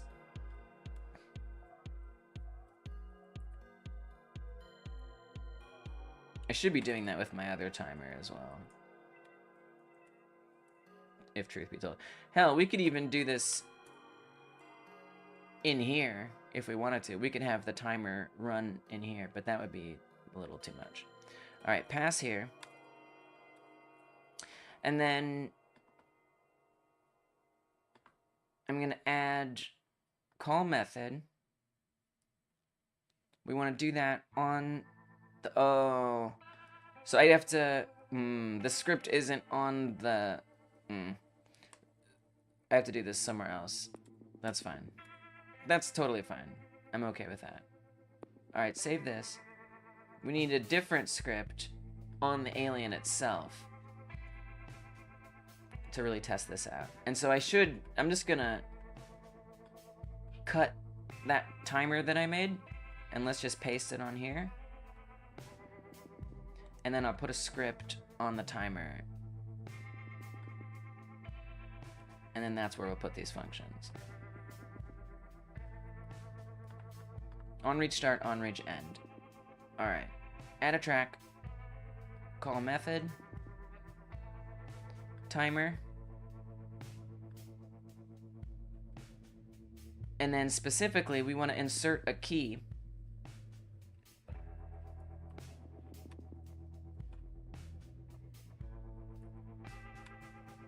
Oh, I might have to save it first. Save it. Insert key. There we go. Reach start. Right here. Put that at the beginning.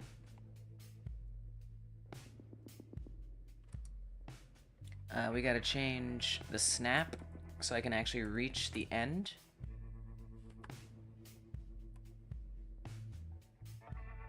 Of it here. Guess I could just play it. It should stop. Alright, then right here. It's relieving having someone game deving in the background when you're game deving too. Nice. I love that. Yeah, it's like we're co-working. Oh, that's covered up. I gotta fix that. We're co-working. It's honestly, that's why I like hearing about you guys working too. I want that relief. Don't I deserve that relief too? What you working on, Tencho? Add a call method.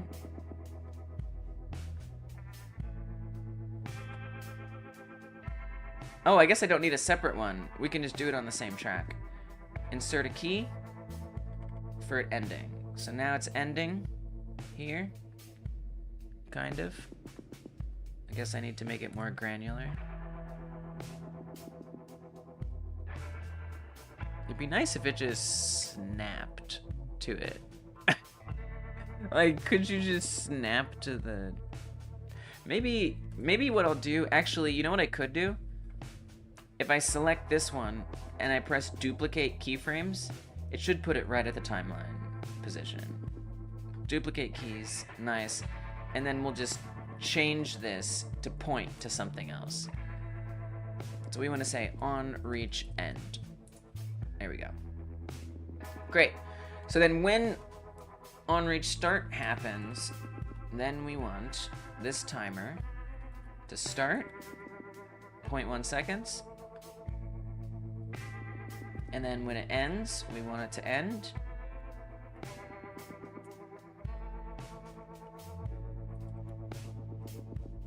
Or stop. Oh, I think I forgot to close that correctly on the other one. Oops. Stop. Oh, Tincho's working on a Pong local multiplayer thing. Nice. You got really exhausted of working with code, so you're doing some mouse or some menus and an overall upgrading the user experience. I love that. I love that about game dev. I love that you can switch to like different stuff if you're tired of something in particular. Nice. Yeah, Tincho's making a cool game. I can't play a video of it or it's gonna tank my internet. But I can at least show you a little bit of what it looks like. I can show you a little bit of what it looks like.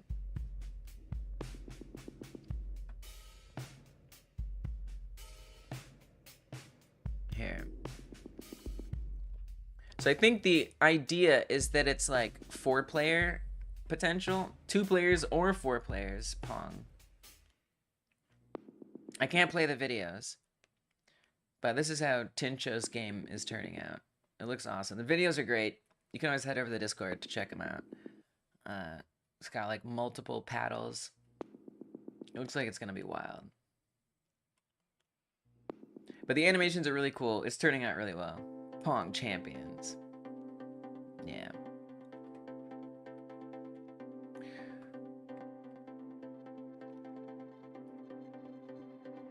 Alright, so this timers will begin. I'm also going to want a variable on this side. Variable timer. And I want to say that when it starts... Well, not when it starts, that's for something else. That's for something else. That's for the timeout. So I need to connect the timeout to our script here. You want to change the name? Pong Champions? Oh, I guess it is a little cliche. Cliche isn't necessarily a bad thing. But maybe like a title that more clearly communicates what it's supposed to be. You want to go with something more original. Yeah, that makes sense. Maybe you can like make sure to communicate what type of game it is, like multiplayer Pong. That's terrible. Party Pong. Pong Champions. Oh wait, you already said that. Pong and Friends. Nice. Nice! I like that. That's a good one.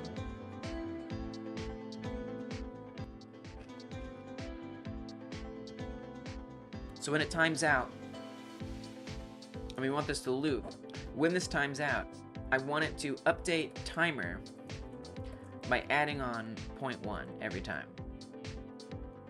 And I also want it to print what timer currently is. In addition, I want it to say, Pong Party, you like it? We'll see. I don't know. It's just an option. I want it to print animation length, animation, we'll say anim duration, and then string timer for this one. And then for the other one, I'll say tween duration. We'll do it like that. It would also be nice to say that when it ends, so when it begins, print tween started, and when it stops, print tween stopped. And it would actually be nice even to say what the time is. The time being string timer.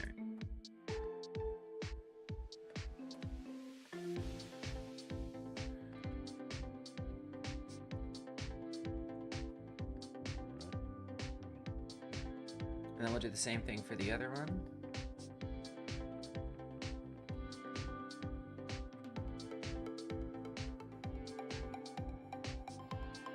When it stops, and I'm stopped. I'm gonna get rid of some of the other, there's some other prints floating around.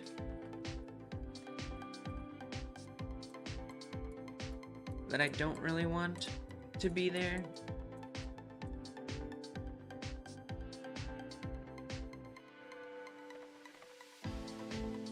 Here. All of these. Get them out of here. Alright. I don't know if this is gonna work right away. I'm gonna have to fix something. Oh!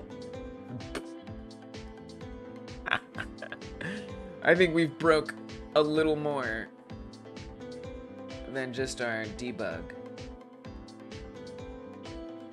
Node not found. Root main scene player.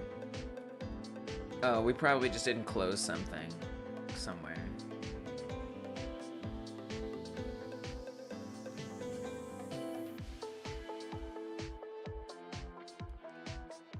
Wait, why?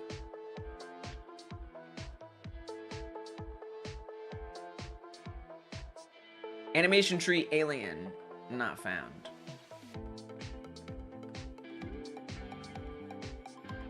What? AnimationTree _ alien. Did I rename this? When did I rename this? I don't remember renaming that. Apparently I did on accident. Alright, let's see what happens here. I'm not sure if this is gonna work. Oh, okay, alright. Okay. I messed up my debug a little bit. Let me fix that.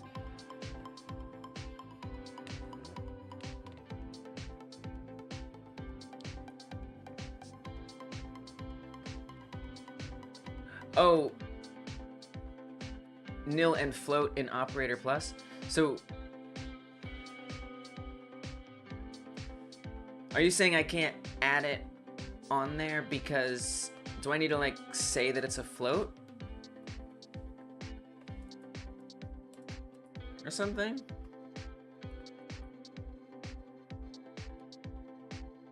Probably should do the same over here.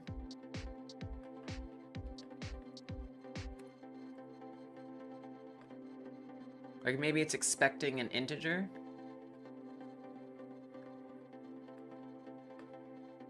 Okay, there we go. Nice. All right. What do we got? What do we got? That is pretty hard to read. We've got tween started. The animation starting isn't working, so I gotta fix that.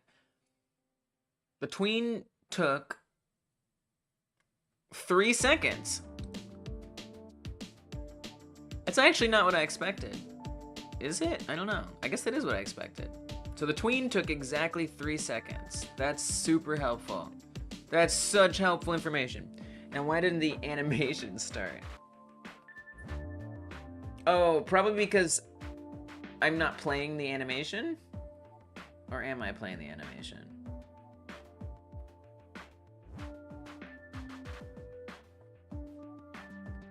If I am, I'm confused.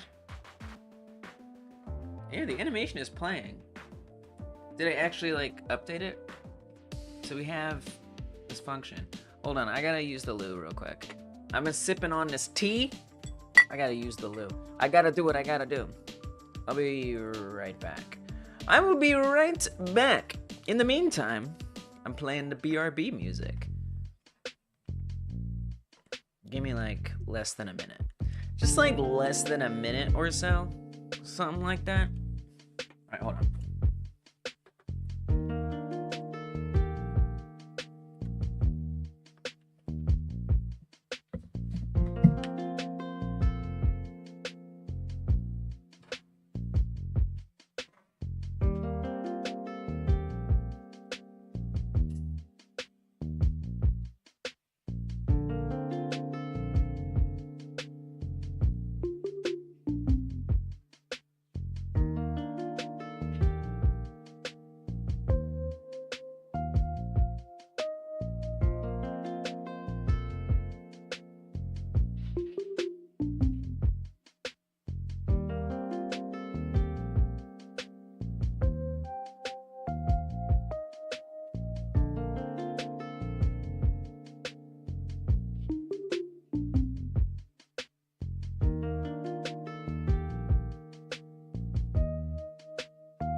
I did have a thought while I was gone. That's probably not actually 3 seconds. Because if I'm adding 0.1, it's not resetting every... That's not how seconds work. Right? Like, it's not like... Because like, there's 60 seconds in a minute.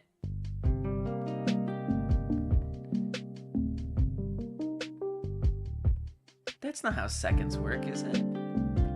So it's like 0.1.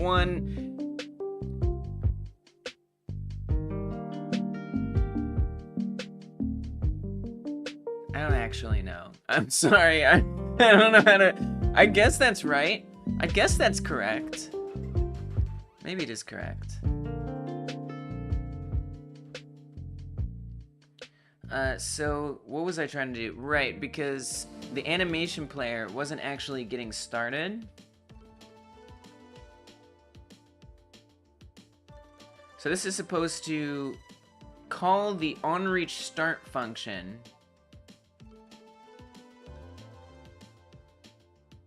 Right, but are we starting the timer? The onReach start function is supposed to start the timer.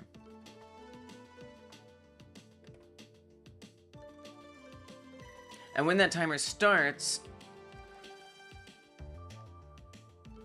it should add plus 0.1 on there. So I'm actually not sure why. Oh, we should also add a print that it started. That would help a little bit, actually. So I'm gonna say print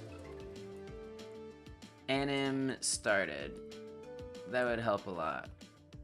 I would at least confirm whether or not it's beginning. It's not.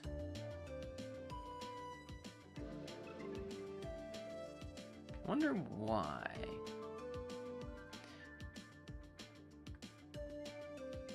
Because I'm modifying the reach animation here. And in the animation tree, we have reach set in there. Is it like not up to date or something? Hey kitty cat, we got a kitty cat. This cat is fixing for a cuddle. It's cuddle o'clock for this kitty cat. Come on, buddy. Yeah, come on. It's all right. You are welcome to cuddle. Permission to cuddle. Oh, you're a sweet cat. Yeah, you're a sweet cat. Yes, you are. Yeah, it's okay. You can come cuddle. It's okay.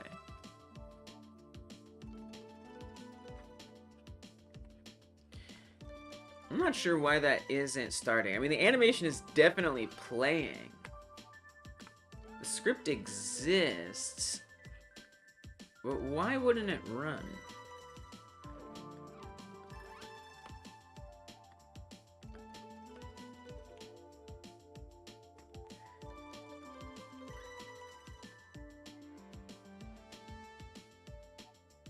I'm not sure.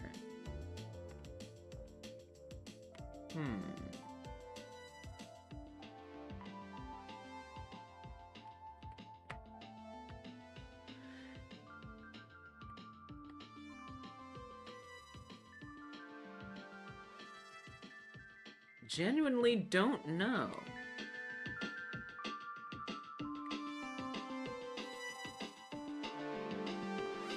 Maybe if I like move this over, I don't know, maybe like the call method, I just moved over a little bit. Well, that didn't fix that. I gotta move the cat cam. Cat cam is not in a good place. Let me put it up here. Hey, he's out. He's done. Goodbye. Goodbye, my buddy.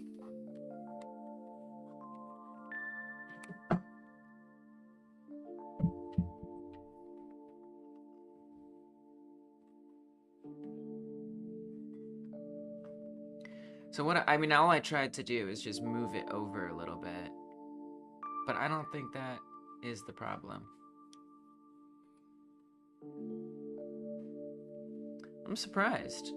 I'm surprised. I thought that would work.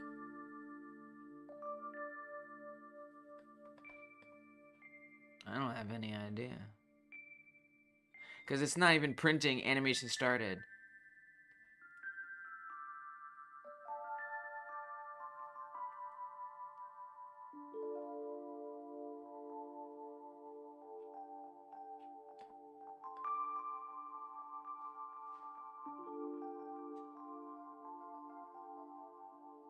Do we need an argument in there? I wonder.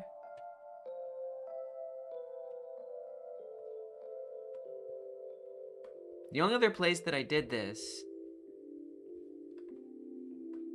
was over on here.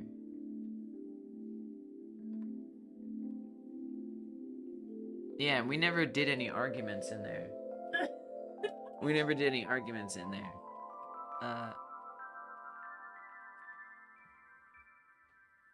I don't know. I mean, it's just for a little test, you know? I kind of don't need to, like, worry about it. Like, I gotta let this go and just move on with my life.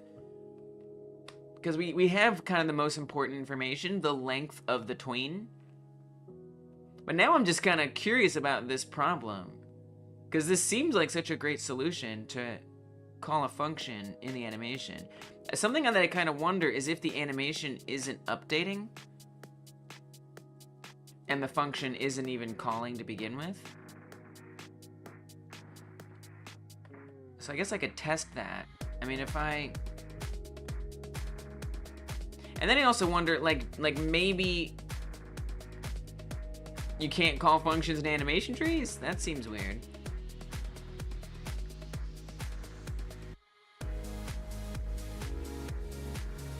So I could add something else in here. We could like animate the head or something like really obvious, just to like confirm if it is or isn't actually working. So I'm gonna add a keyframe here for this head. And then what if I just stretch it out?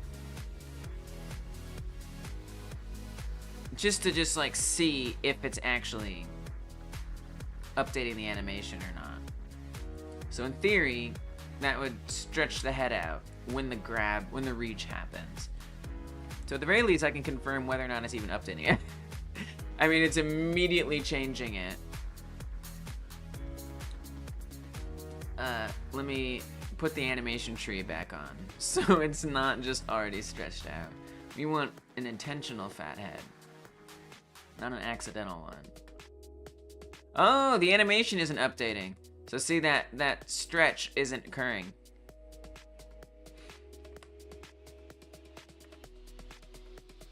Oh. Wait, do I understand what's happening? Is it because I need to save it? Like I need to save it, like overwrite the reach that exists right here? So if I remove this reach and I save the current one,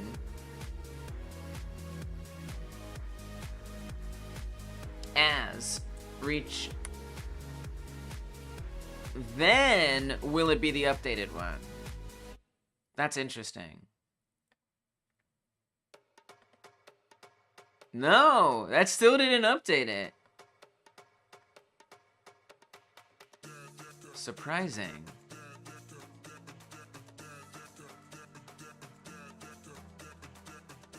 But I replaced it.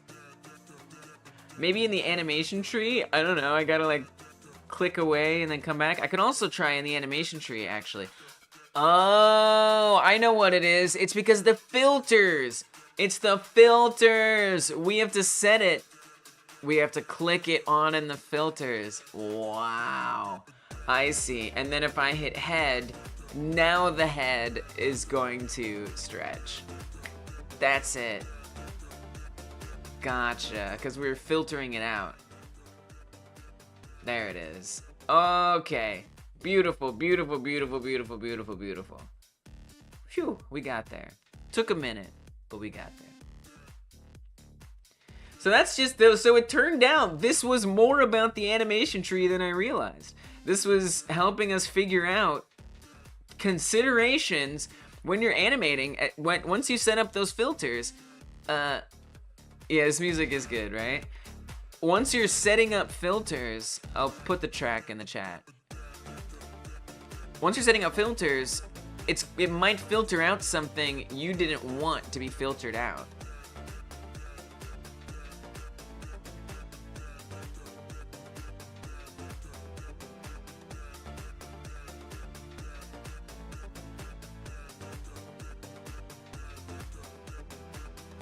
That's super good information to have. Yeah, you're welcome.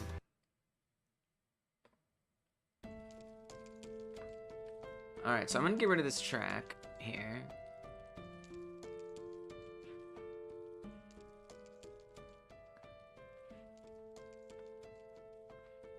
And so now I can actually track these at the same time, and we can see what turns out to be longer or not. So I'm just gonna click on one of these helicopters, and now we'll see how the animation lines up. Wow, so right now, the way I have it set up now, so I set up the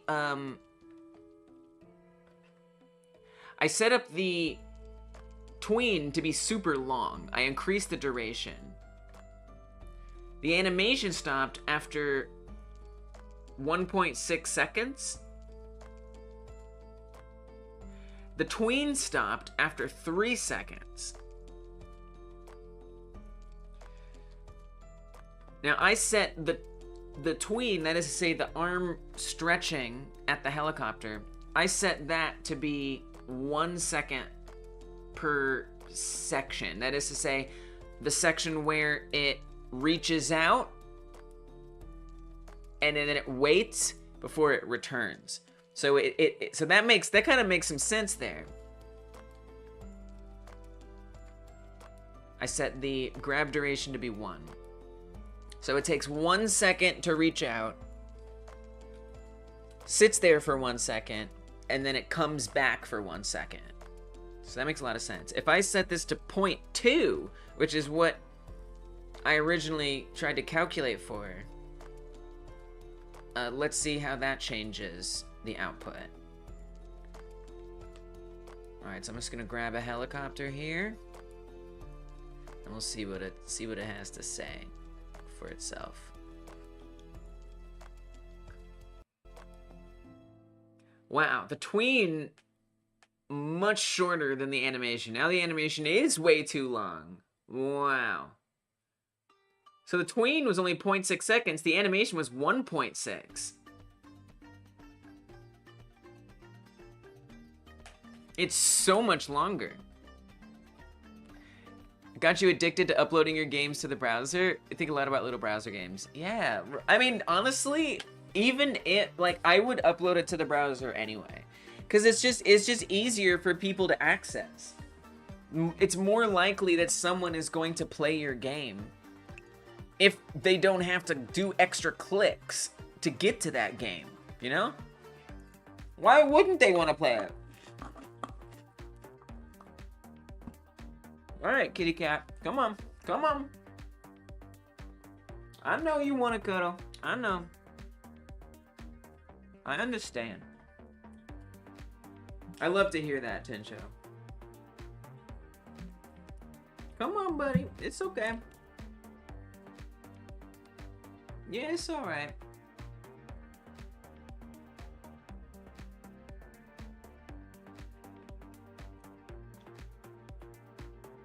Alright. So somehow, I need to get that animation to be much shorter. It's easier for everyone to get to your game. Right. And you can have both. Like, you can have both things. Like, you don't have to sacrifice there being a game file. It's just that with the browser game, you know that people are going to be able to access it right away. Alright, so this animation needs to get shorter. Now, interestingly, this should be down to 40 frames. So I have no idea how this works out. I mean, in here, I could set this to seconds. Interestingly, so that's actually very interesting. Look at that. On, in Blender, it says that the length of it is 0.1 plus 1.6. And in Godot, it's saying that the animation is 1.6 seconds long. I don't know how those math together, but there is some similarity in these numbers here. There's 1s and there's a 6. So maybe I want to bring the length down to just 16?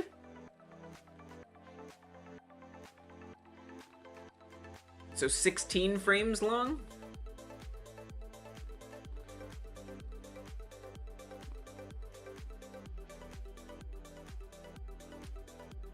Oh, that looks, I mean, that just looks better. That just looks correcter.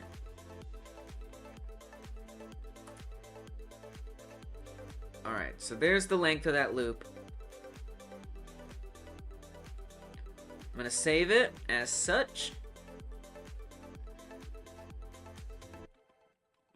Now, if we update this, I'm gonna have to come through here and fix the paths, because it's gonna change all the paths, unfortunately, of the tracks. So I'll have to update that. That's okay. And that's what all these are, because it's added a bunch of things that it doesn't know what they are, why they are. That has to be okay. We gotta deal with it. We'll get there. So come to the animation player, choose reach, and so now it's got a bunch of tracks we don't want. So I'm gonna delete all of these. And then I gotta update the path for the rest of them. Now, oh crap. So it overwrote the call methods that I added in there, unfortunately. So I have to add those back in. That's also annoying.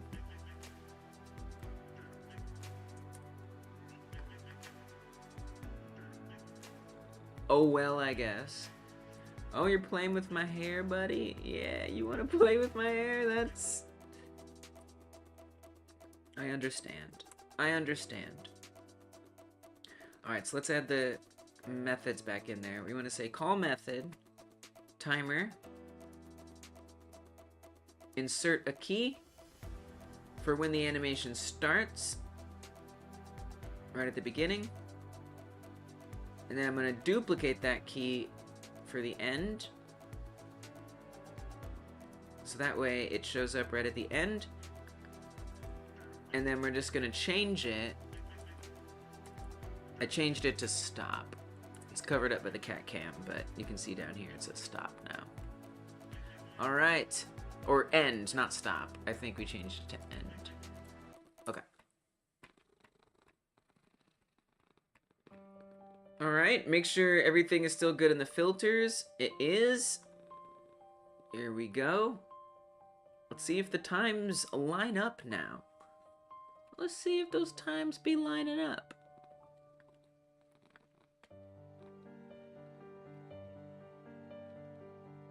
Ooh, the tween is now 0.5 instead of 0.6. Let me go for but they're much closer now. They're much closer. And I guess I could look at to see if what the animation looks like as well.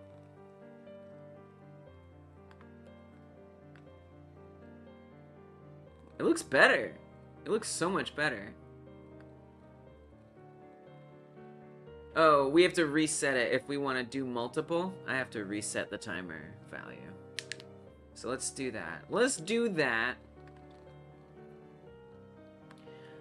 Although it'll probably overwrite it in the end, which is a little annoying. I kind of don't need it to print it like over and over again. I think that's kind of just like unnecessary. So I'm gonna get rid of that. Yeah, we don't need to print it every single time.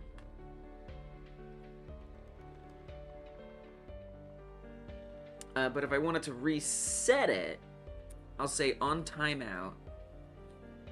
Await. We need to create it though.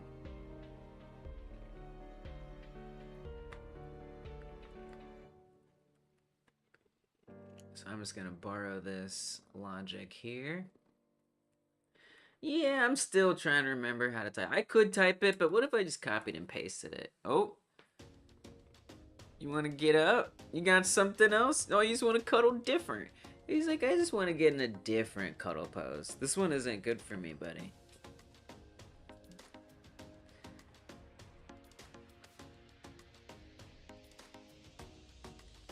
I want to say a very short amount of time. We'll say 0.2 after.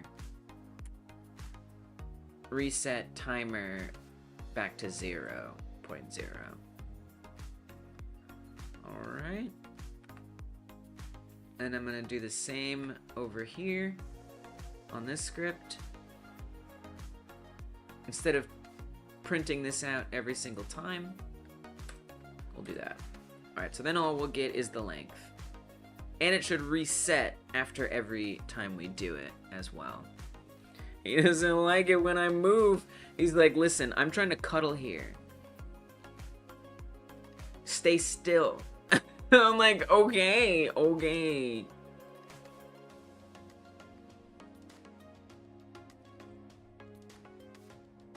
Oh, the animation reset. Okay, this did... My reset idea did... Oh, because it's resetting it after every single one. Okay, that was my mistake. I messed that up. I meant to put these after the stop. Not every single time. Alright, so I gotta yoink this out of here. I don't know what I was thinking. I wasn't. It happens.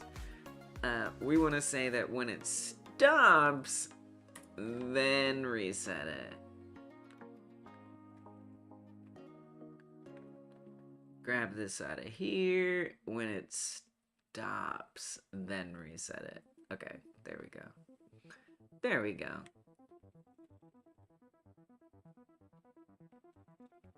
You're a sweet boy. You are. Okay, let's just grab this one. Alright, so they're a little bit off. The animation is like a little bit longer. What if I do a distant helicopter? Like, I wonder if that'll like take longer for it to reach? No.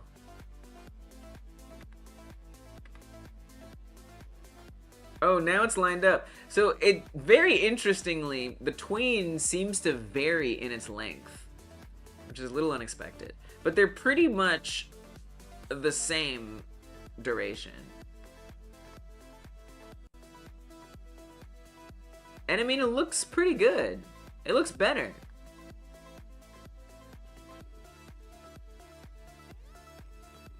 The animation and the grab. You know, it actually lines up right. You know, I don't know if I like the animation, but at least now I have the things to tweak. We keep the walk cycle in place, and we can play this animation. I mean, it gets really weird here. I don't really know what's going on with the arm there. Like, it looks like jiggle or something. It's like unintended jiggle physics. I thought for a long time how the megalophobia can be applied to a game. Like a game where you feel so diminutive. Respect your surroundings, you feel frightened. Do I understand what you just said? Are you talking about the game that I was working on in my free time? Is that what you're talking about?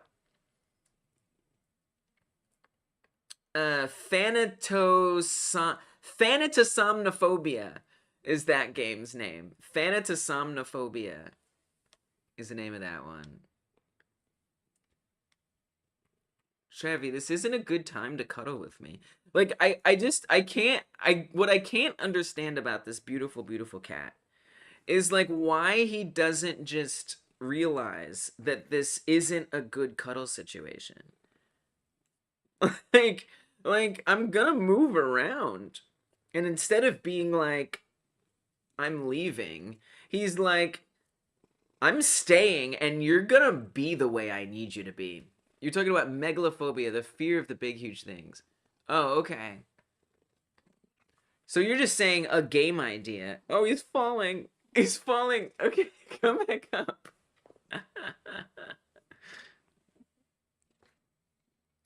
I do like to play with this cat with my bare hands. I come back to your character going between two buildings. That looks good. Yeah, thanks. I like to live dangerously when I play with the cat. But the thing is now he's gonna try to play when I go to use my keyboard. I'm just trying to reach my keyboard, and he's like, hey, you're trying to play with me. And I'm like, no, I'm not. So we're gonna banish you to the chair. All right. Congratulations. You've been banished. Just go here. Look, it's a great little spot. Who doesn't want to sit there?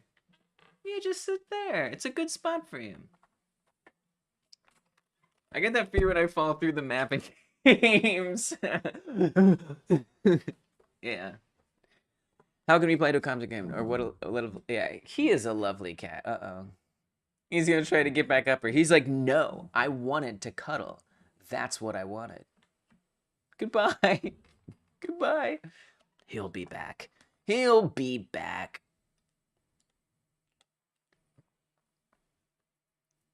Yeah, so the buildings, I made these in Blender a couple weeks ago. I haven't added any collision to them or anything, so they just sit there. So you can, like, clip right through them, as do the helicopters and stuff. But, you know, they're there. It looks cool, right? So this would actually be a whole level with buildings everywhere. And you'd have to navigate, like, through those buildings and stuff. And if you ran into them, you would get, like, hurt, and it would mess up, you know, your playthrough. And I really like it because it gives me that sense of, like, what that's gonna be like to have to navigate through big buildings. Yeah, I like it too. I like it too.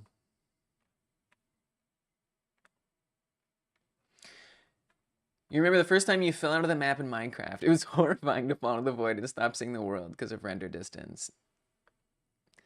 I mean, that's a good game, you know? It gives you that, like, it like manages to give you that sense of, like, dread. That's an immersive game right there. That's an immersive experience. I wonder what's at the bottom of the void. Depends on the game, you know? Like, some games might glitch out and crash, but I would hope most games plan on, like, what happens. But you mean, like, philosophically?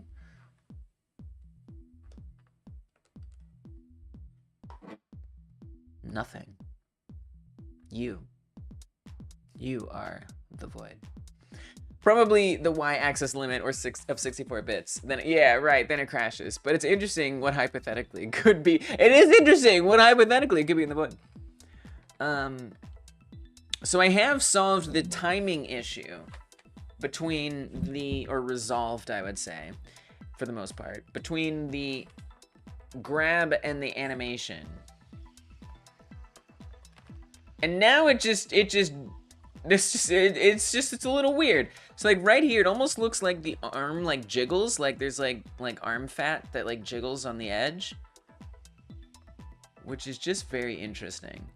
Part of me wonders if we wouldn't benefit from animating that arm piece. Oh yeah, the arm suit, dude, isn't it adorable? Isn't it adorable? Like if you, so this was actually a suggestion Stormrun made a long time ago, that we represent limb damage with shrinking limbs instead of like health bars. Like, cause I didn't want health bars if I could avoid it. And so it's like, I feel like it makes it look like a little kid. And then we can like get the legs to be smaller too. And it's just like this toddler with like a big head. Isn't it kind of cute? Yeah. They don't grow back correctly yet. I kind of stopped working on it. So they do grow back, but they don't really grow back properly. This leg kind of worked out. I don't know why that grew back so well. It actually looked fine. Wow. I wonder if like fixing the walk and run cycle animations repaired. Wow. And then I should be able to, let me try to make the arms get bigger. That's got a glitch, right? In order to do that, I have to pick up the cow. I have not worked well on this cow grabbing. Oh yeah, so it's stretching the arm. Yeah, it is broken. So you can see this leg is sticking out too far. So I need to do some repairs on the limb shrinking, or the limb regrowing. I just like didn't really get around to fixing that. But You know, it's halfway there. It's halfway there. The void is the void until you're not the only one there, and then things go messed up. Do I understand that? What? I want a little room down there saying, sorry you fell into the void, it's gonna be okay. Oh, that's nice. That's such a nice thing. Even if it isn't gonna be okay, at least you have something to hold on to. That's so thoughtful. A cozy living room type room where you are waiting some entity to re-teleport you to the overworld. Yes, cozy. It's just a nice little place. Like, hey, I know that you fell into the void. I know, you're probably gonna be here for eternity, but, just hold on. Some entity will re-teleport you to the overworld, probably. All right. That would make me feel a little bit more comfortable. And whatever happens, it's gonna be okay. That would make me feel a little better. If I'm being honest, it would make me feel a little better. All right. I'm not loving the wiggliness that happens there. Coffee Stained, the longtime caller, first time watcher. It's amazing how many first times you've had here. It's incredible. It's like every time you come here, it's the first. Welcome back, Coffee Stained. Hope you're doing well. Thanks for stopping in. How are you? How are your projects going? It's our fault. Sorry. Let us call an admin to relocate you to the play zone. Oh my gosh, that's such good customer service.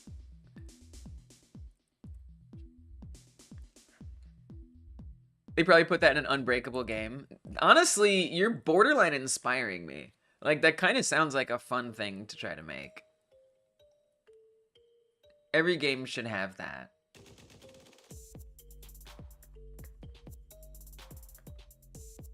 So yeah, I feel a little complicated about this. I mean, it's definitely not right. I have some concerns about animating the arm. I don't even know, like, because the arm, basically there's 3 bones in the arms. There's the arm, which is really the shoulder, and it's that part that isn't moving. It's not really the shoulder, it's kind of like the shoulder blade.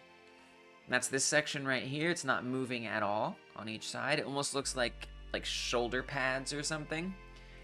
So that's one part of the arm. That's one, like, bone. The other bone is the elbow, which is not actually the elbow. It's more like this section right here is the elbow. And then there's the hand. And that's where it's bent at the elbow and everything after that. So there's 3 sections. And whenever we reach, I mean, it looks like the elbow section, or section 2, if you will, like wiggles around.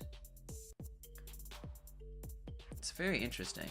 This is the good idea stream, not gonna lie. Storebread says, I've gotten really far in this game. Lots of new models and the world is getting busy. Yeah, well, every week I'm trying to make new things. I'm still working on the military hangar in the background there. That one's a work in progress. That's why it's all the way in the background, because it needs work. But yeah, and you know, this is just my little like dev room. Like, I just throw everything that exists in here. Yeah, and so like some of these things, like these trees stop you, but then these ones you can like walk over. I still want to add in like tripping and, you know, stuff like that. We got a little fence. We got some cows. We got a cow barn here that's filled with cows. Because there's going to be a few different areas. 4 areas in my estimation. What happens if you fall into the infinite looking pit? You die. So you fall for a little while, and then the game checks to see if you're past a certain distance. And if your Y position is too low, then it just reloads the game. I don't really have much of like a kill screen or anything, or like, you know, a game over screen. But yeah, it just like, you just like fall. And then the camera doesn't keep up. and then the game restarts. That's all that happens. That's all that happens.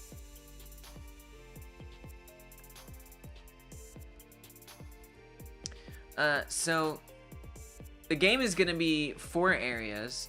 You fall into the room. Ah, you fall into the room. Yes, very briefly, we make sure that your stay is short and comfy. There's gonna be 4 areas in the game. You're gonna start out in cattle farms and rural, so like farms and stuff. And so these are just some like references that I have just for designing it. You can see the cow barn that I based the design on here. So there that is. And then a little bit of the fence here too.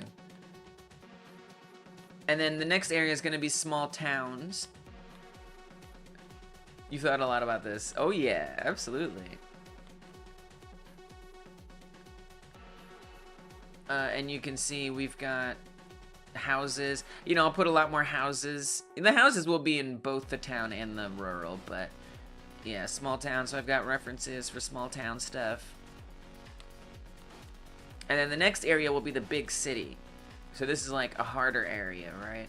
And there'll be buildings. This is actually the same building. This is the one that I made. So that's the same building. And then for the military base, I haven't gotten started much on this. I actually have spent a lot of time trying to make a hangar, but it's a work in progress. We're still not done yet. I'm still working on that, but sometimes you can see a little bit of it here, but I'm still working on it. And so then they're all just kind of like in here at once, but that'll actually be the last area and the most difficult area is a military base. So like enemies will like pour out of the hangar and stuff, and you'll have to fight them and whatnot. And I don't know if there's gonna be 3 levels in each section. I'm not sure, because one thing I still have to set up is all the procedural stuff. It's all the levels will be procedurally generated or whatever. Do I know how to cut objects in half? Oh hell yeah, absolutely, 100%. It depends, you know, on your situation, like what's gonna be like a best way to do that. But for me, it's like, for example, if I get my hangar file open,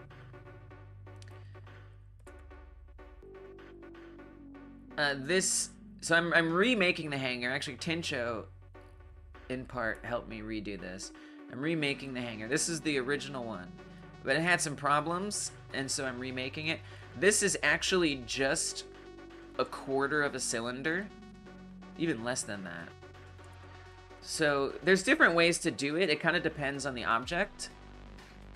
But like, let's say you want to do a cube. Oh, let's get out of that. Let's say you want to do a cube. This is probably one of the easier ones to split in half. And I'm not saying this is the best way to do it, but this is the way like I would think to do it, you know. We could edit this, and we could do a loop cut, just like that. And then I just press escape here.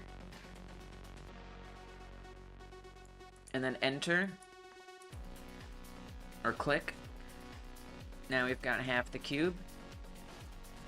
I'm gonna turn on X-ray so I can see what I'm doing. Select all these faces right here. Actually, X-ray didn't really help me there. Grab all these.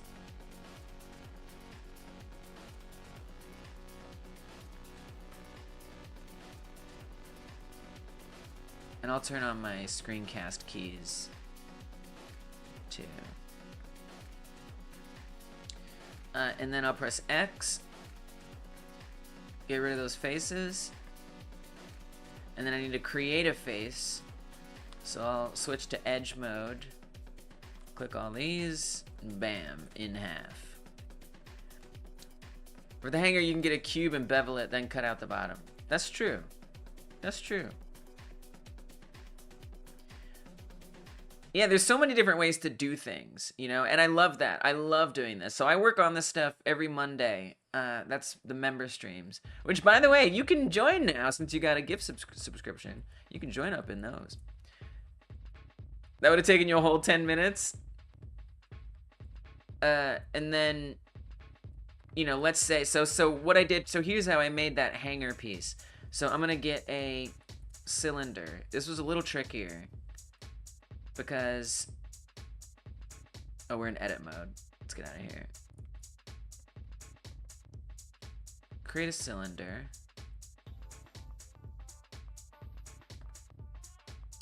I'm gonna rotate it. 90 degrees. So if I try to loop cut this,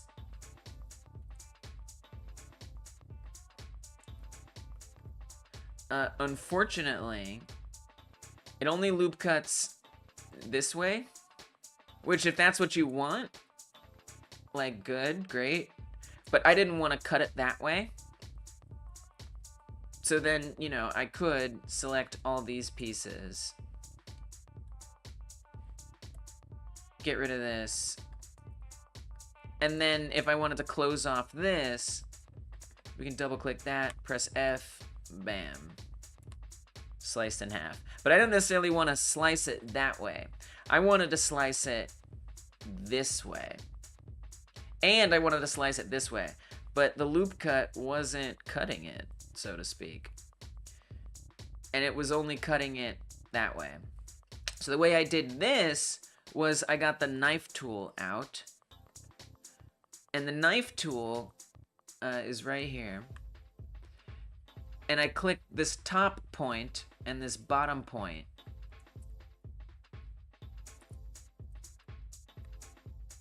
and I do that on both sides. So you come up here, cut it down the middle there, and then I also wanted to cut it this way. So I just knife it across its middles. And then, similarly, I just select the parts that I want to keep. We don't need the knife tool anymore, actually. Select the parts I want to keep. Little trick here. This way. Gotta learn your tools. You know the knife tool. Knife tool is pretty useful. So I'm gonna select all these faces. I assume I've selected them.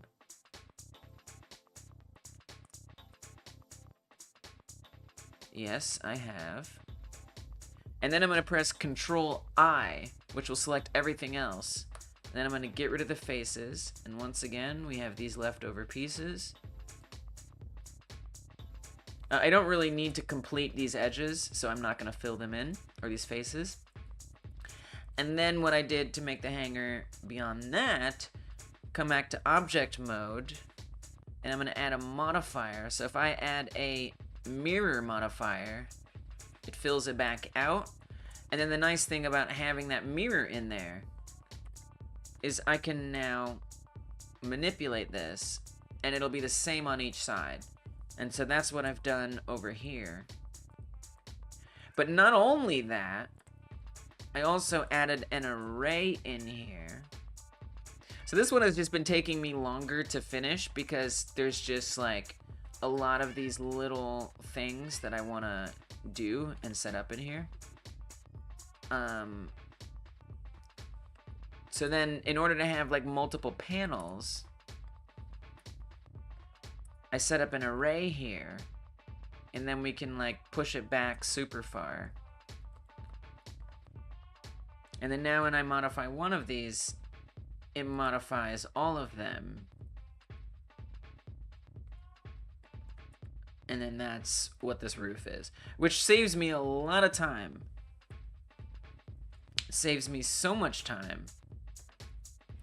Because what I didn't do, well, the problem with this original one is I applied the array modifier, which means these are all independent, which became apparent as a huge problem quickly. Since I applied that modifier, I wasn't able to change them all simultaneously, and it was just chaos trying to fix it, all the little problems that it had. So I had to kind of start over, and this time approach it with these features added in, so that way I'm not, you know, stuck with a non-flexible creation. You made a sci-fi hover bike for that Pokemon game from cutting up a real bike. That's awesome. Yeah, and so that's a big reason why I want to learn these skills. First of all, I just enjoy making stuff from scratch, but like if I want or need to flip assets that someone else has made, now I like know what these tools are, and I can do things like that, you know, and at least be more aware of how to do it. I saw you do it and I couldn't replicate it. Dang. I mean, you know, just take some time. I mean, I've been spending, you know, 8 hours a week for the last like 3 months, you know, learning how to do it. So, you know, just practice. It's just practice. And look, there's things like I just learned even this, and you know, there's lots of little things in here that I'm doing, you know, that, and they it's like a critical mass. It's like just in the last couple weeks, I've learned about the, you know, how to use the array. It's a cat hanger. How to use the array and the mirror in a way that actually serves me. I knew about the array and the mirror, but this was like a really useful application for it. Yesterday, or this past Monday, Tincho and Olaf were teaching me in Pierogigon about texture paint, which is how those little dots are on there and going across the whole thing. And so that was a new thing. But because I had already been studying other techniques and other tools in Blender leading up to that, you know, I'm able to navigate and get around and do everything. And then, you know, when I need to solve a new problem, it's like I have all those tools that I've learned up until that point built up, and it sort of becomes this critical mass where I can like solve problems and do things that I want to do. And the thing is, sometimes I don't always solve them in the right ways, but at least, you know, at least I'm starting to get a little better at it. So anyway. But yes, this is absolutely a cat hanger. It's fun. It's fun to play around in Blender, you know, because right, you can come up with cool things and it can be inspiring just even just doing stuff. Texture paint and UVs, I'm still having a problem texturing a circle. Yeah, it's hard. It's hard. I mean, I literally just learned it, but you know, so we got like all the nodes in here, and then, you know, baking it. It's pretty annoying workflow to do. But you know, whatever. We got there. We got there eventually.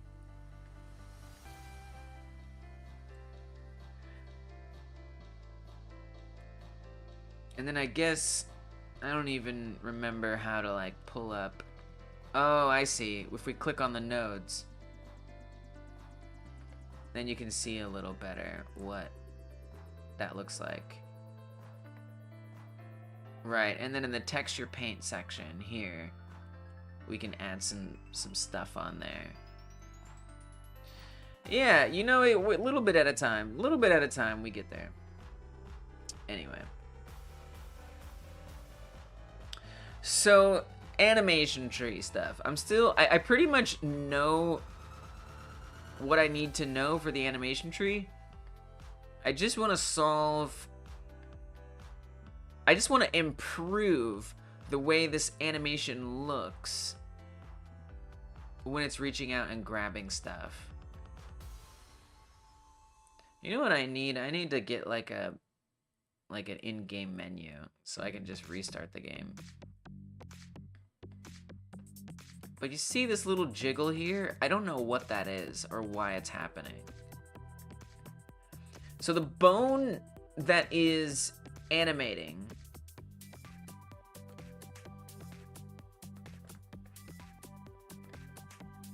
yes, it is supposed to stretch out. Yeah. That is intended.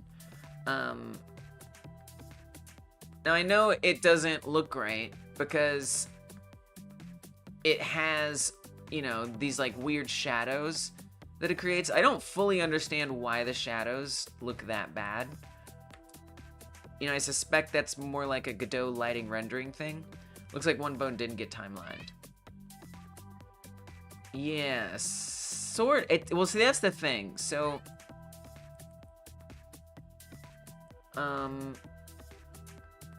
let's see here. What's the best way to, like, explain it?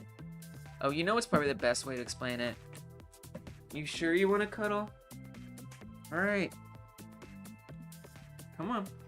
Come on. I'm supposed to go a little more on the whole arm, but only that one bone got timelined.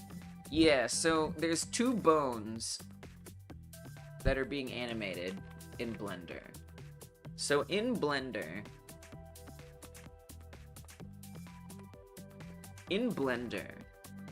I've got elbow right and hand right. Let me go to the reach animation.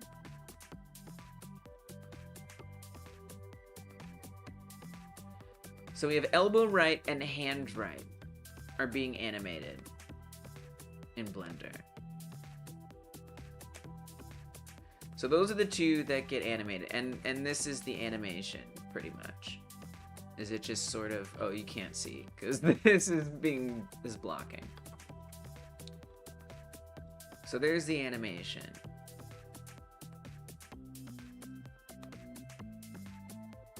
And what it isn't animating, so let me come out here.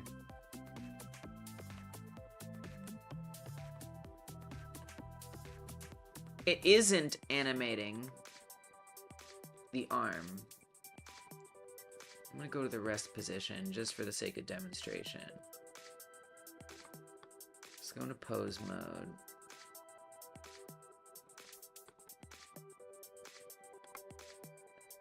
Oh, because we have an animation.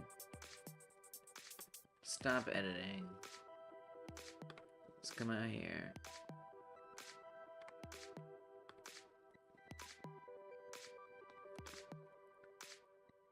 Why can't... Is it because it's frozen in the animation? Oh, I see. Right? Do I see? Why can't I change this?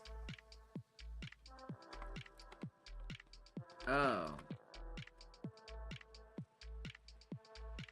That's interesting. Oh, because I locked it. I see. I remember now. Oh, I've locked all these. That's why. I see.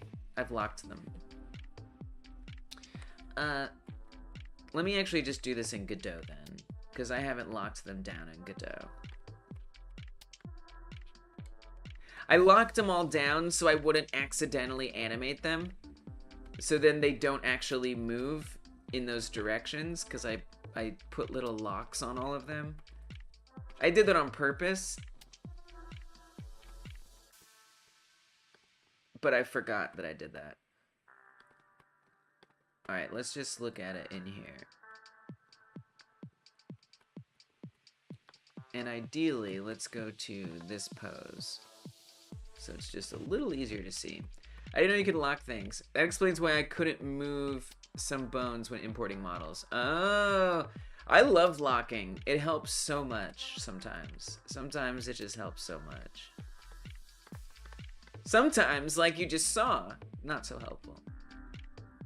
Obviously, I can unlock it, but I actually don't want to because I still want to keep them locked. So let's move the right arm here. All right, there we go. So there's 3 bones in the arm. You know what? Well, I guess I can't change the color. So I'm just going to stretch them. This is what is called elbow right. This is what is called hand right. And this is what is called arm right. So there's these 3 sections here. The arm bone is connected to the other bone. At least. At least. Absolutely correct. That is correct, Milo. You get a sticker.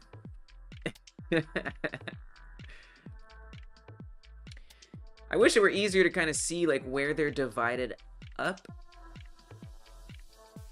I guess I could bend them. That might maybe explain it. If I can get them to bend where I want.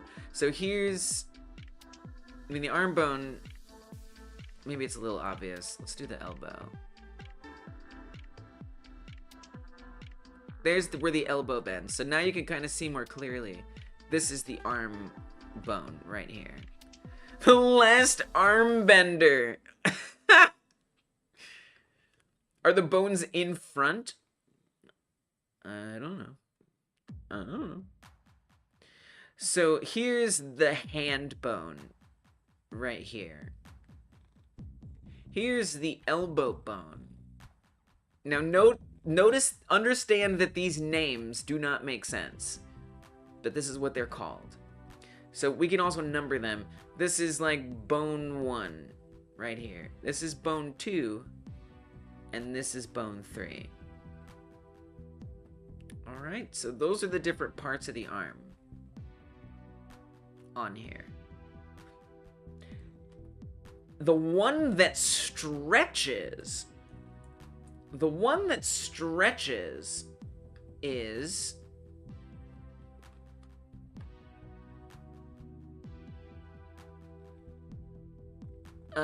bone 8, which is 0, 1, 2, 3, 4, 5, 6, 7, 8. It's the hand.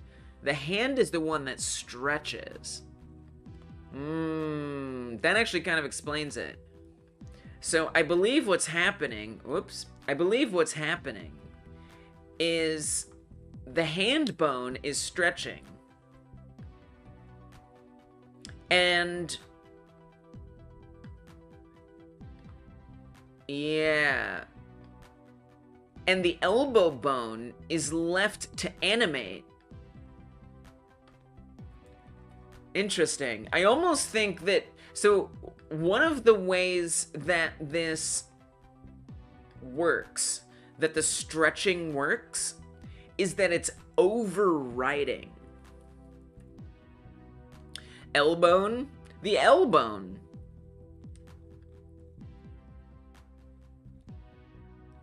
Hello, my name is Elbone.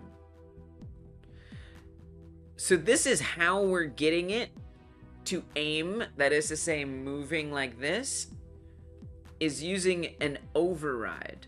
That's also how we're getting it to stretch, is by overriding. Which makes me wonder, is the animation that's added in there being overrided in the hand bone, but it's not being overrided in the elbow bone? And so the elbow bone, you can see it, it looks like it's jiggling, but really it's just animating. Whereas the stretched one isn't animating, or the stretched one is animating, but because it's being stretched, the animation doesn't like mix with the elbow. I feel like it's not animating. So you know what might make even more sense and what might help this work better? I'm not exactly sure, but I think if we tone down the animation on the elbow, I think we'll get less of that jiggle. And so one of the reasons why I'm not too worried about the stretch right now is because ultimately I want to actually have these meshes be smooth. So right now you can see they're kind of like rippled, right? There's like ripples in the arms and the legs. What I really want is for that to be smooth, and I want to add in a shader that makes the limbs jiggle like jelly. And I want them to be like moving almost constantly, just like constantly moving.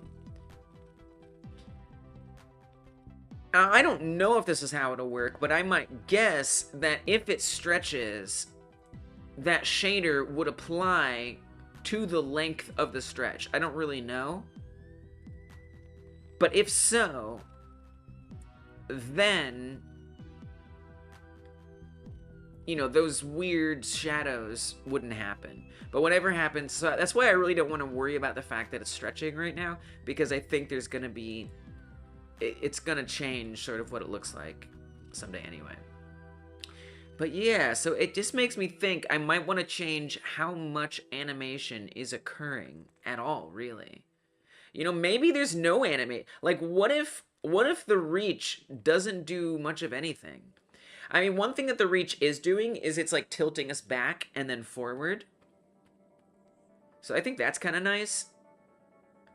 We don't even see it. Why don't we even see it? Okay, I need to investigate some things here. I need to do some investigation here.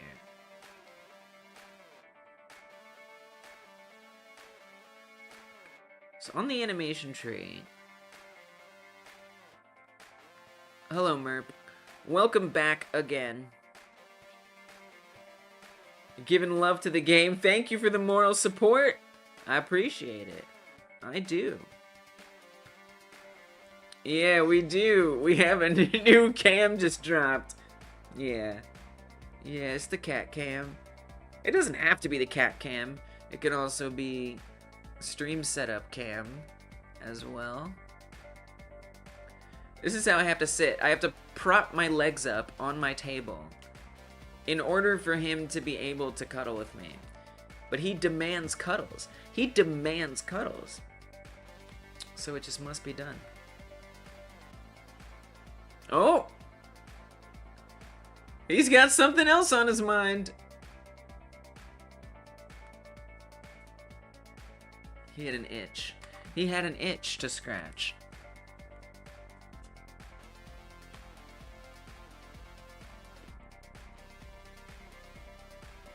He's like in the blind spot.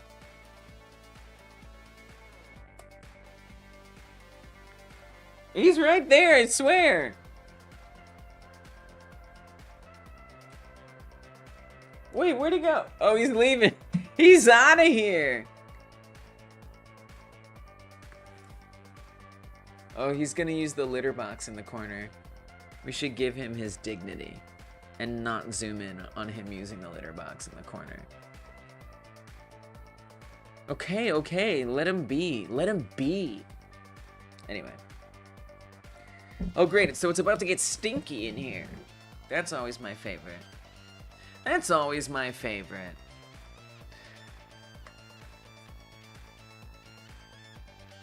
So, okay, so a couple things. First of all, what filters... I'm surprised that the character isn't rotating. I don't really know why that isn't happening. So if I play this animation here, you can see we lean back and we lean forward when we do the grab. And in the animation tree for the filters, I have rotation checked. I wonder if it's whatever, like, what the heck is this? I don't even know what that is. But the rotation isn't happening. I'd kind of be curious to know how to get that to happen. Still kind of trying to figure it all out.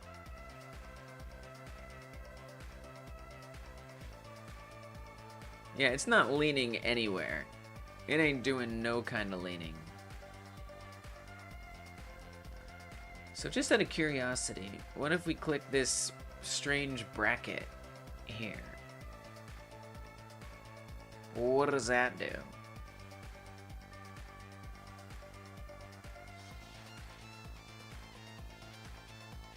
Oh, then it leans. Wow. Alright, well at least we figured that out. Okay, cool. So I don't know why that's just a bracket. My guess is because Godot doesn't really even know what to do with it. So now you can see it's kind of like leaning forward and back when it does it. So I think that animation can stay. But what I'm otherwise thinking is maybe we just get rid of the rest of the animation. So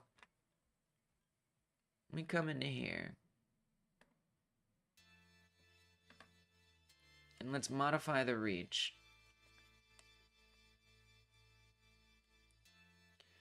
And so instead of doing all this, I'm gonna make a second one. I'm gonna duplicate this one. I'm gonna call this reach 2.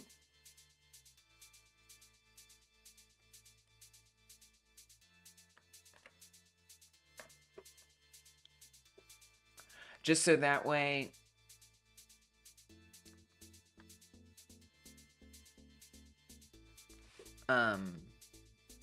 we can keep the old one. And so for this one, I'm gonna actually remove like pretty much everything. And the only thing I'm gonna do is I'm gonna have the arm like stick out.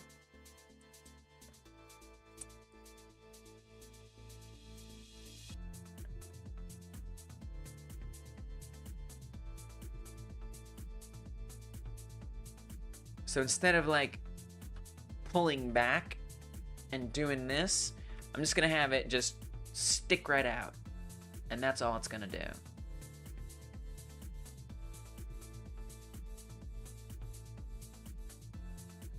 Or something. So maybe put these keyframes here, come to the hand,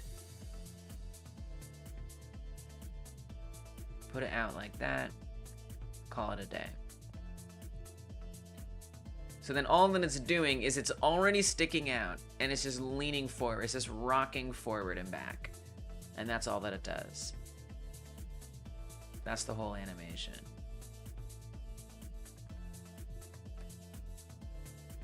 All right, that's what I'm gonna do. So that's a new one, that's reach 2. So I'm gonna have to add that in to the animation tree so it will actually show up and be usable, which is its own situation. We are waiting for Godot. I gotta be more on top of it because waiting Godot, it loads so fast. I don't have time to do the book read. It's just Godot is too fast. So every time it's gonna replace. I hate that, dude. Even if I don't make a change, dude, that's devastating. I hate that.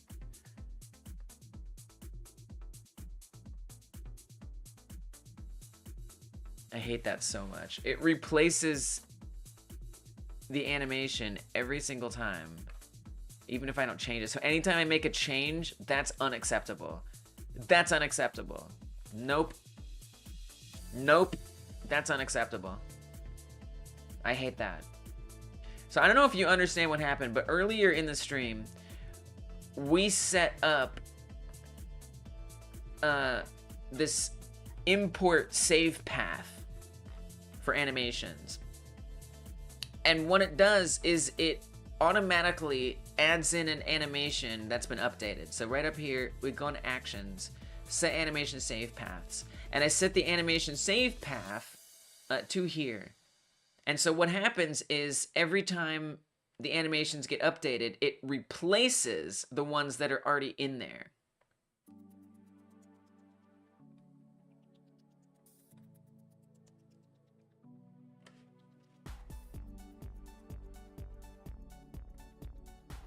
So here it says reach already saving. It's overwriting what's already going to be in there.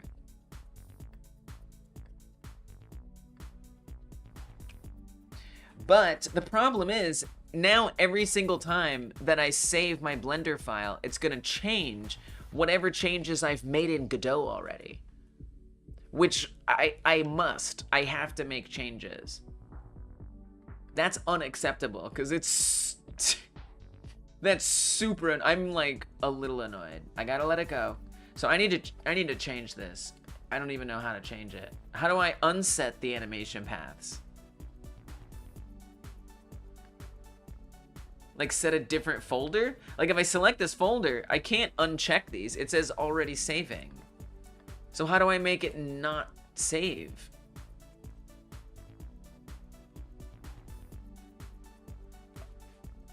Like, where was it saving it before? I guess, like, what if I change the folder? Ugh. If I set this path... This is annoying.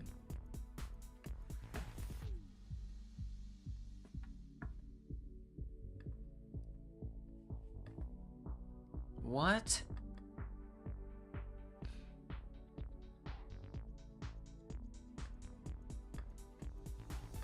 I'm gonna say anim import. I'm gonna make a special folder.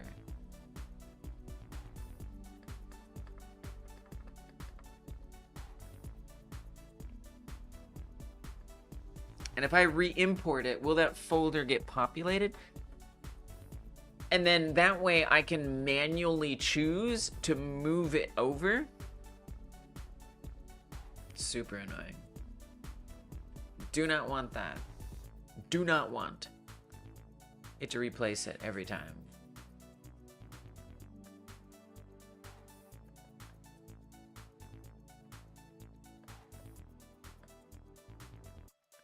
So there is an animation import folder, but it didn't actually add anything to that folder.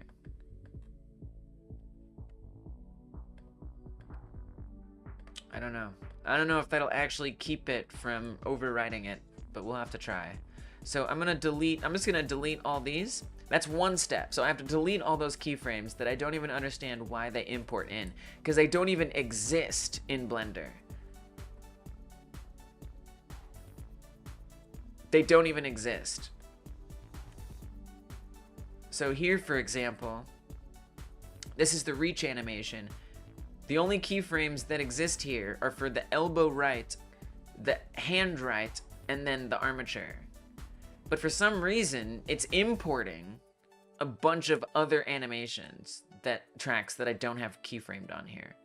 And I don't know why. And so I have to delete them every time. And then it changes the path of all of them. So this is not actually going to animate because the path is wrong. So now it says skeleton 2D, 3D, which means it's correct.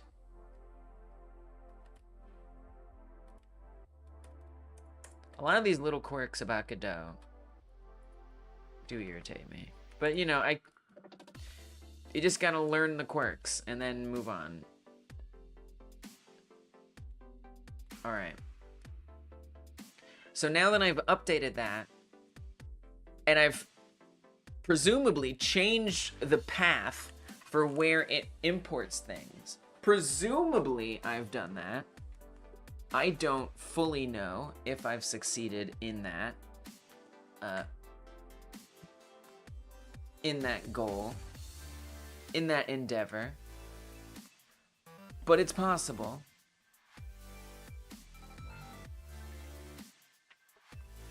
All right, you want to cuddle? Is it cuddle time? Come on, buddy. I love you. Yes, I love you.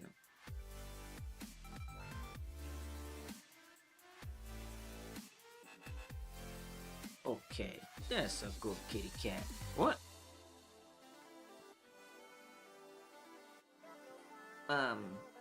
So now I'm gonna try. I've changed the path, so presumably it won't overwrite this, but it might. I don't know. I'm gonna hit save, and we're gonna see. I'm gonna hope that it doesn't overwrite all of that. I can't be sure that it won't. If it does, I'll be a little irritated. Truth be told, I'll be a little irritated. Oh, it did! Why?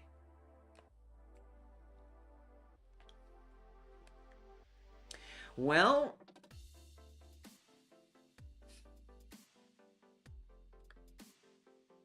alright, how about this? I'm gonna remove the reach animation. I'm just gonna burn it down. Get rid of the reach animation.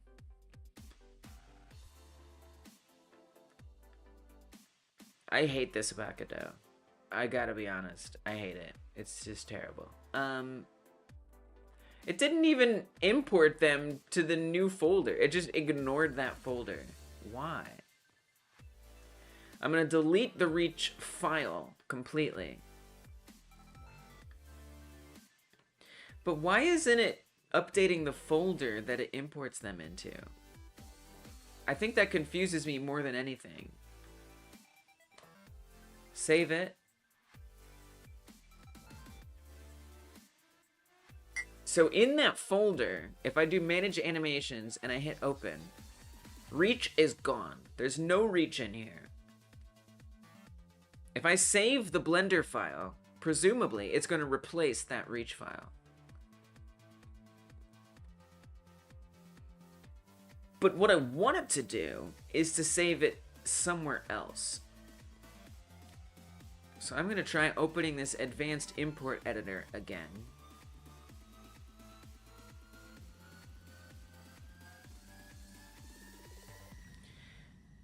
Actions, set animation save paths. Anim import, select current folder. Now, I can't even click these checkboxes. It says already saving. It's already saving. Dude, what? Like, it's permanent? Like, are you telling me these are permanent?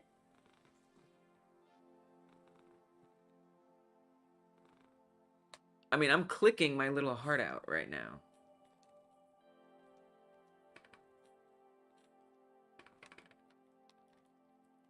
And it's not checking these boxes. And it's already, the status is already saving. Why is it this way? Dude, it is nonsense. You have a big heart. You're clicking your little heart out. Nonsense! You have a big heart. Thank you. I can't believe I'm still alive. You're worried about my health? What are you talking about? Welcome. I don't know what you're talking about, but welcome.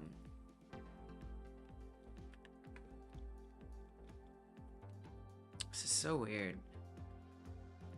Like, this should make sense. We have animation import set to on. I could uncheck that. But like, that's not really what I want.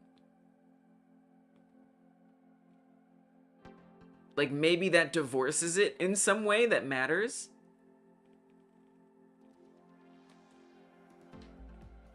So then my other thought is maybe I restart the engine. I don't know. So, I mean, I was just going to add in a different reach animation, but I got a little hung up on realizing that it was replacing something that I need to not get replaced every single time. Because otherwise, let's say I change the arm shape or the head shape.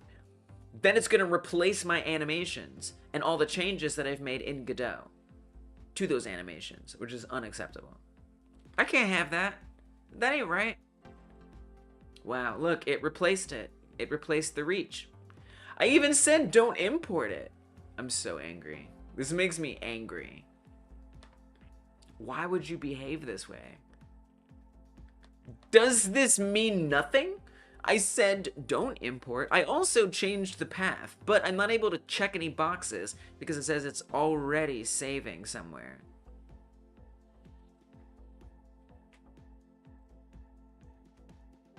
Animation import. I don't know what this means. I've unchecked it. Doesn't matter.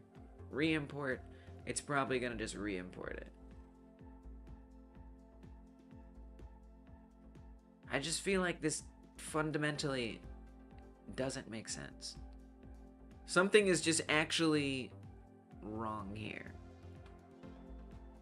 Manage animations, open it up. Reach has returned. So much for not importing.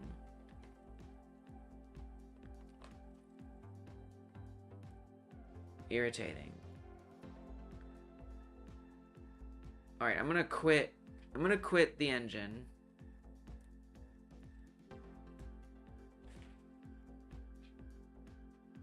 You don't know the language, so you're translating. Oh, okay. Well, that's helpful to understand. That's okay. All right. Well, maybe what you're saying is I've been streaming for a long time. I usually do 8 hours. That's how long I typically stream, is 8 hours. So at least on these days, on Wednesdays and Thursdays and Mondays, but those are member streams, I stream for 8 hours. So we still got a couple hours to go. Sometimes I do shorter, but I got snacks, I got water. 6 hours, yeah. I don't know. I do all right. I do okay. Thank you for your concern, though. Thank you. I appreciate it. But yeah, no, it's okay. I mean, I like working on it. Thank you. Yeah, he's a sweet cat. He's a good cat. Thank you. His name is Travi. Getting a lot of Arab viewership. Yeah, you're right. You know where else? We got a lot of people from Poland, people from Argentina, all over the world. We got that South America, Middle East, Eastern European on lock. I don't know why. Is it a time zone thing? I don't think so, because it's pretty late in like all those places. I think. Maybe not Argentina.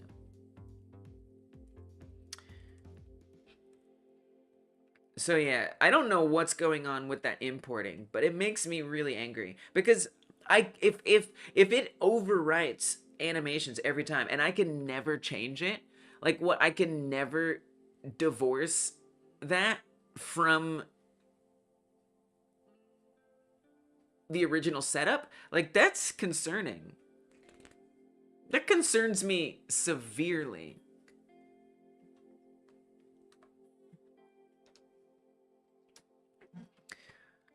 Worldwide Game Day. Yeah, it's around 2 to 5 a.m. in the Middle East. Y'all are up late. Can't sleep. I appreciate you coming here even though you can't sleep.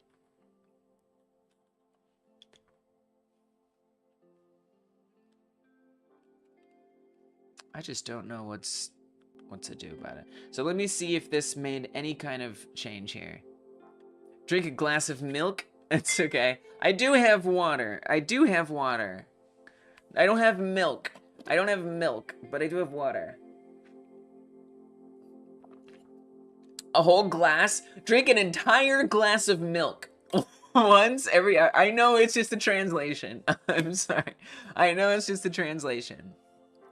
But drinking 1 glass of milk every hour is an amazing thought.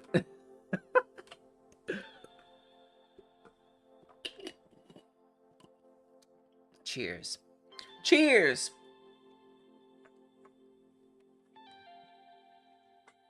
I have snacks too. I also have shredded wheat that I keep in a salsa jar so I can stay fed. Healthy! And now I'm healthy.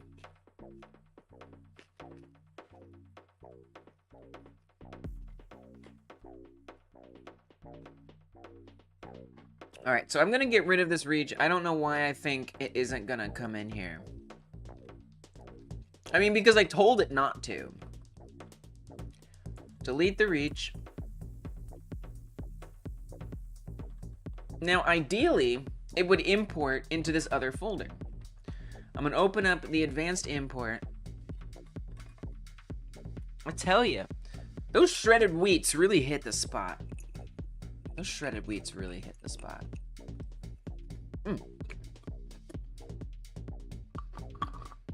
Frank says, we're healthy for great running animation. Hell yeah, we are.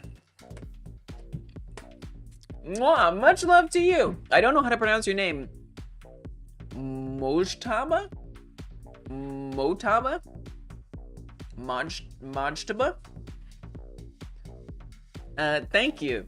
Much love right back at you. Thank you so much for coming through. And thank you for giving me a snack. Thank you for telling me to drink water and have a snack. I appreciate that, truly. I do forget sometimes. I do forget.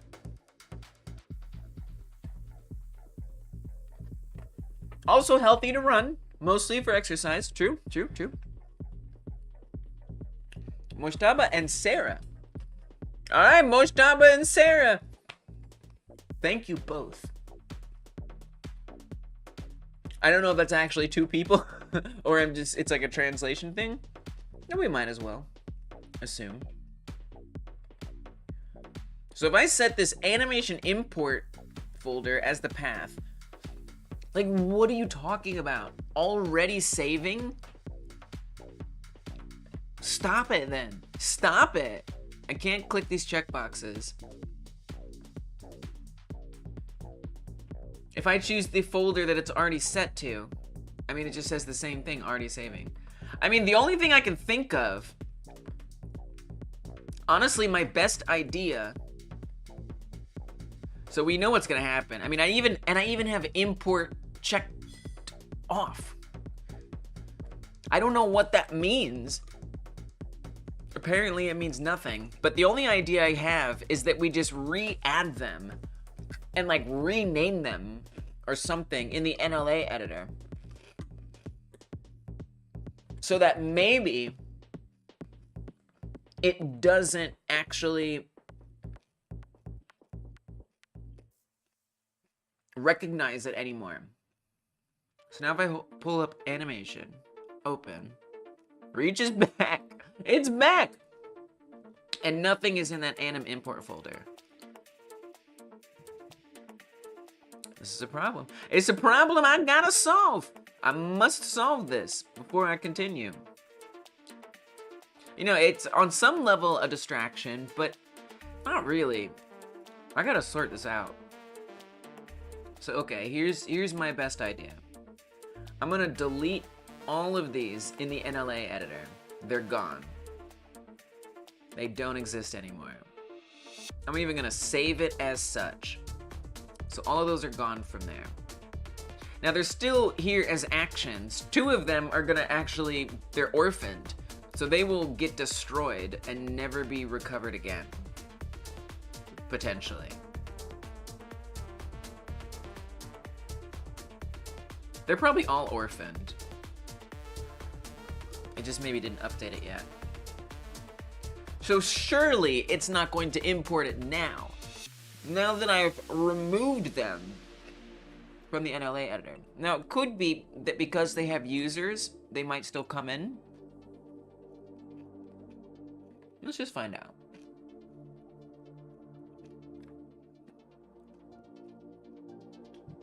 What? What? I don't even understand where it has a user. It says that it won't be saved. I'm deeply confused.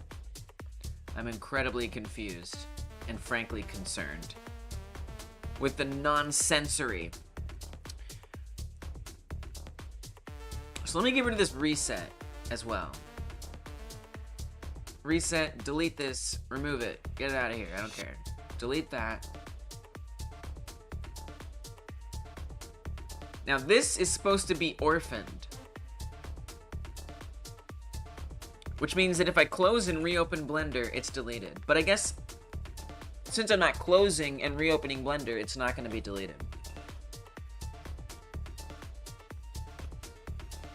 But at this point, I'm just trying things. I'm just curious.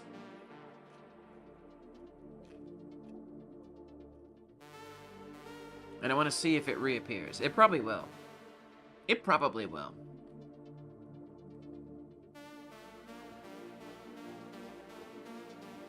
It doesn't. So the ones that are orphaned don't save. So there's something else in Blender that's keeping these in memory for some reason. And I don't know what that is. All right, let's look through all the files. There's an action somewhere. Yes, there is the action, but what is it linked to? Unlink. Yeah, dude, I am deeply confused. Select linked.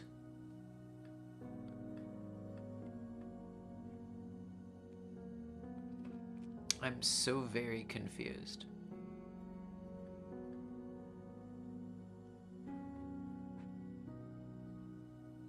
Armatures, actions, it would be in actions. Reach, select linked. What has it selected? What has it selected? Armature? It's linked to the armature? How? Because there's a keyframe that it doesn't make sense. All right, how about this? How about this? I'm gonna duplicate the reach. And this is gonna be reach 1-2. It's the second reach. All right, forget all that orphan stuff. Forget trying to do that. It has selected the yummy cows. That's true, the cows do get eaten, in theory. I still haven't set up the full cow eating, but that would be what happens. You're not wrong about that. Don't action stash that. I'm gonna push this down. Reach 1-2. So this is a fresh one. This is the best idea I have. Reset. We'll put this, I'm just gonna duplicate everything because I don't know what else to do. Reset 1-2. We're just gonna put 1-2 here for everything.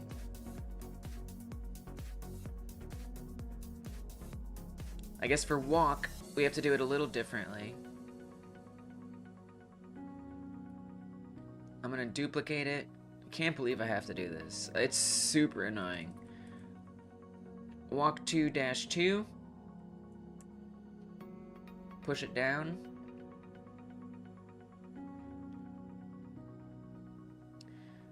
I'm gonna get run 2. Duplicate it. Run 2-2. Get rid of the action stash. Push it down. So we got run 2-2. Walk 2-2. Reset 1-2. Reach 1-2. And then for reach 2, no, let's do this as well. Duplicate it. I think we did add it. Reach 2-2. Don't stash it. Push it down. So this is the new crop of animations. I think it's ridiculous that I should even have to do this. But here we are.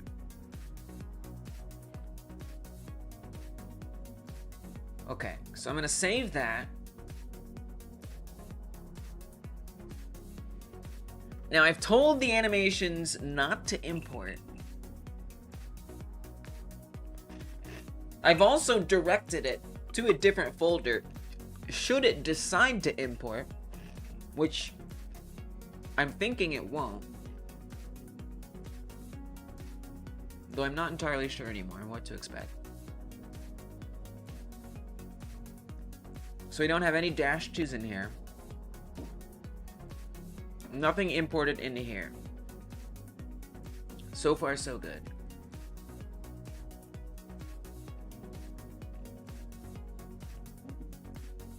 Now, I'm gonna open up the advanced import editor. And we'll see. I can't believe how much this messed things up. That's what I get for just trying stuff.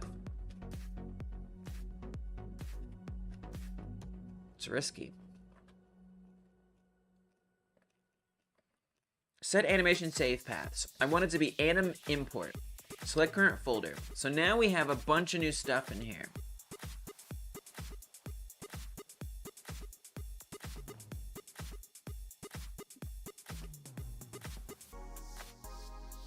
We have the -2s. We'll save to a new file.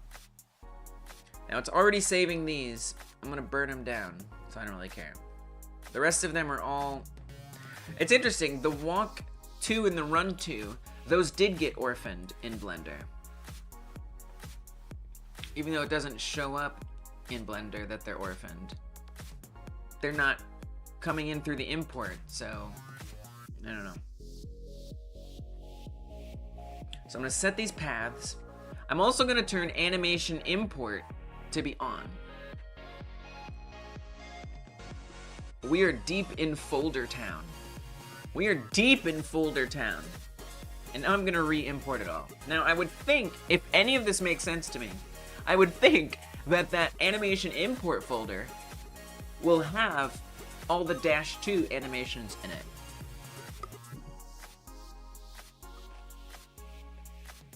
And then what I'll have to do is just save them from there or copy them from there whenever I actually want to update an animation. Which is a terrible workflow, but I can learn to live with it. I can. I wonder how much of this was fixed in 4.2, and I just don't know because I haven't upgraded. That's something I'm actually able to do now. Now that I've fixed the glitch problem between the animations. In theory, I could upgrade to 4.2 soon. So I might do that next week. Okay. So we're gonna go to animations, manage them, and let's find out. Animation import! It has stuff in it, at long last. The animations are in here. Now these aren't the ones that I want to add into the game. These are not the ones that I want to add into the game. Absolutely not. The ones that I want to add in are going to be copies of that.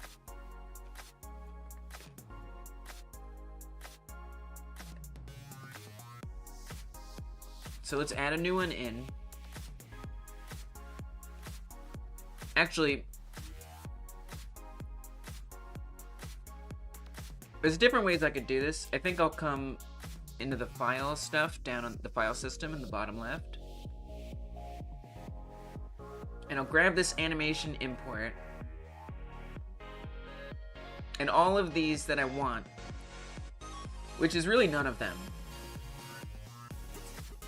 other than the reaches. I'm gonna grab reach 1 and reach 2, and actually give me the reset as well. I'm gonna copy these, move/duplicate to. Oh, I like that. That's actually kind of nice. We want to go to player, animations. And then I want to copy the files to that folder. Alright, now I'm going to open in the animations folder. We've got reach. So let's add that in here. And I'm also going to open... Wait, we don't want reach. My bad. Just kidding. We want the -2s. We want the -2s. That's what we want. No reach. Goodbye, reach. Reach 1-2. Reach 2-2. And reset. I don't really need reset, truth be told, so I'm not even gonna do that. Alright. Reach 1-2, reach 2-2. Great, we got them. Beautiful. That looks right. I'm gonna delete all the things here that I want gone, and we're gonna rename the paths. Now the test is going to be that when I re-import it, this should absolutely not update this and re-add all of those keyframes that I just deleted and rename all these paths that I just renamed. So I'm gonna save that. I'm gonna come into Blender, and we're gonna save it just straight out of Blender. And then Godot is gonna re-import all of that. And now what should happen is that that shouldn't get replaced. However, if I want to replace it, which I'm going to, just to make sure I understand how this workflow works. Alright, reach 1-2 did not get replaced. This is good. But suppose I do want to replace it. So I'll come into Manage Animations, and I'll actually delete Reach 1-2 myself. So I'll delete it, open, come up here to Anim Import, hit Reach 1-2, and this will be the updated version. And so now, of course, I'm gonna have to come in here and delete these and rename them all again, but that would, in theory, be the workflow. I didn't really prove that it updated it, so I guess if I really wanted to prove that out, I would need to make a change in Blender that I recognize. Or we can do Manage Animations. I mean, let's do that, actually. I think that's fine. I'm sorry, I'm being very thorough here. I'm gonna add an animation that doesn't exist yet. Let's animate the head, something obvious and silly. I'll need to unlock it for now. So I'm gonna create a keyframe here. And this is gonna be for Reach 1-2.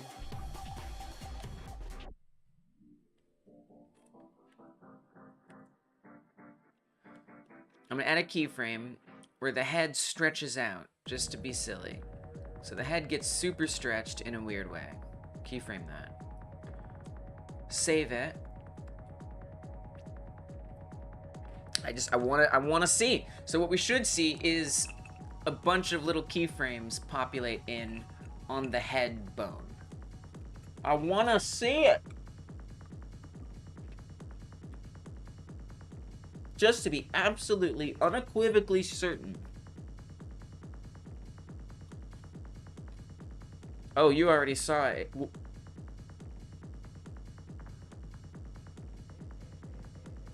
Wait, what? I'm a little concerned.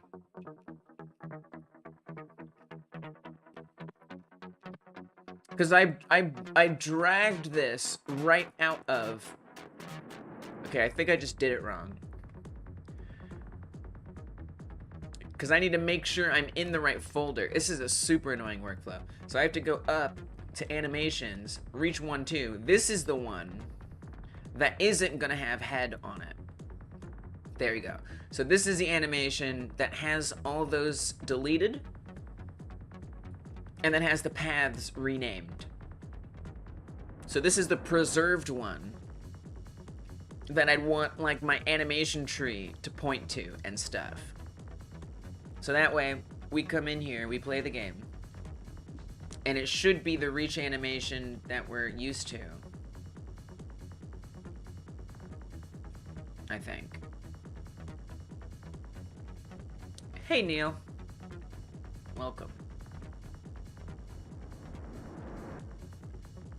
Yeah. It's a little weird. It's a little weird.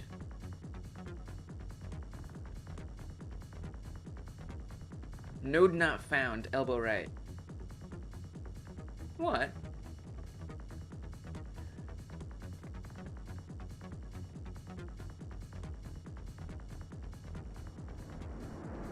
What do you mean, node not found? So that looks correct. It looks quite correct. Alien armature. AnimationTree Reach 2-2. Where is Reach 2-2 being referenced? Did I set it to 2-2 instead of 1-2?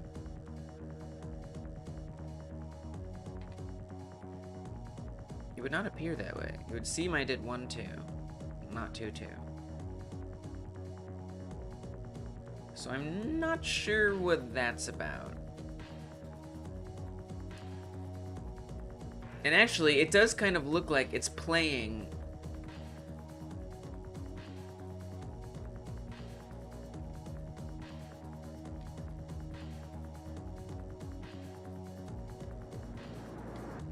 Reach 2-2. Why is it trying to play Reach 2-2?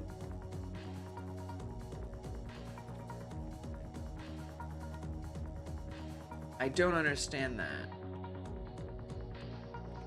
I mean, I could just remove it from here, for one thing.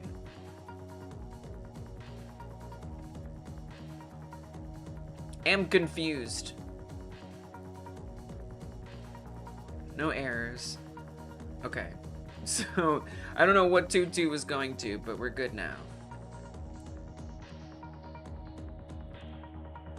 I'm surprised the flabby arm isn't happening. I don't know where the flabby arm went. Not that I liked it.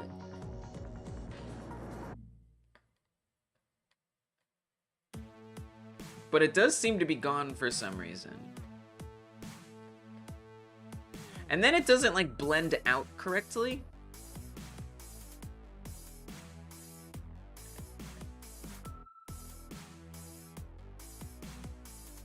I don't know. So anyway, let me update this. So anyway, to do the test with the head stretching, let's just figure that out. So in order to get this to be the head stretching one, what I would need to do, I'm going to remove 1.2 from here.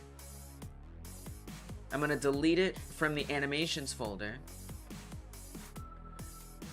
Frankly, I would like to delete all of these. Reach 2.2, reach 2, reset, 1.2. I don't want any of this in here. Frankly, I don't want any of these in here, if I'm being honest. I'm gonna delete them all. I'm prepared to regret that. Animation import. I'm gonna import. I don't want to import 1.2. That's not what I want to do. That's not the workflow here. That is not the workflow. The workflow. What are those that I just deleted? It's a good question. Those are previously saved versions. Those are like saved files of animations that I could import if I wanted to. So that shouldn't impact the gameplay at all, other than the reach isn't gonna be there anymore. Oh, okay, no, it did. That crashed the whole thing. So we did break some stuff, which honestly, I'm fine with. Break it. Break it down. Break it all down. So it's not gonna find all of those animations anymore.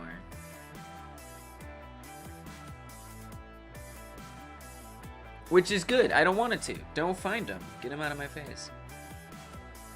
In the animation tree,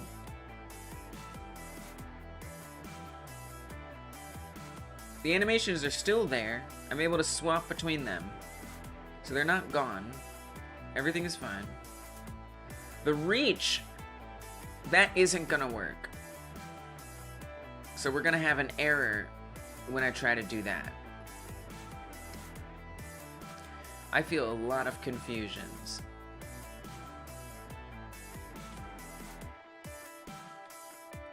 So many confusions. You know what else I'd like to do? I want to remove so many of these. Just don't. Just let it go. All right. So the workflow is that in the animations folder, or not the animations folder. In fact, I don't even need this folder, by the way. This folder sucks. Delete it. Burn it down. I don't need it. I'm burning everything down.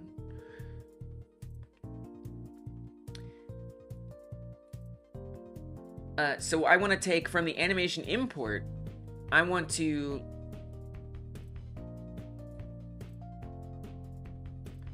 duplicate it to the animations folder.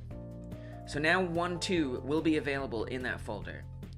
We come to the animation here, manage animations, and I'm going to add a new one. And the one that I want to add is the one that's in the animations folder. Now this one is going to have the head on it.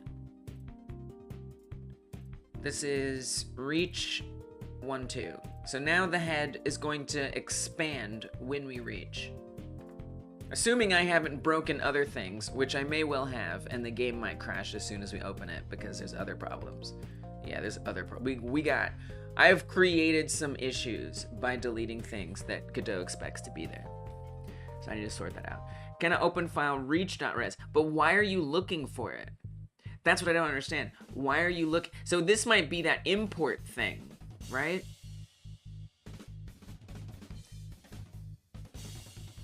Make sure resources have been imported by opening the project in editor at least once. Right, but I want those to be gone. That's the thing.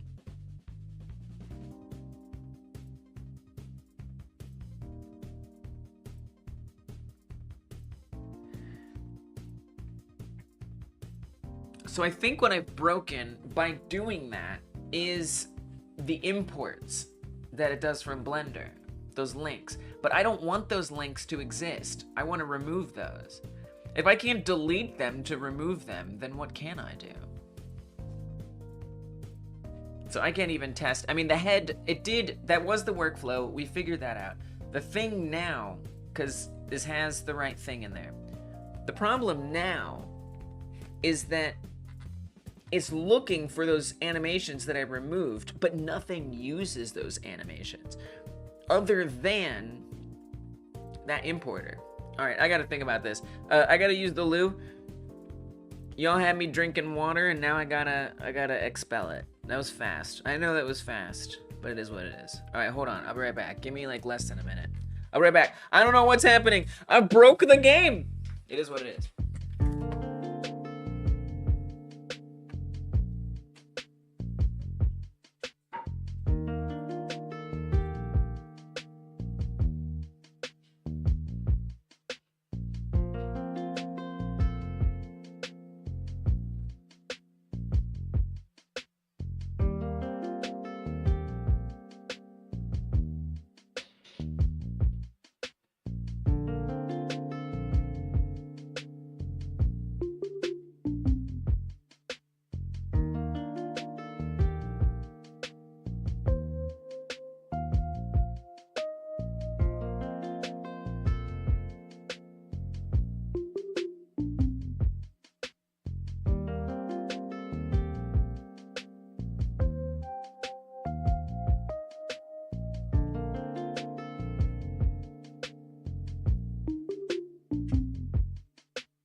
I think it's time to do a little research to understand what is the right way to remove these.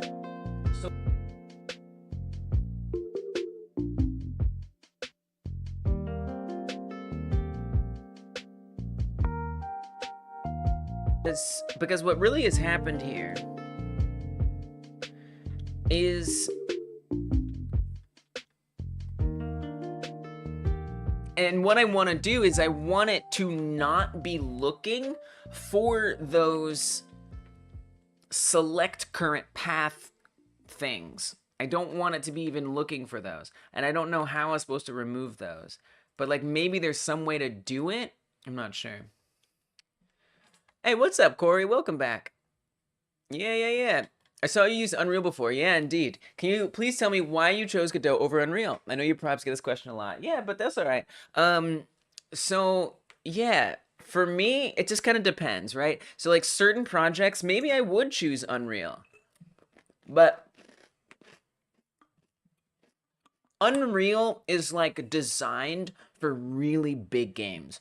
It's designed for, like, studios who have, you know, many people working together who are specialized in different fields, working together to make one big game.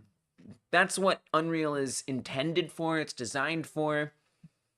And that's not to say you can't use it as a solo dev. it's just not optimized for that. And in many cases, I think it's also overkill.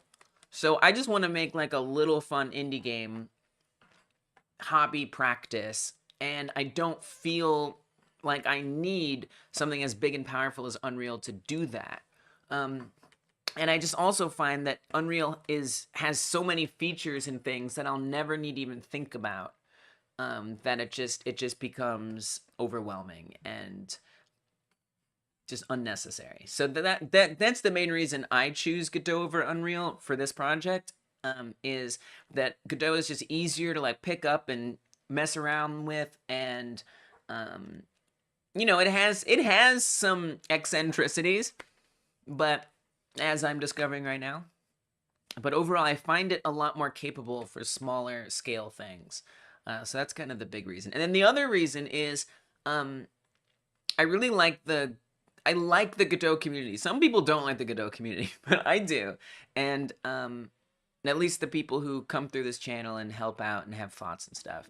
So that's a big inspiration for me as well. So yeah, I hope that kind of answers that question a little bit.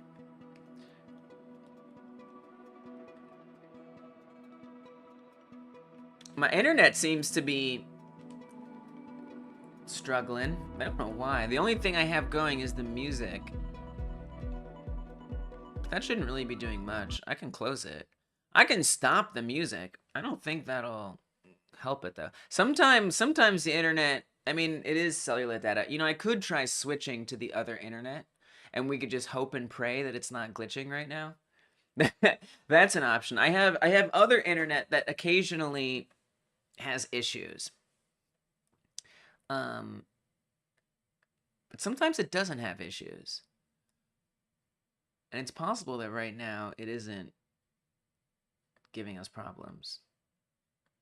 But I don't think I have anything running. Oh, well, there's that. Get that out of my face. A little buffer. It should look shiny afterwards. You love the music? I know, I know. Well, we'll see. Let me just turn it off for a little bit. See if it improves, you know, the internet. And then once it balances out, we can bring it back. I just want to make sure. I'm just trying to end anything that has like a, you know, an internet component. It seems very determined to keep some of these things running that I don't want running. I like the music too. I want the music back. But let's just rule it out. Let's just rule it out as a possible cause for this. Yeah, and then we can bring it back. If it doesn't make it better, we can always bring it back because then it clearly wasn't the issue. You should download a playlist to your PC for offline mode. Yeah, I will, and that is my plan. And the reason why I haven't done that is because, you know, this is like usually an 8-hour stream, right? And so downloading 8 hours worth of music is very time consuming because this music is it's specifically from YouTube for the purpose of listening to and not getting copyright, you know, takedowns or anything like that. And so I have to download it through YouTube's music library, which unfortunately doesn't allow bulk downloads, which means I have to download it one by one by one by one. Just one and repeat. Just one song and repeat it. So I don't think the internet is improving. The only way that's probably going to manifest on your end right now is going to be like bad, you know, it might like get like glitchy, not too glitchy, but like drop. Yeah, I see the quality's dropping down a little bit. I think that's just the internet service. So I could try switching. It's a risk. It's a risk. We could get issues from there, but it's only about 30 minutes or so, maybe an hour left in the stream, depending on if I solve any of these problems. So here's what's gonna happen. Let me play this music. This is our chin scratching music. Sometimes scary things happen when we do this. That is to say, I'm gonna switch the internet. I'm gonna swap the internets, okay? So what does this mean? This means if I swap the internet, that means that you might have to refresh the stream. You might not have to refresh the stream. You might be fine just chilling here. You might be fine just chilling here. Yeah, this is different music. This is this is special music. All right, so here's what I'm gonna do. I'm gonna unplug an Ethernet cable and unplug another Ethernet cable, and I'm gonna swap them, and I'm gonna plug them back in. That's how long this is gonna take me. And the stream is gonna freeze for like a short amount of time, all right? It's gonna freeze for a very short amount of time. Sometimes people have to refresh their browsers, or their, you know, if they're watching it on mobile, they might have to refresh it. So I'm gonna put a message in the chat, a friendly reminder to like button. Yeah, hit the like button if you haven't hit the like button, absolutely. Oh my gosh. All right, here's what's gonna happen. Internet swap beginning. All right, and then I'll tell you when it's done, all right? So if you see a message in the chat that the internet's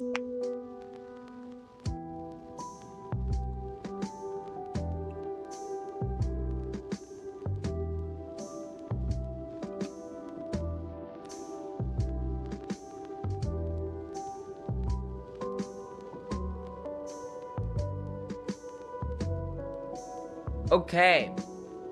All right, we got some glitchies already. That's reassuring. But the stream should be back. Stream swap has ended. Refresh if stream hasn't returned. So, I have a few concerns.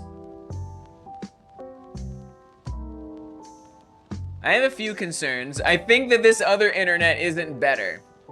I think the other internet isn't better.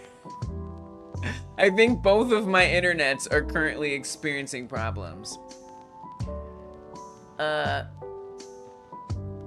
Which is unfortunate.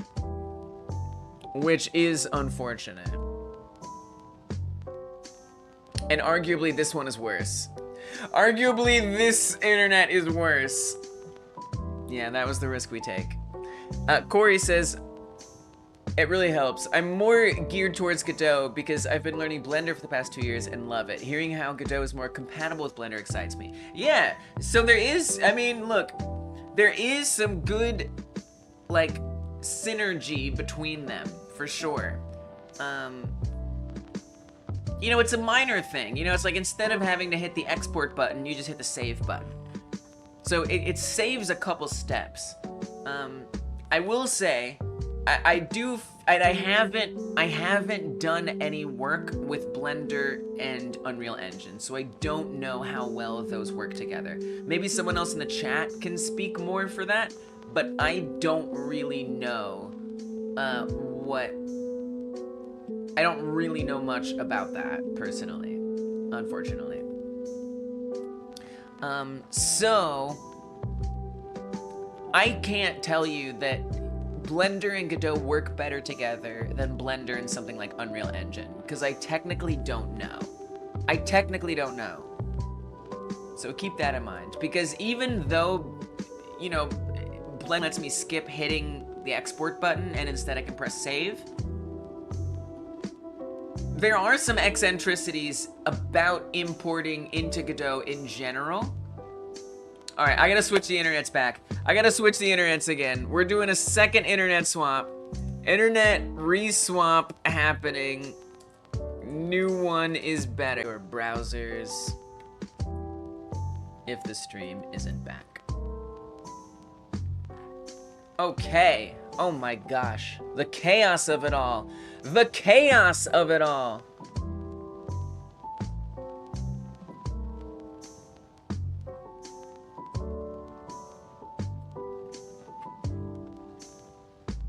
It should be back. I don't know, guys. Wherever I live right now, the internet, no matter which one we choose, is just a little dookie. It's just a little dookie. Just a little dookie. You know, it's flushable. It's a flushable dookie.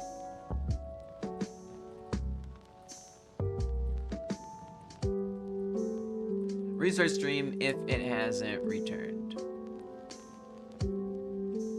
Alright, there we go. Okay. So apparently this internet is good enough. And the music has nothing to do with it. So I'll bring the music back. I know this is other music. I might just have to stop.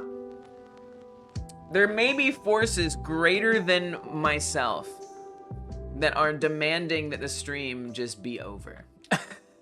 You know what it is? It's all those evil Godot community members that I keep hearing about, but I never actually see. But I hear about them. I don't believe they exist, but I've heard of them. From people I don't trust. That if you dare critique Godot, they will strike you down. I mean, look, I'm just trying to survive making this game work. That's all I'm trying to do. I don't give a crap about critiquing Godot. I just want my game to work, that's all. Alright. So we're gonna have a few internet problems. That means it'll just be a little low quality, but we won't skip anything. So yeah, so just know that, Corey, that, you know, I think if that's like that is something to think about, but I honestly think you should just try them both. You know, like, I'm not really team one engine over another. I think it's good to know multiple engines and to be able to gauge, like, okay, for this scenario, I'm gonna use Unreal Engine. For this scenario, I'm gonna use Unity. For that scenario, I'm gonna use Godot, right? And just make those choices when you can. And then if something goes wrong, like Unity introduces a terrible runtime fee and you don't trust the company ever again, at least now you kind of are familiar a little bit with another engine. Obviously, it's not really practical to like practice multiple engines all the time, but you know, when you're trying to decide, just like give a little time to each one. You know, give them each a chance, because you might find that you like one more than you realized, you know. And try those operations that you're talking about. Try out the Blender stuff in Godot. Try out Blender stuff in Unreal and be like, which one feels better? Which one do I like more? You know, and maybe go from there.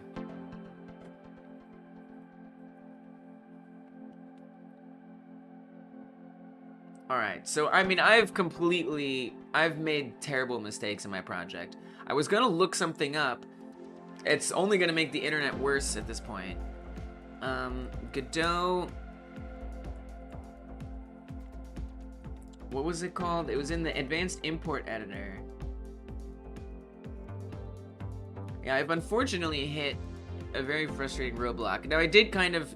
I borderline self-imposed it by deleting those files. But I also didn't, because this should not be that complicated. Set animation save paths. Godot, set animation save paths.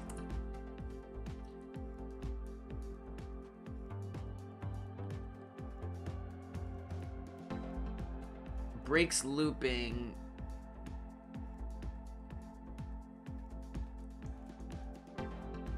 Oh my. Apparently putting that in double quotes yields me almost nothing. And this is one of the worst things about Godot, is there aren't great resources for everything. There are for some. There are for some.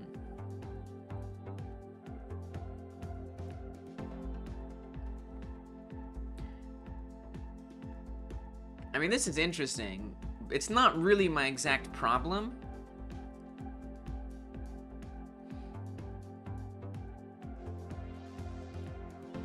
You need to save the model as a local resource in the project. You can then remove the source GLB from the project directory and use the model locally. What? Any change made to the animation tracks, including looping, will be saved then. Simply create a new scene, chuck the model in there, right-click, make local.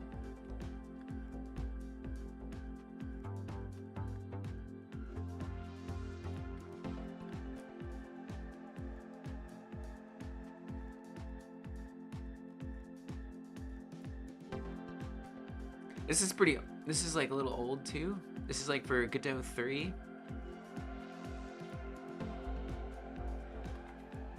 So maybe if I restart it, let me try restarting the project.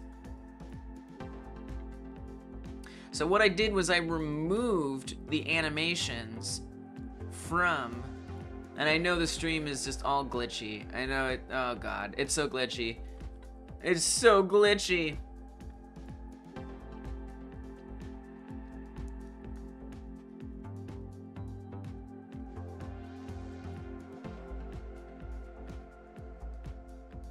Did I add a breakpoint? Wait, is that what happened? Did I just accidentally add a breakpoint? Okay, no, I didn't think so. I was like, there's no way that that's the whole problem. I wish it was. Cannot get method bone pose rotation on null value. Yeah, I've broken things. I've broken things badly.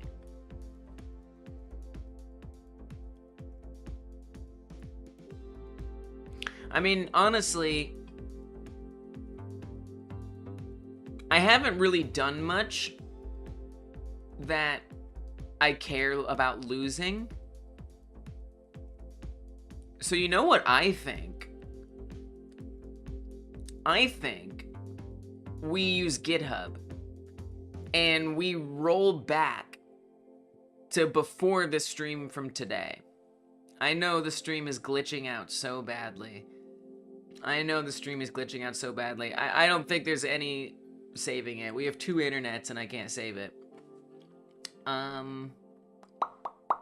So this is fun. Bad internet, bad Godot. So I think what I'm gonna do is I will save some of this code that we typed. Really, we didn't do much. All we did was we added in one line. I know it just looks like garbled. This just looks like the Matrix when I scroll. It looks like nothingness. It's chaos in here. But what I'm just gonna do is, I mean, all I really need to do is remember this one line of code here. I don't need the timer stuff. We can always recreate that. It'll be fine.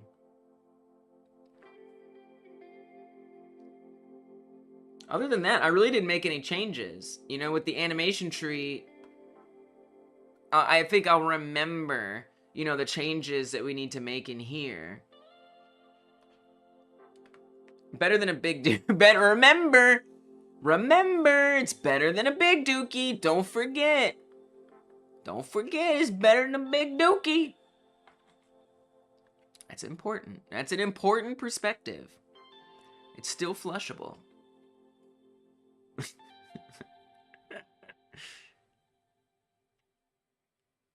I feel like this is all pretty rememberable, adding the timescale node. you understand, Merp, you know, flushable dookie? You know about flushable, I think you know about flushable dookie. I don't pretend like you don't know about flushable dookie. And then we set up the one shot. You know, this is stuff that I can remember and I can set up again. You know, unfortunately, I might have to do it next week with how this internet is going, but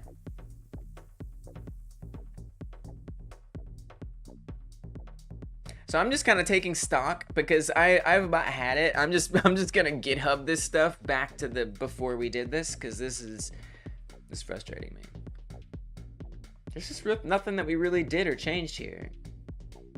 So, yeah. I'm gonna close it. We're not gonna save it. And I'm never, ever going to touch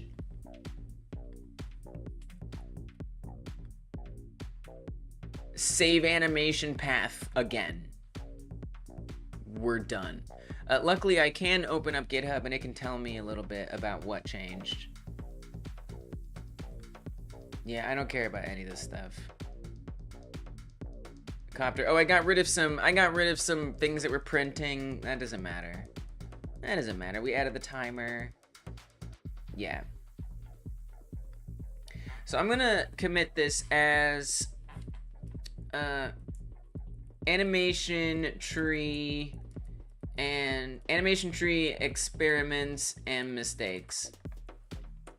This commit is just to be reverted because hitting set animation save path in the blend files importer, advanced import settings,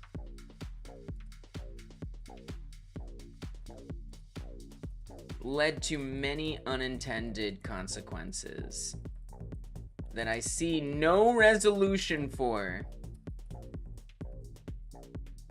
but to roll back. Okay. So I'm gonna commit this, and then we're going to revert that commit, and we're gonna go back to the one from Monday, actually. No problem.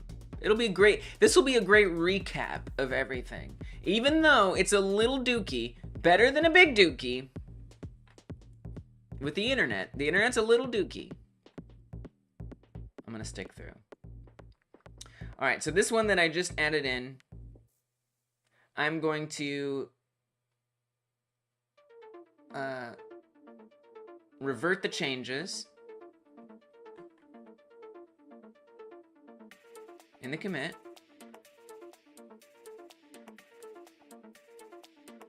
Now with the animation stuff that we did in Blender, I am gonna wanna actually make sure I save this. So we do have all these like renamed ones. I kinda don't need them renamed anymore, truth be told. I kinda don't need all this crap anymore. So I'll tell you what I'm gonna do here. I'm gonna delete all of these. And I'm gonna delete all these new actions that were created.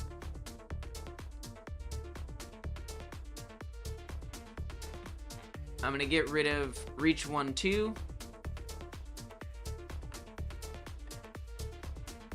I'm gonna get rid of reach 2, 2. Get rid of reset 1, 2. Get rid of run 2, dash 2. Get rid of walk 2, dash 2. And while I'm at it, I'm just gonna rename this. All right, and then we'll pop open the NLA editor. Push down walk 2. Get run 2, push it down.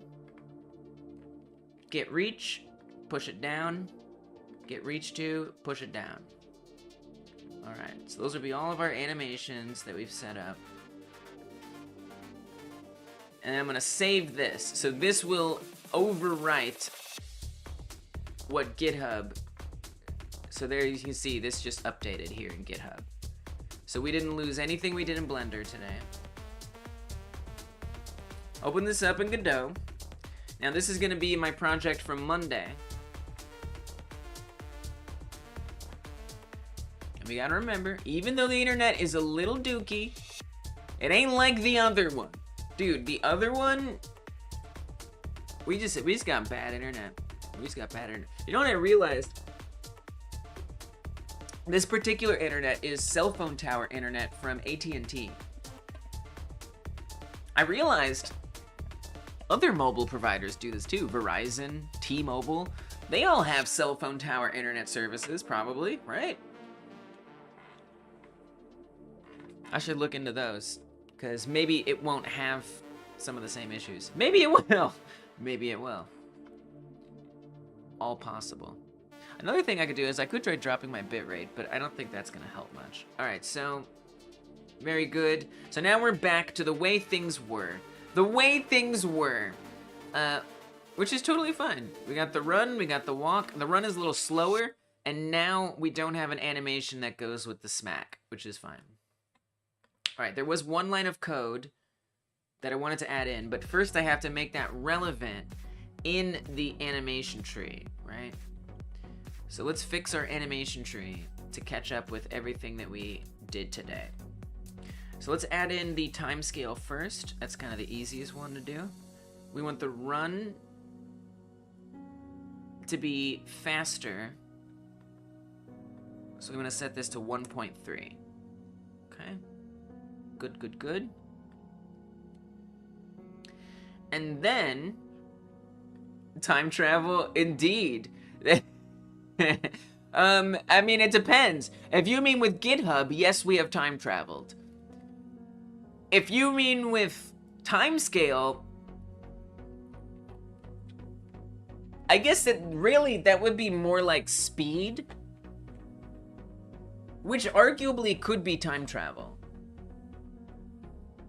I did see there's a time seek node though, so I don't know what this does, but maybe that does some time traveling.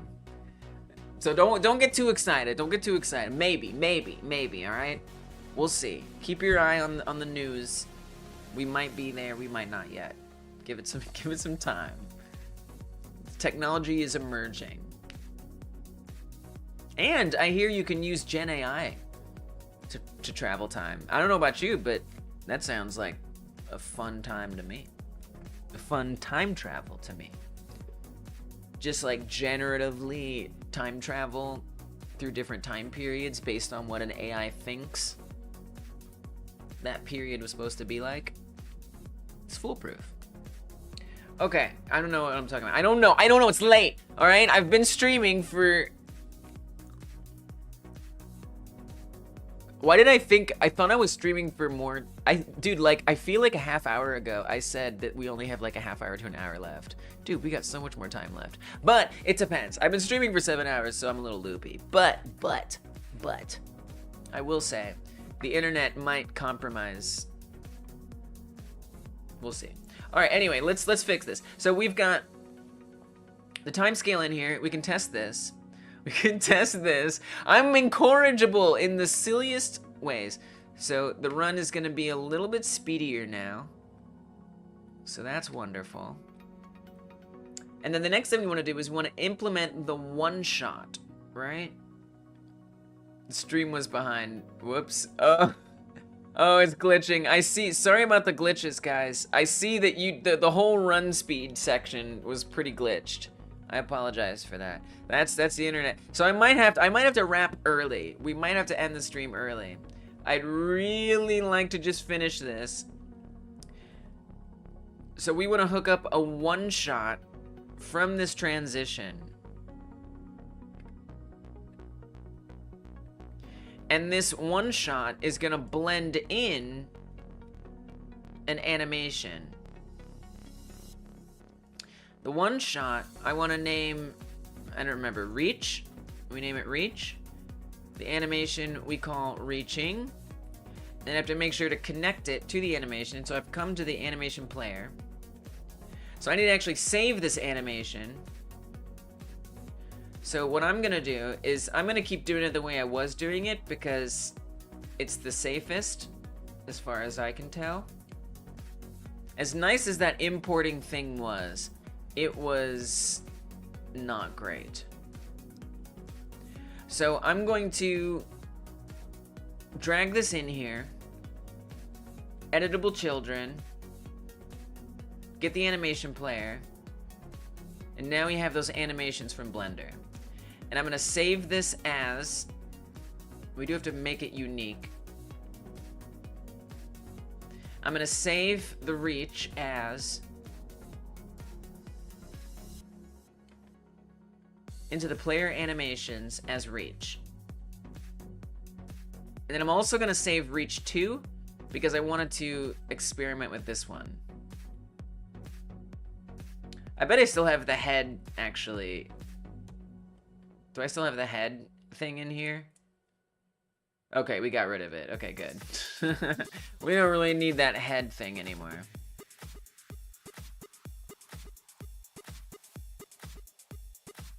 I feel like I should put like a disclaimer on screen, like sorry about the internet.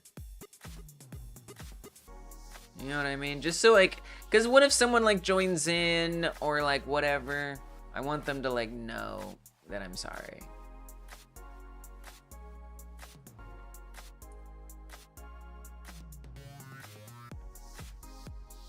See the glitches? I see them, I see them. Sorry. My internet is bad right now. We'll just put that there. That absolves me. At least it seems like I care. Put a little background on it so it pops. I'm just trying to be thoughtful. I'm just trying to stay thoughtful.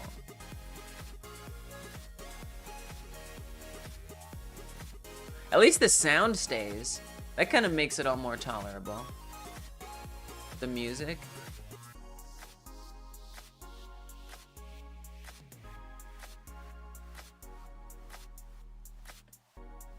Alright, there we got a message. Sorry, my internet is bad. Probably it's not even visible on the bad internet. Alright.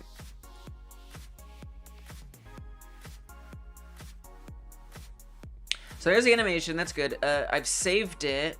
I've saved both of the reaches. I think we're pretty good. I don't think I changed the walk or the run at all. So I don't think we need to save those. So now I have to get rid of this, and that's what I have to do every time I want to update an animation. We have to drag it in, make it editable, save those animations as, and then that's the whole thing. Okay, so now I can come to the animation player, and we can add in reach and reach 2. So add in reach 2. Now I'm gonna come to the animation tree. Well, actually, before I do that, I have to modify these, right? So I have to remove all of those extra keyframes we don't want. I have to rename the paths. It's just the way it is.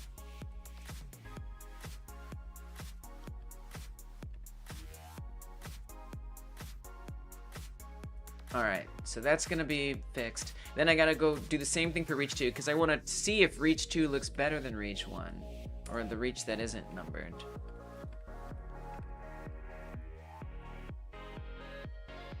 I only have to update the ones that we're actually using. Get rid of all these. Get rid of that. Get rid of this. Delete the rest of these. And now that should be set up. Okay. So, animation tree. So now I can set the reach to the thing that we're blending into, and then I need to edit the filters. So the only thing that I want this to animate is the elbow right, the hand right. I also want it to animate this one here. And that should be it. And then we have to add the line of code in here for when the grab occurs, then play that animation. So you come over here to the main scene, and we get the alien script, physics process. We gotta go actually do grab, not physics process. And right in here, we want the animation to occur. And so that should catch us back up, unless I've done something wrong. It should catch us back up where that animation plays. It looks like I've done the left arm instead of the right arm, but that's okay. It's not bad. It's not bad. We just did a little click wrong. Easily fixed. I'm actually a little confused because I didn't click elbow left or anything.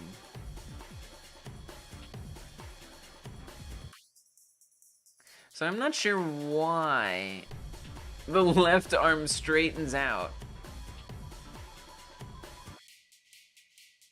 at all. Let me see what it looks like in the animation player. So that animation is only doing the right side. There is no left arm in there. Sorry for the glitches. I know the glitches are happening.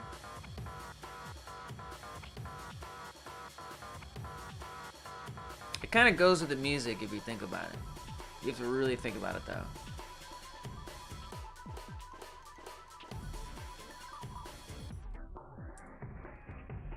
I'm a little confused. I wonder if it's this one.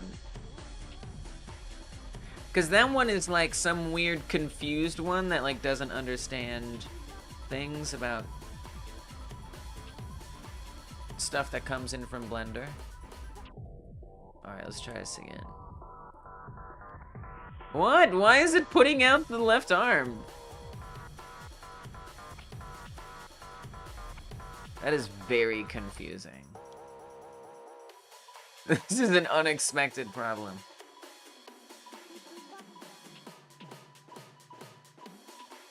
Does it do it here? It does! So it does it in here as well. What if I unclick these filters and we fire it? Oh, I didn't enable filtering. I forgot to enable the filtering. I'm still a little confused why it straightens that arm out. Can't say I totally understand it, but what I did was I clicked these, but I forgot to click this one. That's why it wasn't filtering that. And so now if we do it, now it only does that. Okay, there we go. All right. Very good. Good, good. Okay, so now, I mean, I gotta say, something happened along the way where that weird flabby part of the arm just stopped being an issue. I don't know what made that get fixed, but that did kind of fix itself.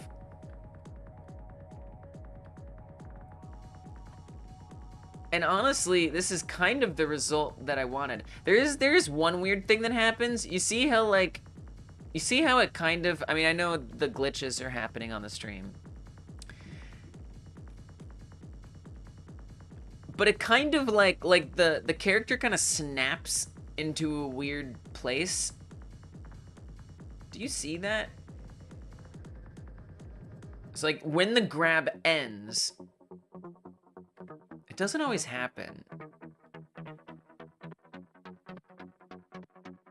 Do you see that? Like the character kind of like bounces a little bit. I don't really understand what that is. I have a theory. So what if I edit, does it, first of all, I guess let me see if it happens in the AnimationTree player. It does. Now what if I get rid of this bracketed one here? Does it happen? It doesn't. So what I think, here's what I think. I think that these brackets are representing both the position and the rotation here. Because these aren't properties that exist in Godot, but these properties exist in Blender. Or Godot doesn't really know what to do with these properties.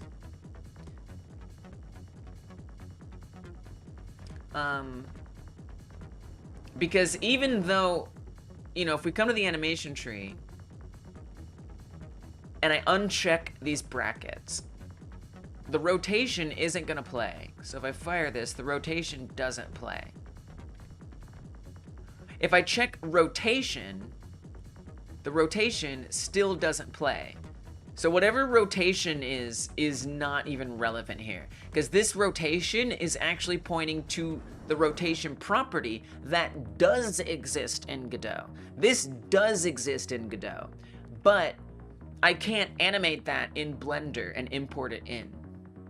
I have to animate that separately in Godot in order for that to exist.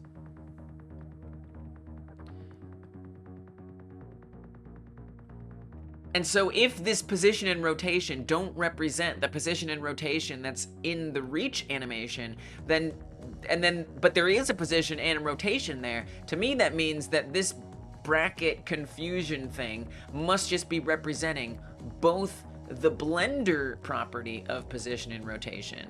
And so the position isn't being filtered out when this animation runs, even though I don't want it to happen. So the only thing I can think of, besides just rotating it in Godot, would be to remove the position track here. Which might be fine. So let me see what happens. If we remove the position track, and we keep that bracketed one, hopefully, we won't get that weird little snapback bounce thing happening.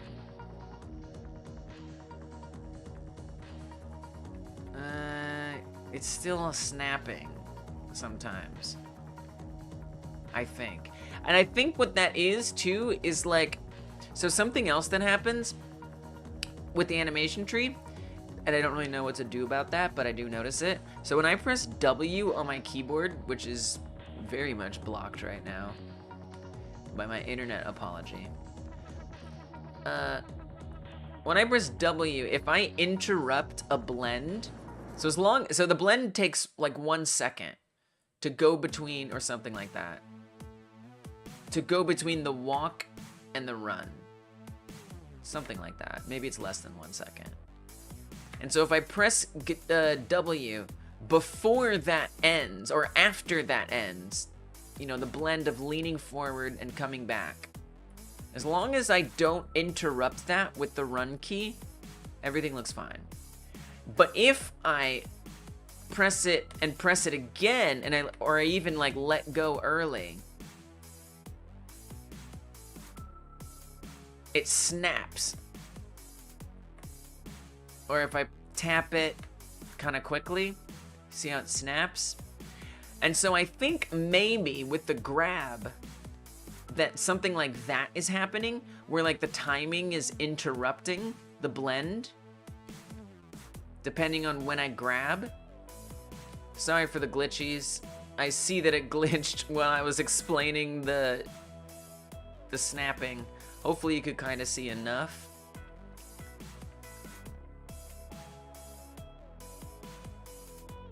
But just see, it's like, I don't know.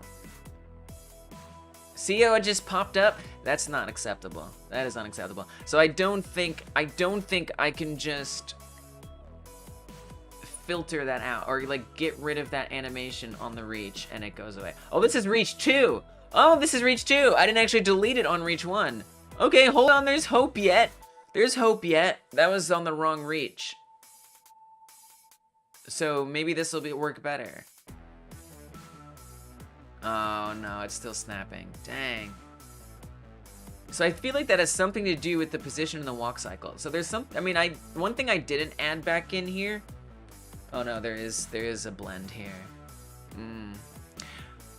Mix mode blend add. Fade in time, fade out time. You know, maybe I could add in a fade out time and a curve or something. We could say it takes, how long does this transition? This transition is 0.5. Okay, so it's 0.5 seconds between the walk and the run. So with the one shot, I could say that that's 0.5 as well. And I could give it a curve too, potentially. I wonder if that smooths it out.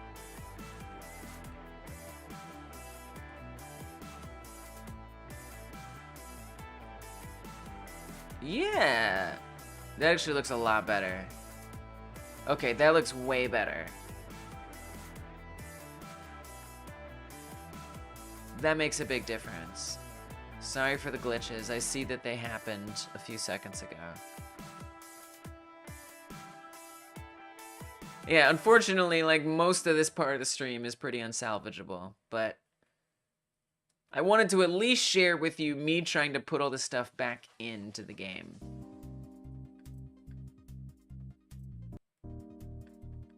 Thank you for sticking with it. Oh well, at least we had most of the stream with okay internet. Well, the last thing I wanted to try was the Reach 2. So the Reach 2 doesn't animate the arm. We'll see if you can even see it. Is this stream gonna be mostly gray? Perhaps.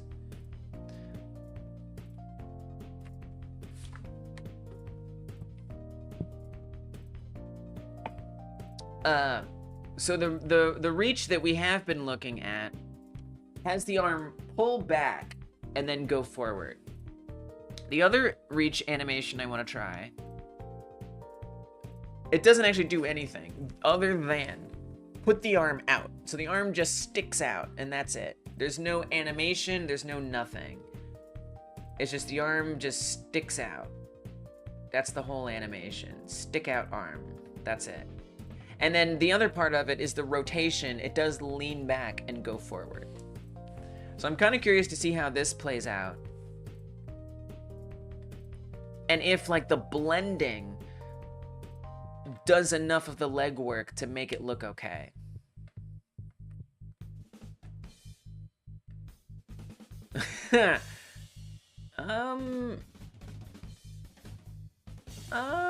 I think that looks worse. I'm a little surprised, but I think that actually looks worse.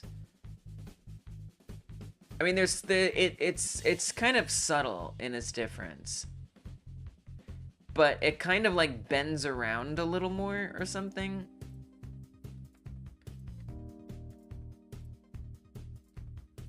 I wonder, you know, and what if we do a fade on the one shot, a fade in as well? So we could say 0.5 again. But I have a feeling that that's not going to look much better. So I think the actual other animation does look better. Actually, it's not too bad. It is, well, you know what I don't like about it is then now it's fading through the walk animation and we kind of just are back where we started. I know you couldn't see that. You couldn't see that at all. It wasn't good. Don't worry about it. It wasn't that good. And actually, this does cause a bit of a problem with the fade out time being 0.5. I might want to make the fade out time smaller. Or maybe we could change the curve on the fade out time to be like an ease out. Or actually an ease in. So that way, because otherwise the walk animation on the arm is beginning before the arm returns back to the body, which isn't great. Still seems a little long. I'm gonna say 0.25.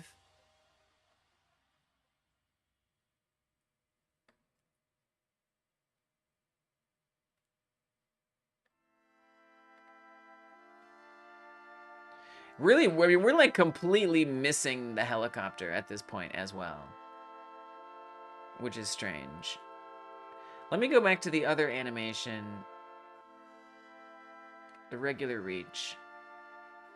I mean, it's like going past the helicopter.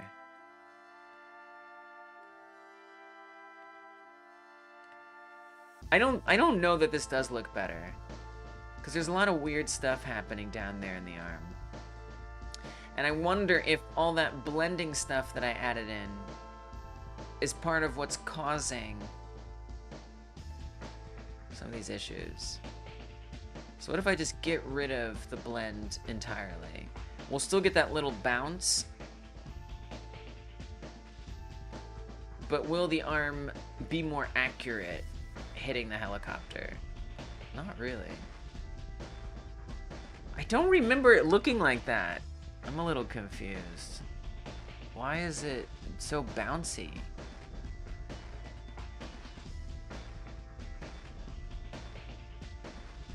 The timing is very strange. And I don't really understand it.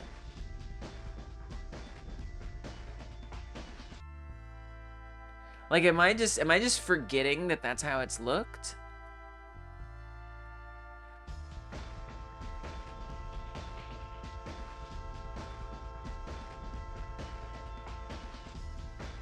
Like, I don't really understand why it goes down so far. What if I set the fade out time to 1 second? You know, it's like going past the helicopter. Oh, there it stops. If I set the fade out time to longer, it stops at the helicopter. Interesting. So I think it's just not playing the animation for long enough or something.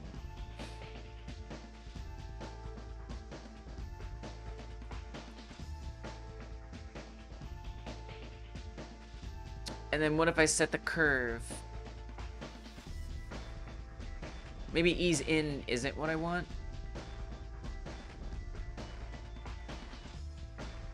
But maybe it is.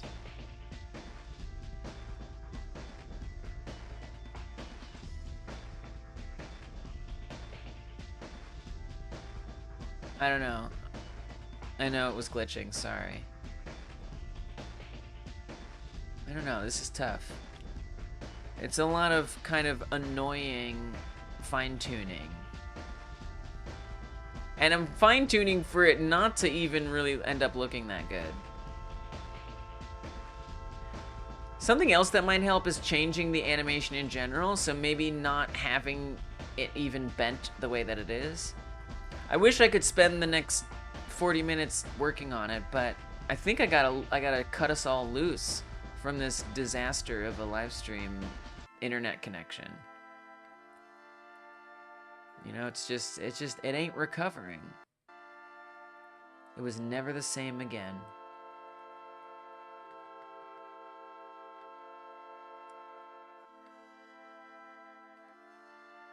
Oh, it's just getting worse. Well, I think I'm gonna call it then. It's dropping way too much. But you know, I'm happy with what we learned today. I feel like I understand the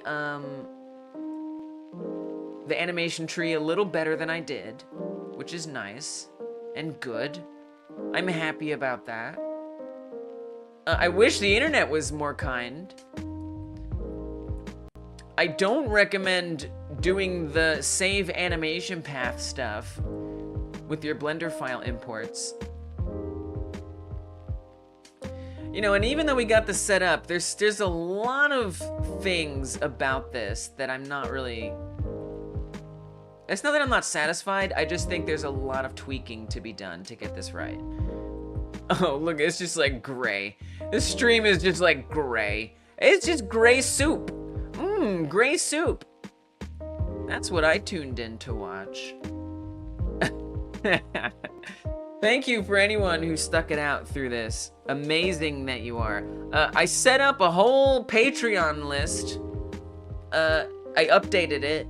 I updated the Patreon list and the YouTube list. I don't know if you'll be able to see it. It might glitch right out. Thank you guys for supporting the channel. It means the world. It helps so much. Oh no, it's total glitch town. You get some glimpses of it. You got some glimpses of it. You guys really help me, honestly contribute to my family. Like, my partner helps out with most of every dime that we spend. And I'm lucky in that regard. But because of what you guys do, I'm able to support us when their money runs out. Look at that glitchies. I like how the glitchies go away right whenever the names appear. Like, what? Like, are you trolling me? And I appreciate that I'm able to contribute. Don't worry though, because my partner always pays us back after, and I say us because I mean you and me, pays us back after they get paid the next time. So I'm just saying, you guys help me tie us over whenever money's tight. So thank you for that. And then that money is going right into the channel, so thank you for whatever you can do by donating, supporting as a YouTube member, or as a patron, a paid patron. By doing that support, you get access to a live stream that I do every Monday. Every Monday at 1 p.m. Eastern, 2 p.m. Eastern. I do a whole secret 8-hour live stream. It's very secret, but you will be welcome to join if you support the channel. So, you know, there's that. Keep that in mind. Other than that, y'all, I think I gotta get out of here. The internet's too bad. I'm very happy with the success today. I do think that there's some work to be done. Tomorrow I'll be back for the game jam. Let's hope the internet is good by then. Oh gosh, I hope it is. I really hope it is. I'll be back next week, next Wednesday, working on this game some more. And who knows, maybe I'll have a new game jam. Not by next week, but, you know, soon. So stay tuned for all that. If you're watching this after the live stream, my gosh, I can't believe you made it this far, considering the glitches that we've been experiencing. But if you are here, remember, you can watch another episode by tapping or clicking in the bottom left. That'll actually be the previous one. Tap or click in the bottom right to see the next live stream that we do in this series, and I'll see you there. All right, y'all. Take care. Goodbye. Thank you.